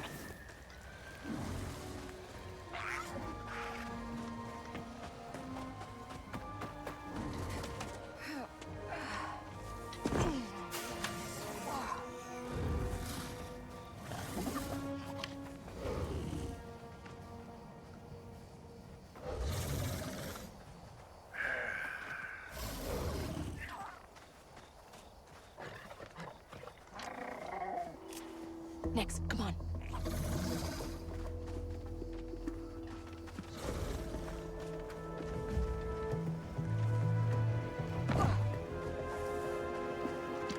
Hold tight.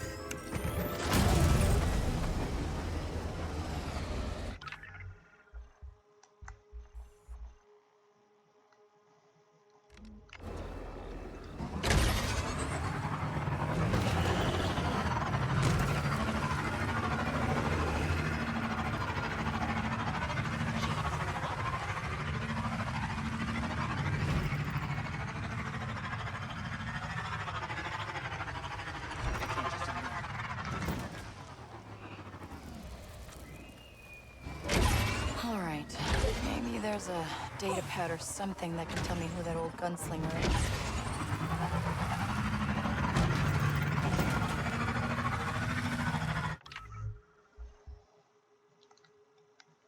Jeez, I'm going back.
No, it's way too dangerous.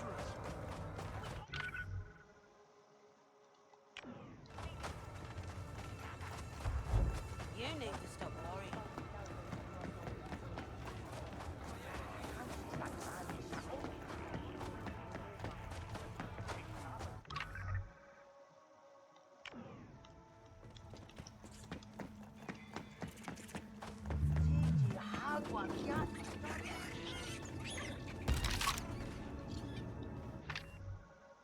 No.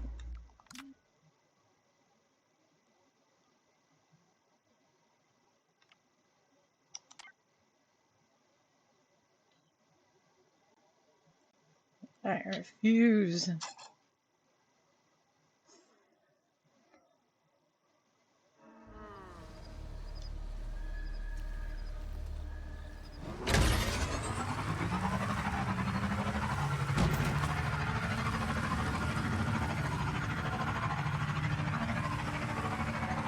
I was right there.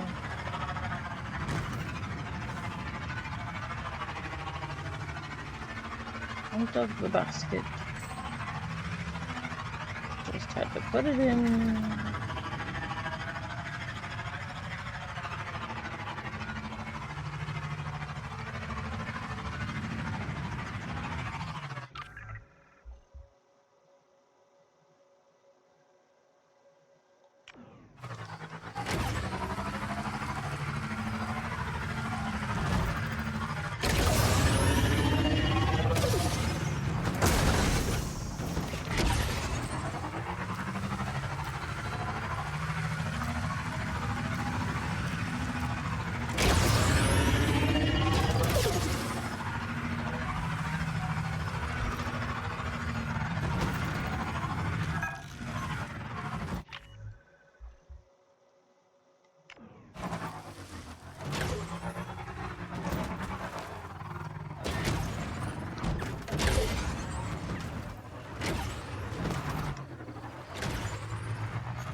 Got a minute? That wasn't too hard. Incoming deal for you, Kay.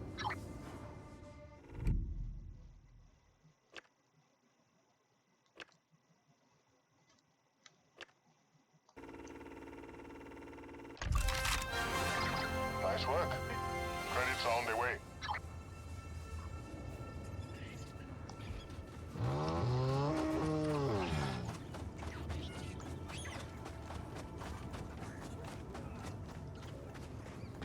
Yeah.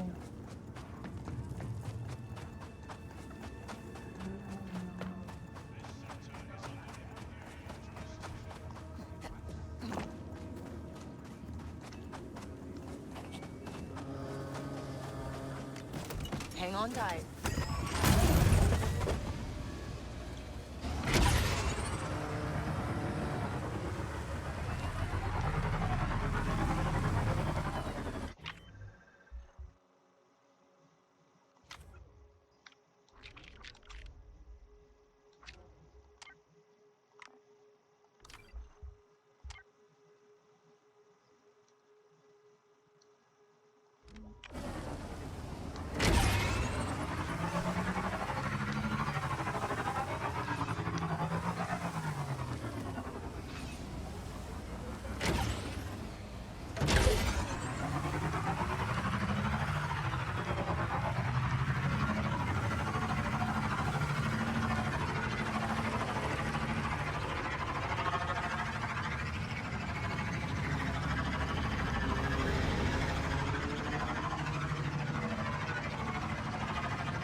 Lincoln, get down.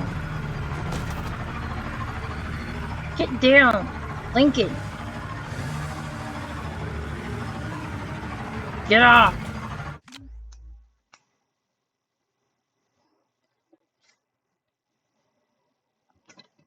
Get him. Get.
Oops.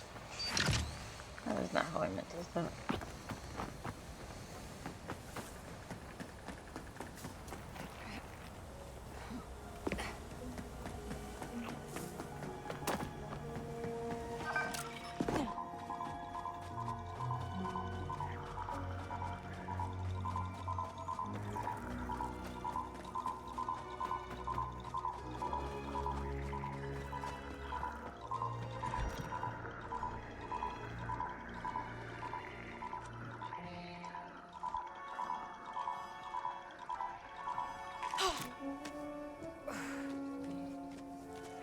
Hey, buddy.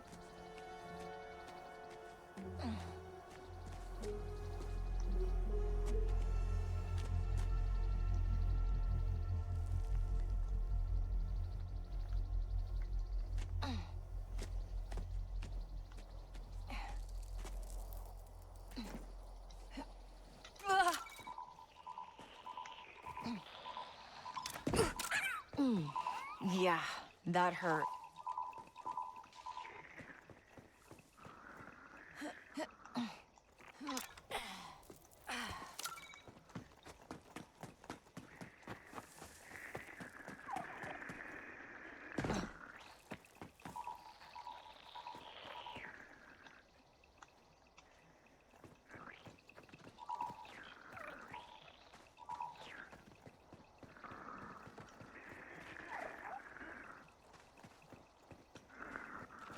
Another time.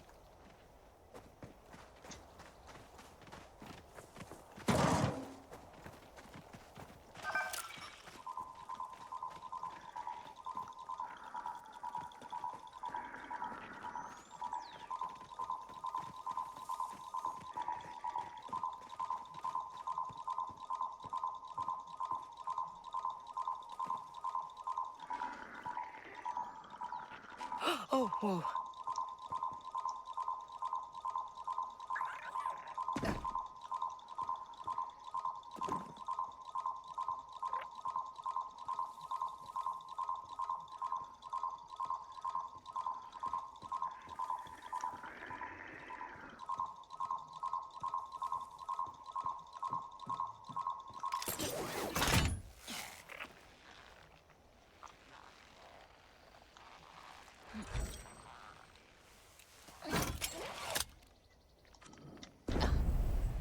Not what I meant to.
Well, at least my health goes back up Hold with tight. time. So when I do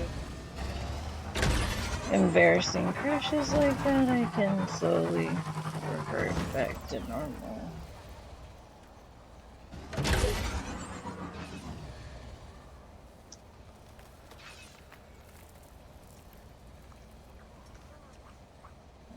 How do I go around you?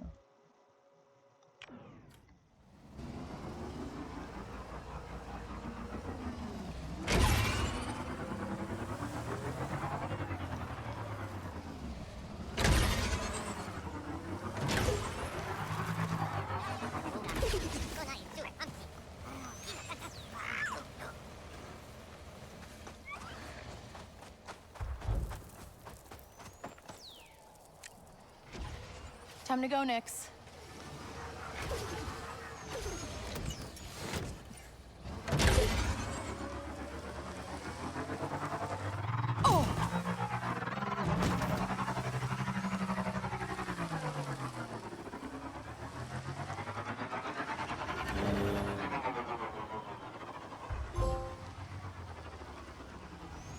Enter an excitement.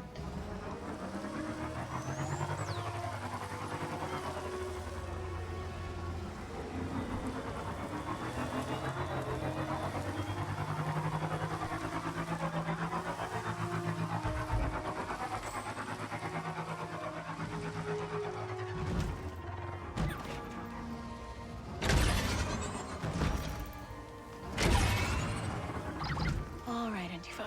Let's do this. Okay. Good.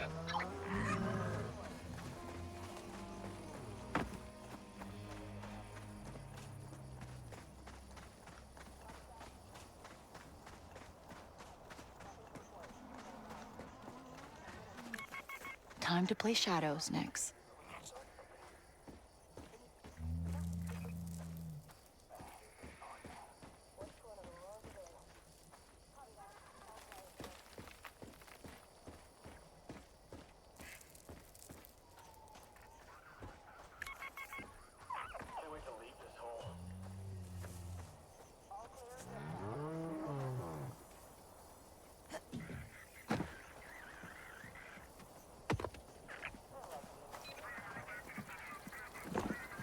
The perimeter better be secure.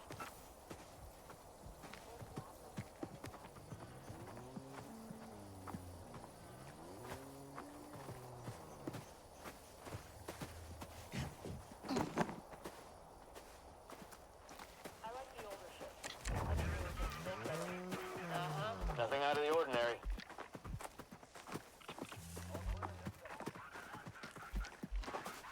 I can't stand another day on this rock.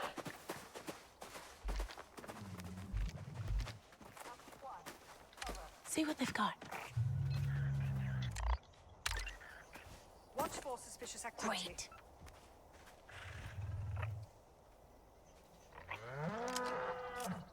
Okay. Roger that. We'll report in if I see anything.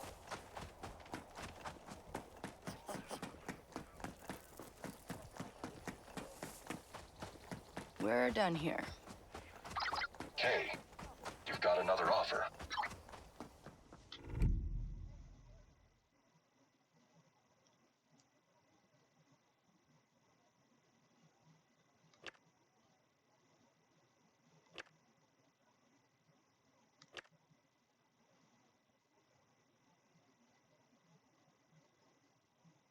Crimson, don't go bad on me.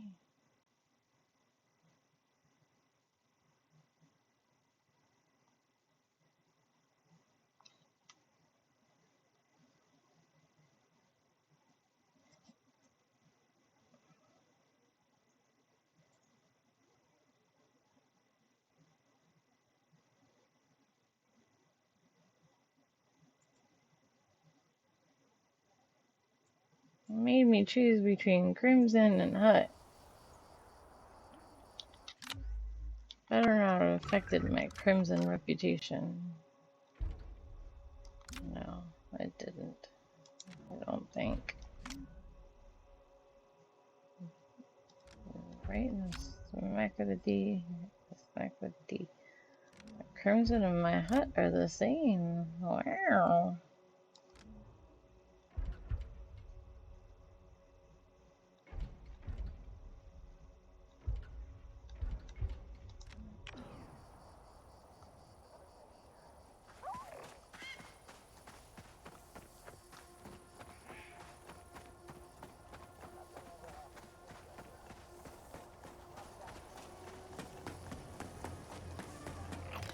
Let's drive.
You're gonna jump it on that old thing?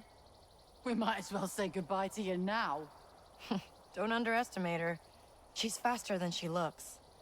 Yeah, right.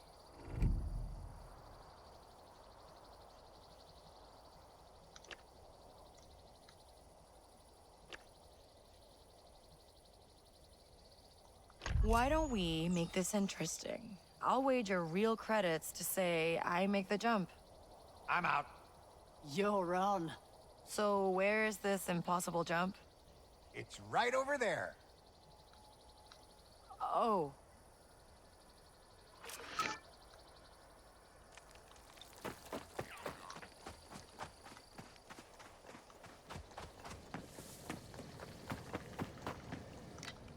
Hold on, Nick.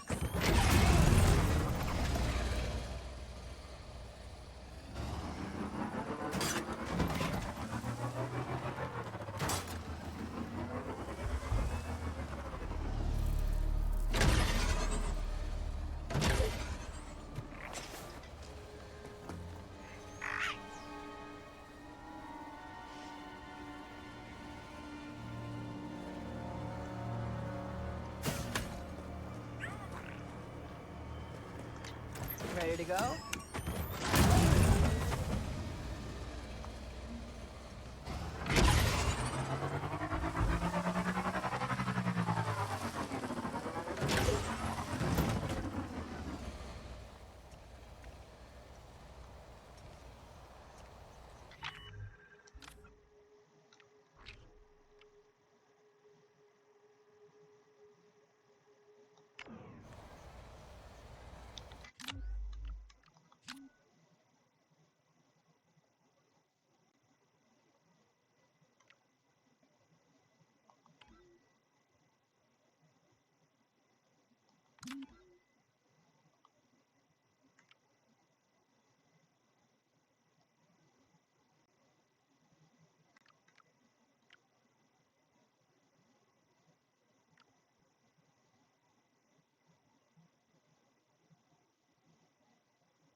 Woo! Ha! Time to pay up. You've got a death wish. In a good way. Hey, if you're willing to risk life and limb again, we post jobs to the contracts board in Moss Isley. You can earn some real money.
Get in there, Nix.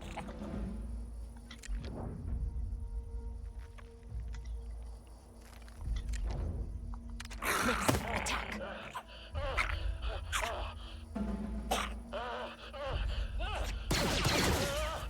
can't be good.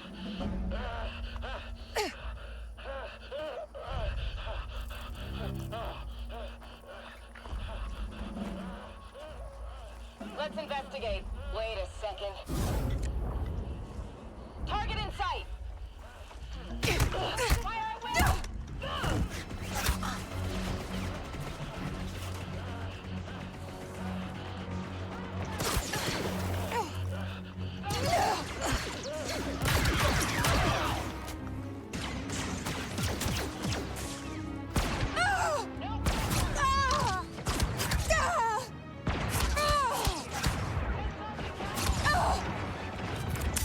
I'm fine. I'm fine.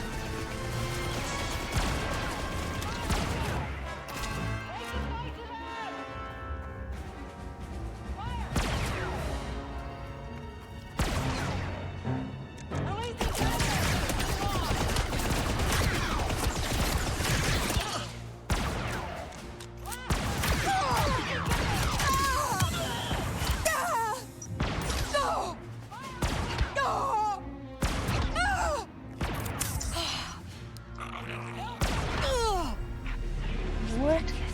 Who the heck is hitting me with what?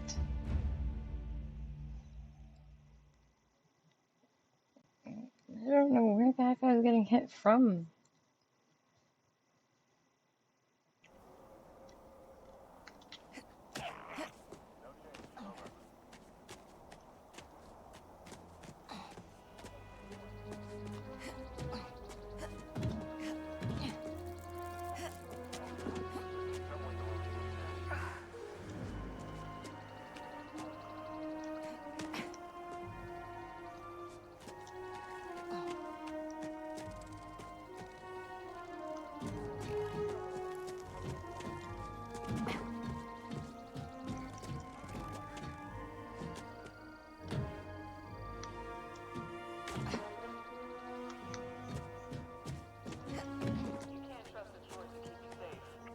Yeah, honestly.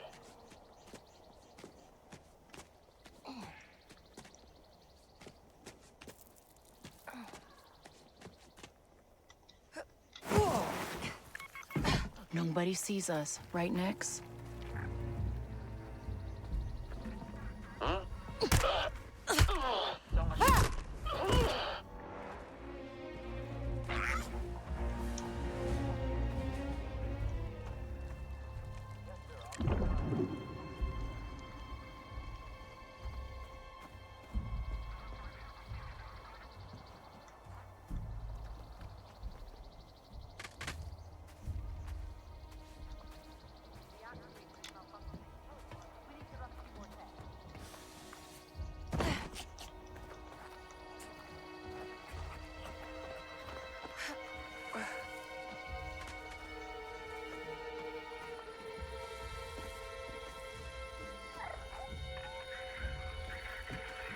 Sector's a little too quiet.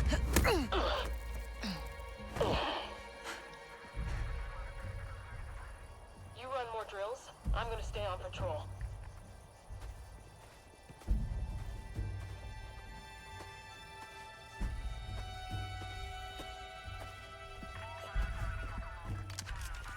Nothing to report. What? Hey there. Huh?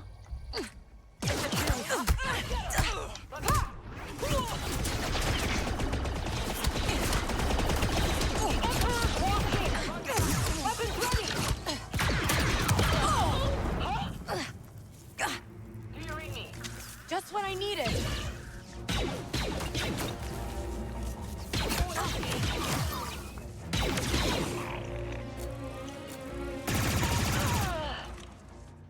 All right, that's over.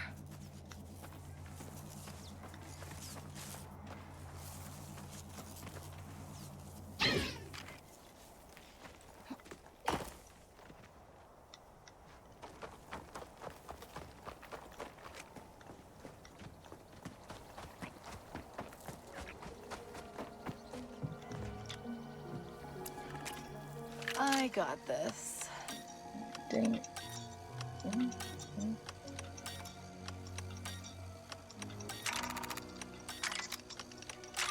Yes.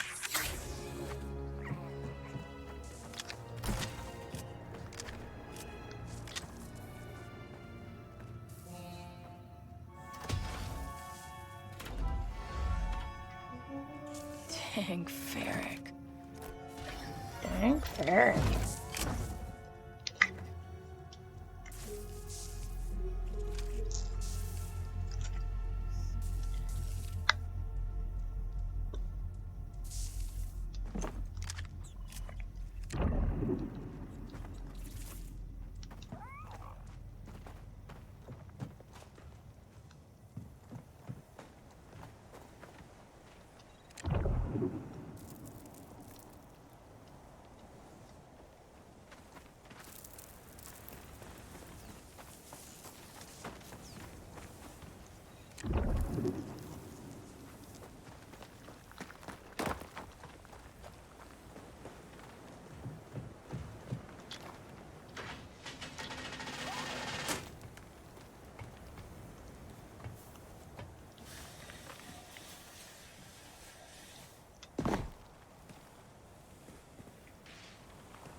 Okay, okay.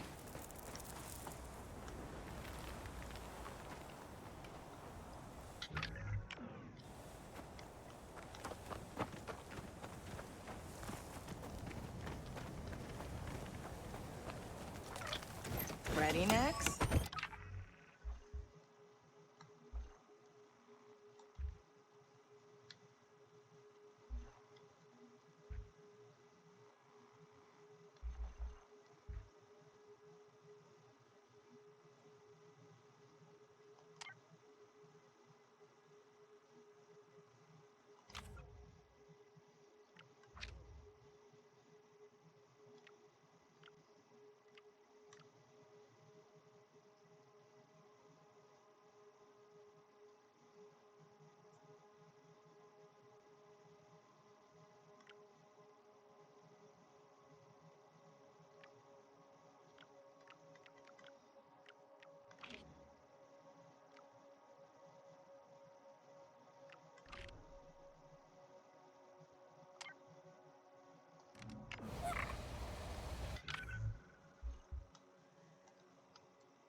Shoulder always hurts before it rains. Old blaster wound.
This is a restricted area.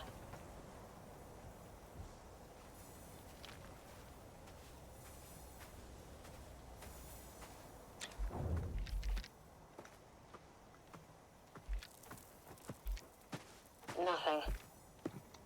Distract him, Nix. Get it! Shoo! Nasty beasts. Roger that.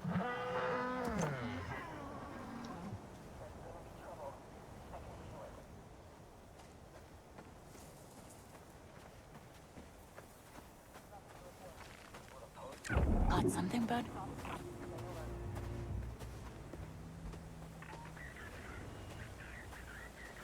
Copy that. I'm dying to take those new Lothal speeder bikes for a test drive. Let's wrap the... All right.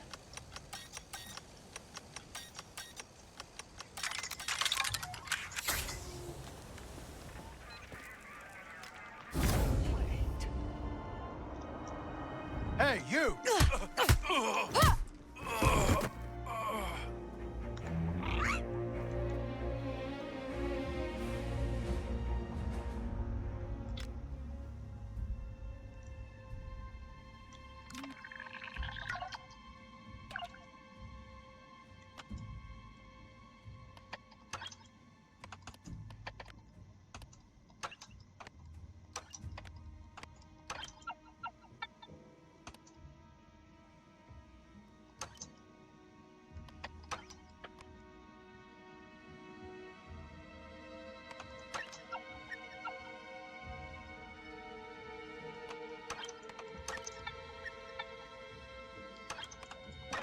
Got it.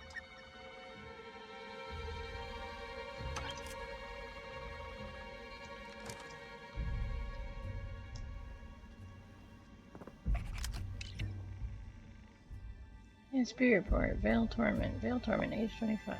Bounty hunter. Vale's a bounty hunter with an impressive track record considering her young age, earning her a reputation as one of her best. The Bounty Hunter Guild has to offer. Vale notably assassinated crime lord Slim Salini,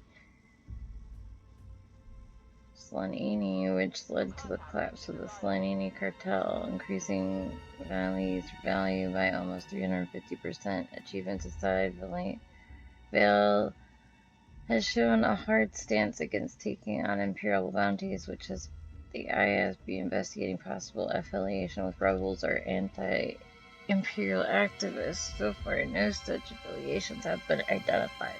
It's possible that some personal experience has made her reluctant to collaborate with the Empire without making her an active insurgent. Nevertheless, Vale's work with prominent syndicates such as Black Sun and Zurich Besh will often put her at odds with Imperial interests. Someone nearby?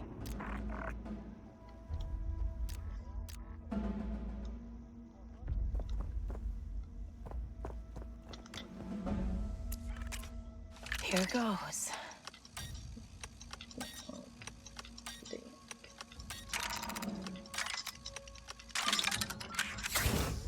Okay, just what I needed.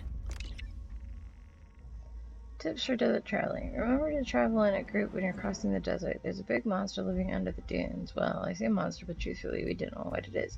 Don't worry, there's a simple rule to surviving an encounter. You don't need to be faster than the monster, you just need to be faster than the person beside you. Nice.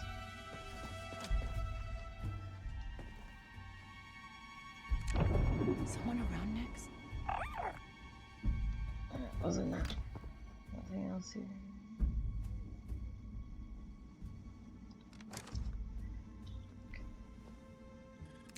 Someone nearby?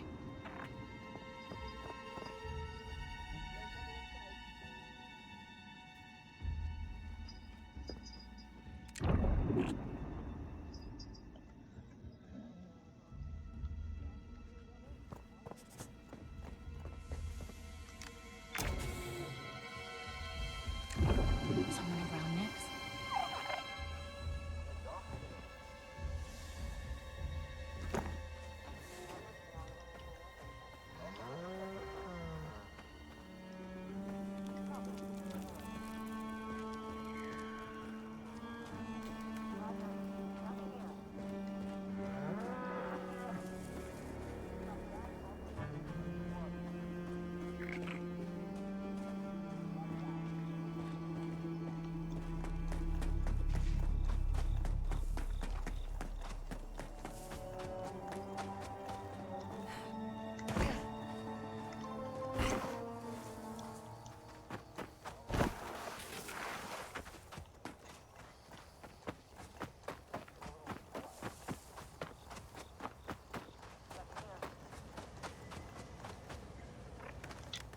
Hold on, Nix.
Okay. Ready, Nix?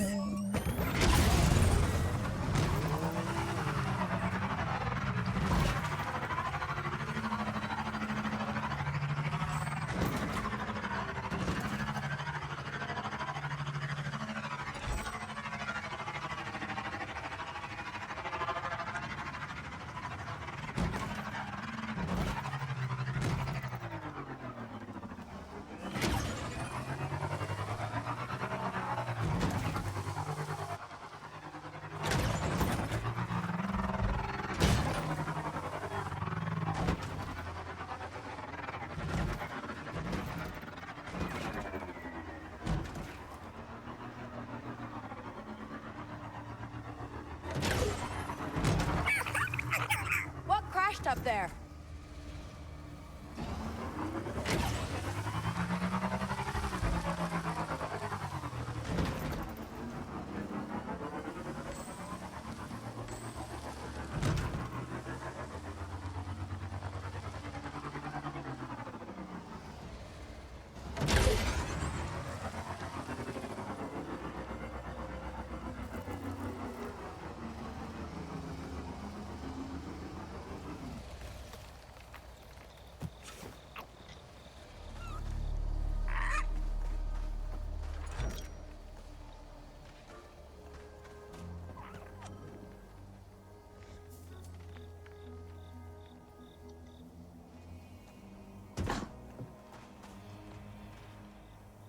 Even better.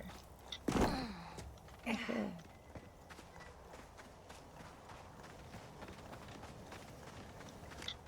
Hold tight.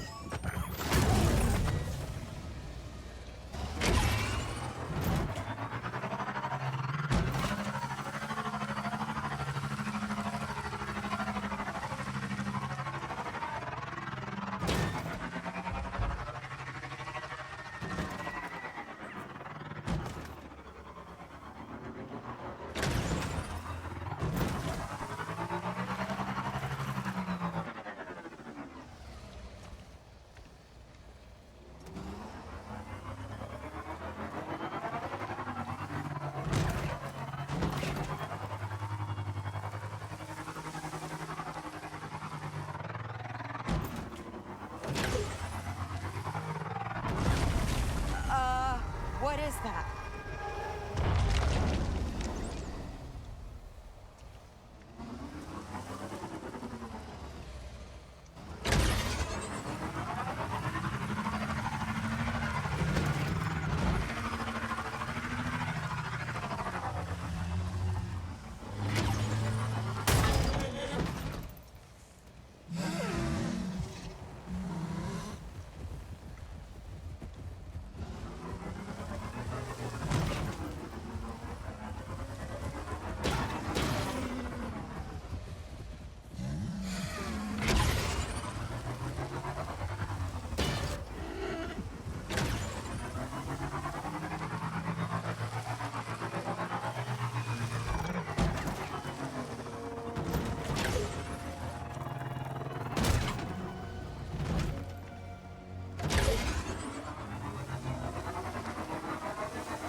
What crashed up there?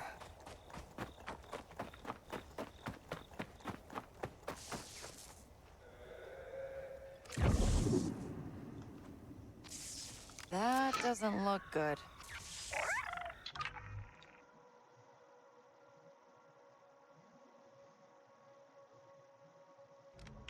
We should follow it. It must be from that treasure hunter.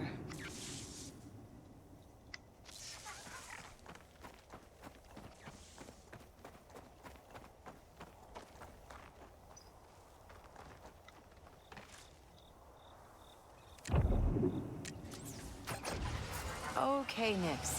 Let's go.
Made it.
Okay, it's over.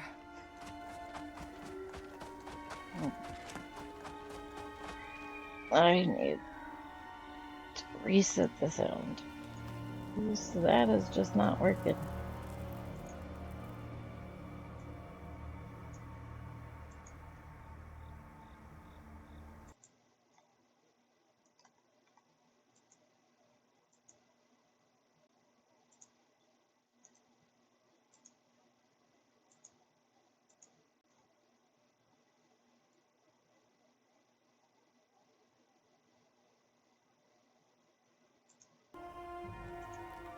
There we go.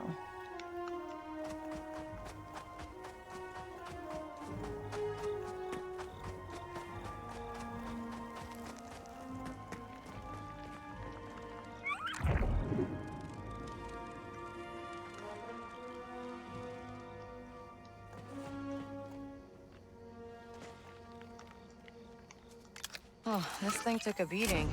Let's hope it still works. Huh. No sign of that treasure hunter.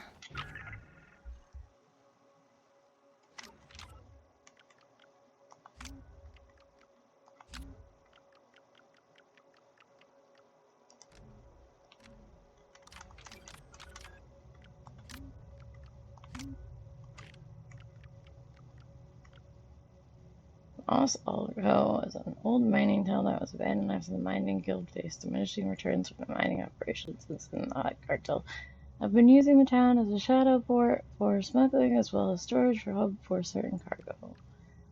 Pillar Forest. The Pillar Forest is a section of plains with some unique rock formations that was once a notable landmark during some of Tatooine's pod races. Wonder if he's still alive.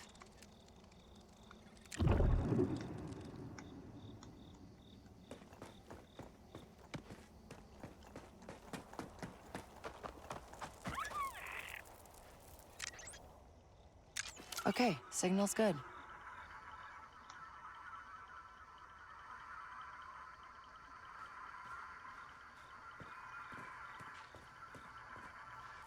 Not right now.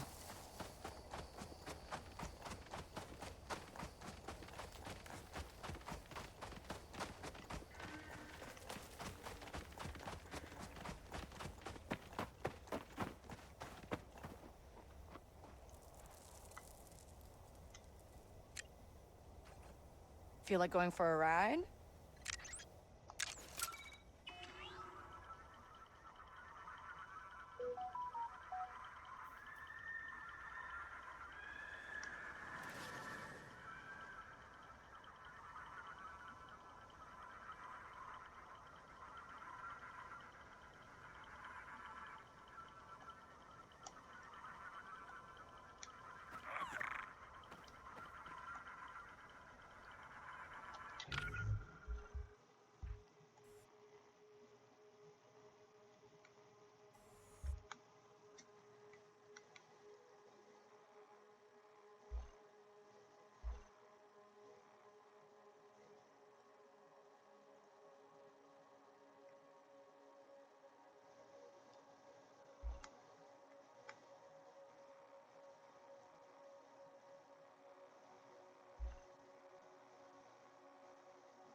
Got a signal.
Hang on tight.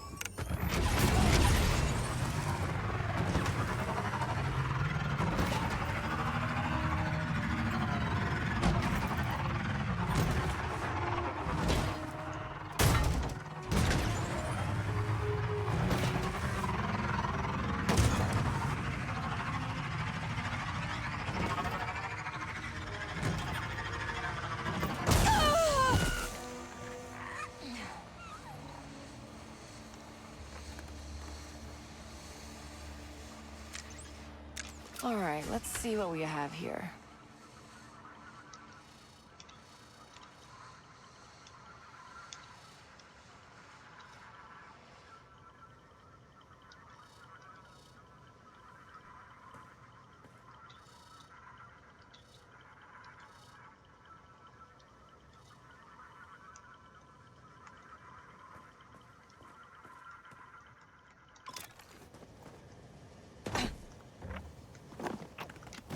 Let's drive.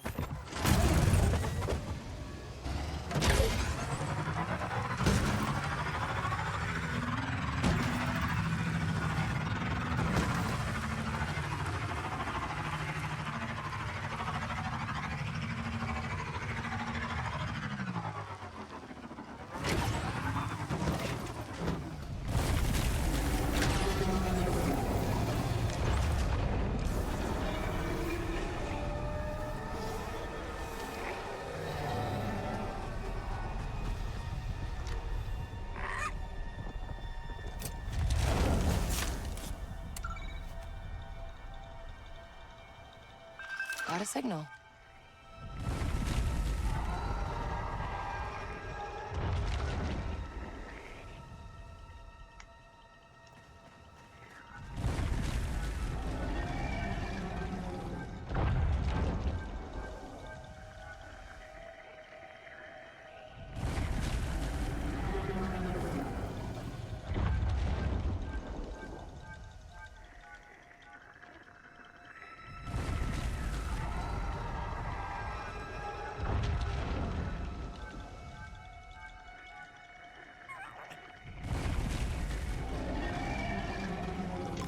Ready to go?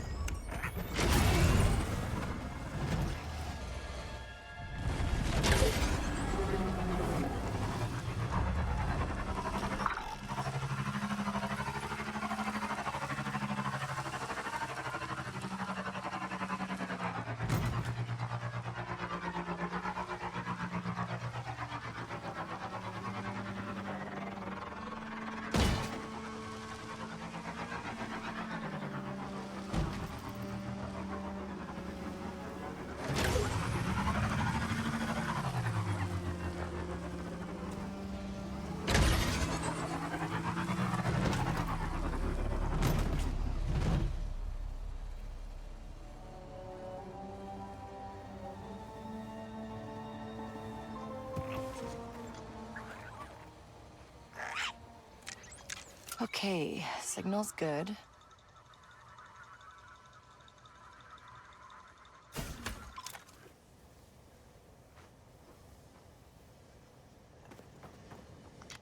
Hold tight.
All right, let's see what we have here.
Come on.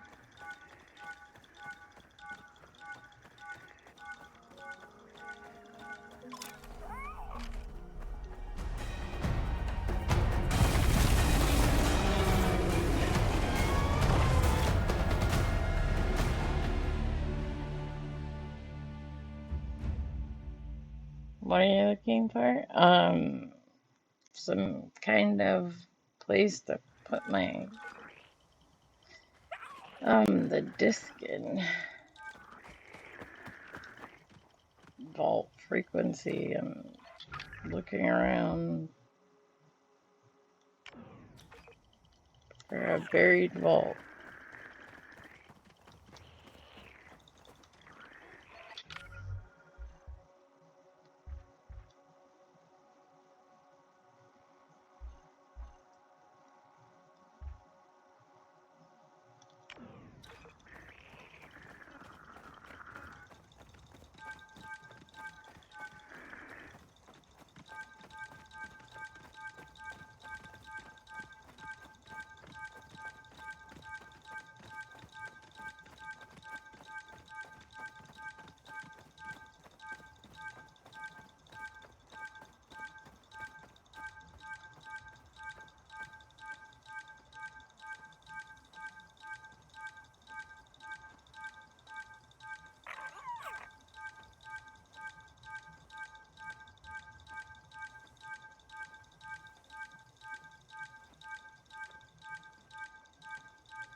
We're getting close.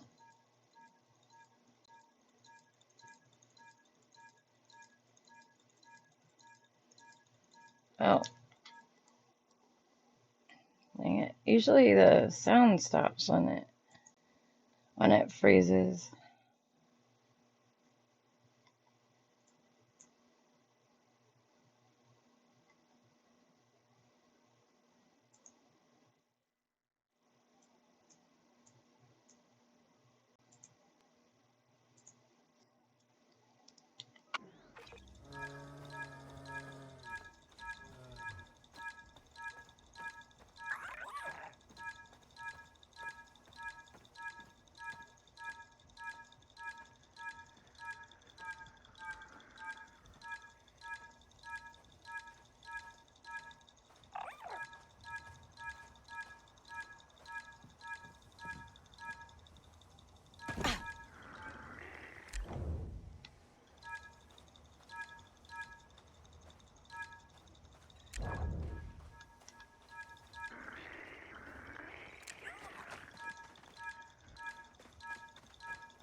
What have you got, Nix?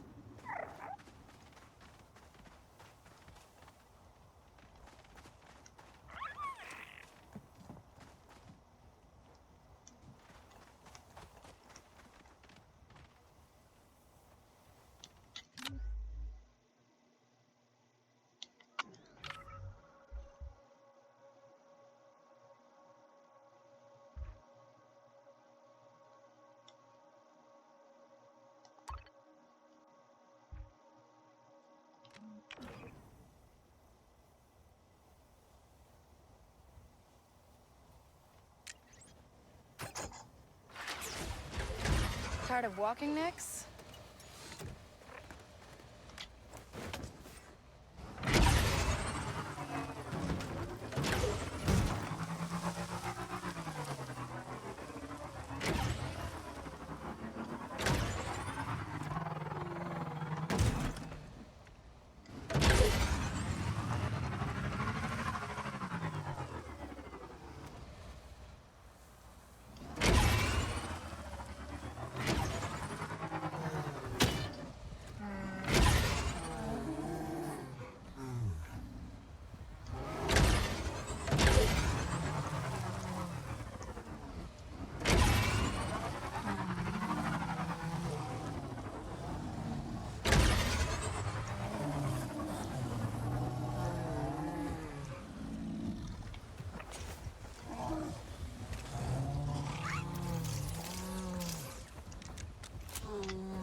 Hold on, Nix.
There it is. Duh.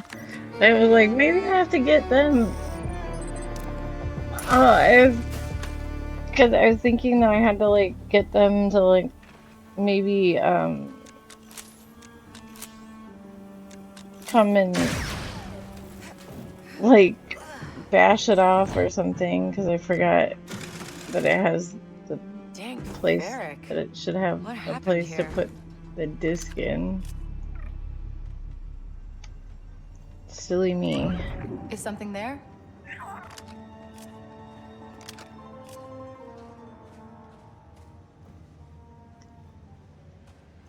Wasn't thinking. Hey, Andy, I picked up some gear from this vault, but I feel like I'm missing something. Well, the trade league's been busy. There could be another vault here. You're right. I'll take another look.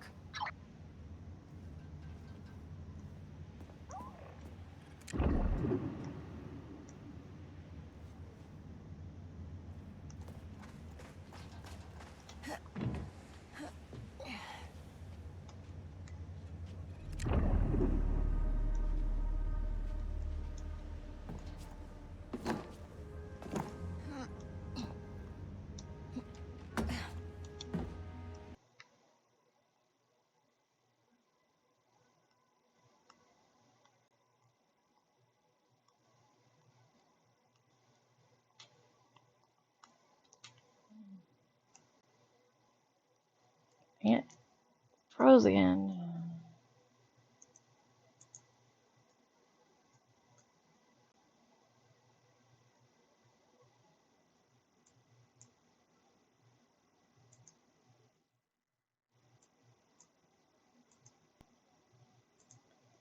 I don't know why that keeps doing that.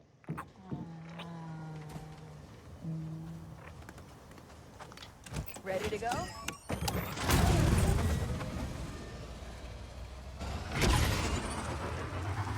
I don't know why it keeps doing that. Sorry. Trying to keep my eye on it, but uh-oh.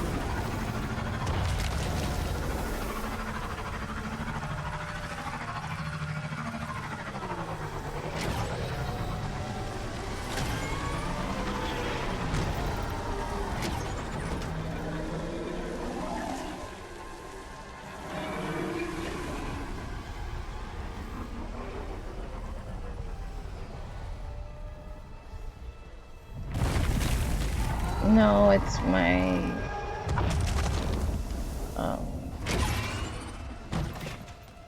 it's not the game, it's the um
don't think I can take on that guy, considering I can't even shoot from my speeder bike yet. I didn't even eat him, it just healed him.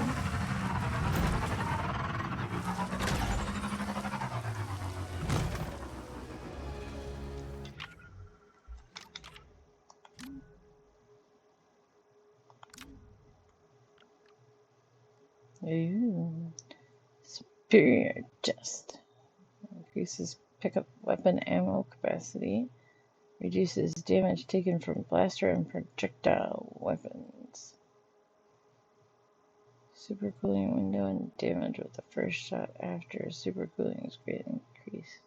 Oh, that's cool.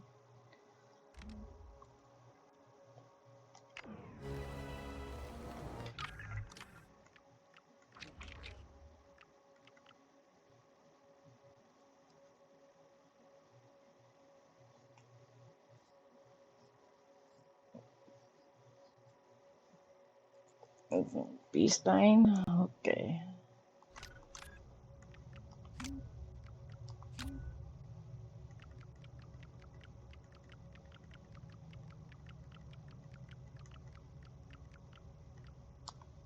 Hi, Hunt. This is Jet Cordo.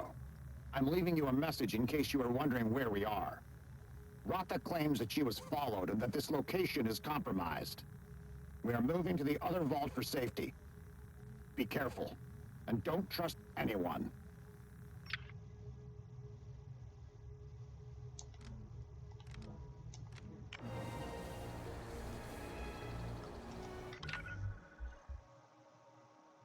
Okay.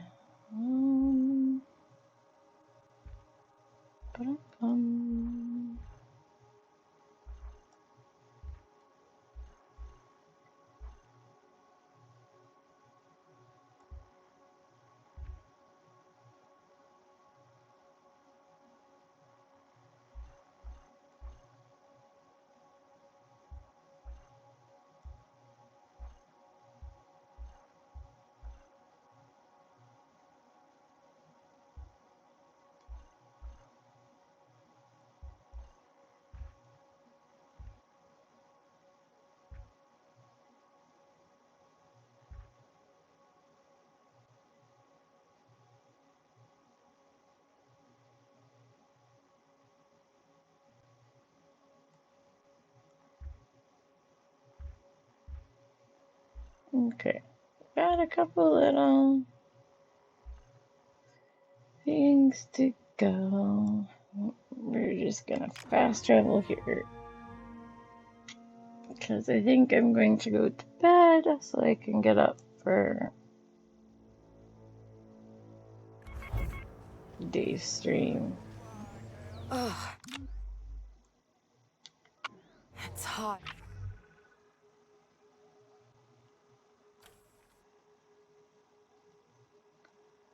And this is where I need to come to hear about the rumors anyway. Hey, next.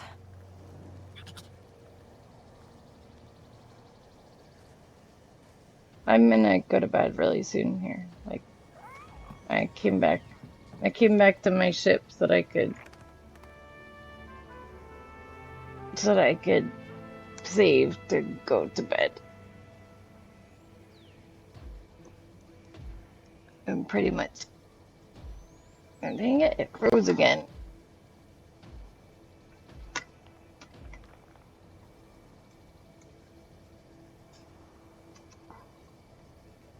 I don't know if you can hear me. You should be able to hear me still, I hope. I'm just moving this stuff around and then I will fix the capture card real quick. Because, like, it's not even necessarily it is the capture card, but it's the audio that's screwing up. And I wonder if it's because of, no, my camera froze now. Hold on. I must have accidentally did the wrong camera when I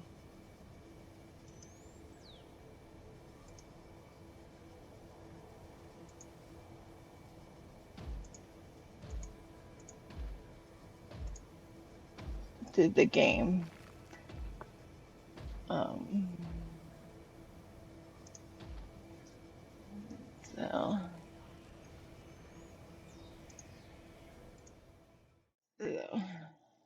yeah. Ugh.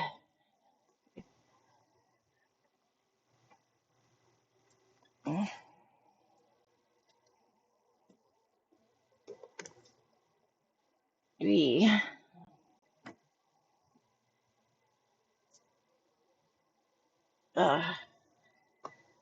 so I didn't hardly get a nap, and I'm still so tired. I think I I might have, like, whenever I would stop to think about like what I was doing in the game, like when nobody was here to talk to for like between the hours of like 2:30 and like 4 before I got like a second wind, like I was and then I finally got up and I got up and got a snack and like a new drink, and that was the problem was I didn't have a drink.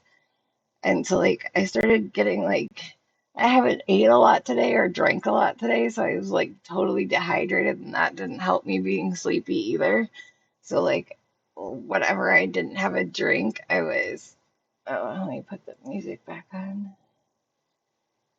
Um, but so not having a drink was really messing with me. 'Cause as soon as I got up and I got a drink, I did get a couple of little snacks, but I was fine. But when I didn't have the drink, I was like stopping to like figure out what the next thing to do was. And I don't know if I shut my eyes, but I realized that I was thinking about things like way too long and that I was thinking about things that weren't related. I'm like, wait, those aren't related to the game. Like, wait, no, that's not what I should be thinking about right now. And then I had to like stop and look at the game and be like, what was I supposed to be thinking about again? So, yeah, that was probably not helping either. But it was just, I would just like drift into like these other thoughts of like, like things that I was like, kind of like where I was talking to myself in my head, and like I was like I was almost telling stories like to you guys, and then I'd realize like, no, nobody's here. I'm not even saying this stuff out loud. What am I doing? I'm supposed to be playing the game. And then I'd look at the game and I'd be like, oh, wait, what am I doing in the game again? And then, like, I'd be like, oh, I'm so scared to check the menu again because I might, like, go off on another tangent in my head. So I am tired, but, like, I mean, I had like 3 hours of sleep last night, and then I had to be up all day, standing up and wrangling 8-year-olds and for half the day, and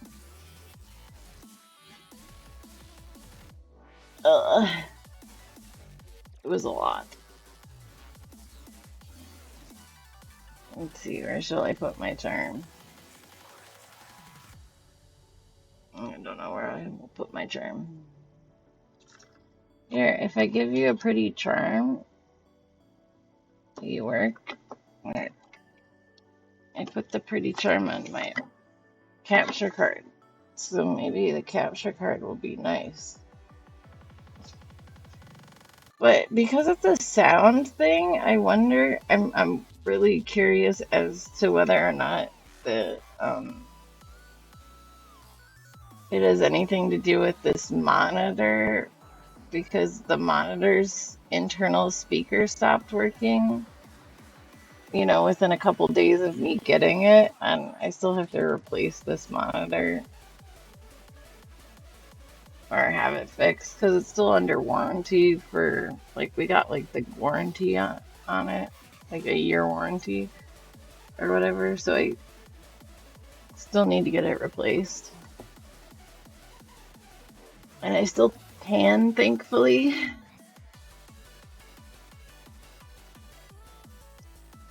So, but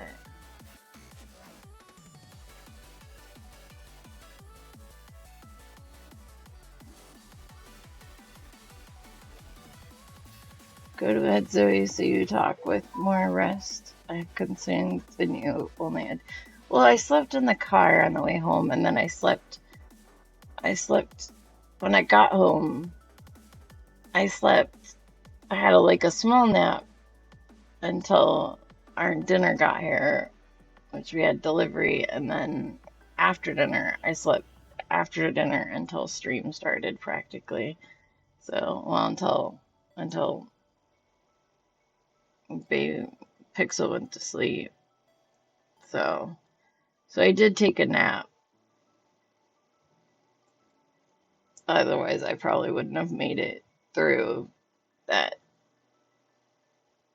hour and a half period that I was so tired. I probably would have fallen asleep on stream and like just been like sleeping over there and woken up at 4 o'clock and got like, oh my God, am I still like, oh crap, did I just like tape myself sleeping? Like, uh,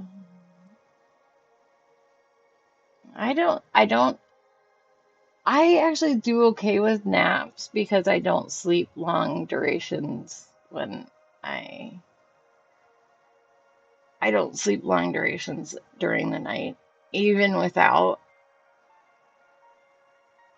Pixel waking me up or my hubby waking me up. I have two different kinds of sleep. I have light sleep and I have deep sleep without REM. I rarely ever have REM sleep. It's actually I get more REM sleep cycles when I take naps than when I sleep for a long time in bed.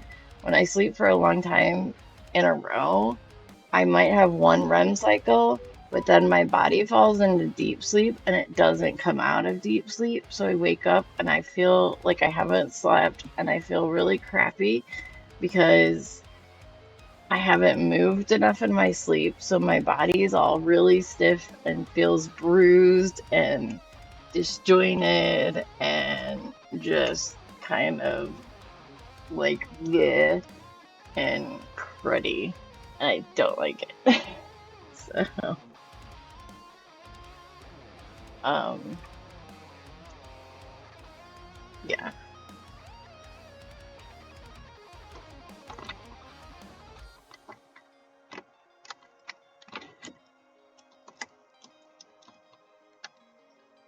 So as weird as it sounds, naps are kind of like 3 to 4 hour naps are my kind of ideal sleep for my body anyway. So let's see who's on. Dunkster's doing Kingdom Come that has drops. We've got some World of Warcraft. We've got some Elden Ring. That's the name of the game I was trying to think of earlier today. Music. Music, two different kinds of music. Tomb Raider, Farming Simulator.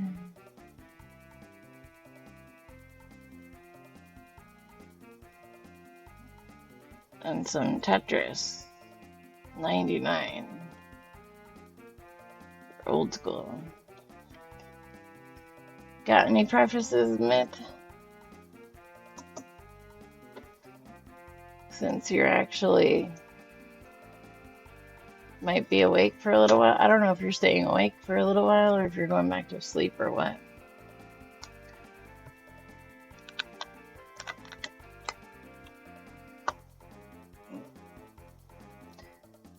Pixel, like, Tomb Raider? Okay, we'll go back to Shack.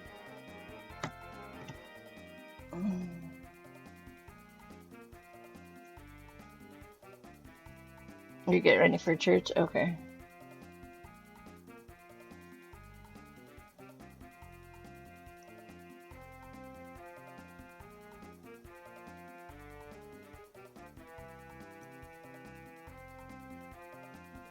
Okay. Alright. Let's go back to Shack.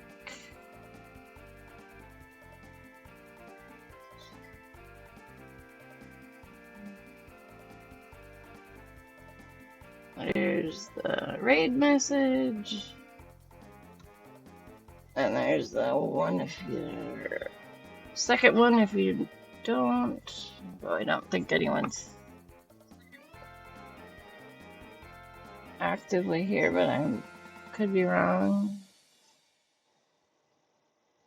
So, and...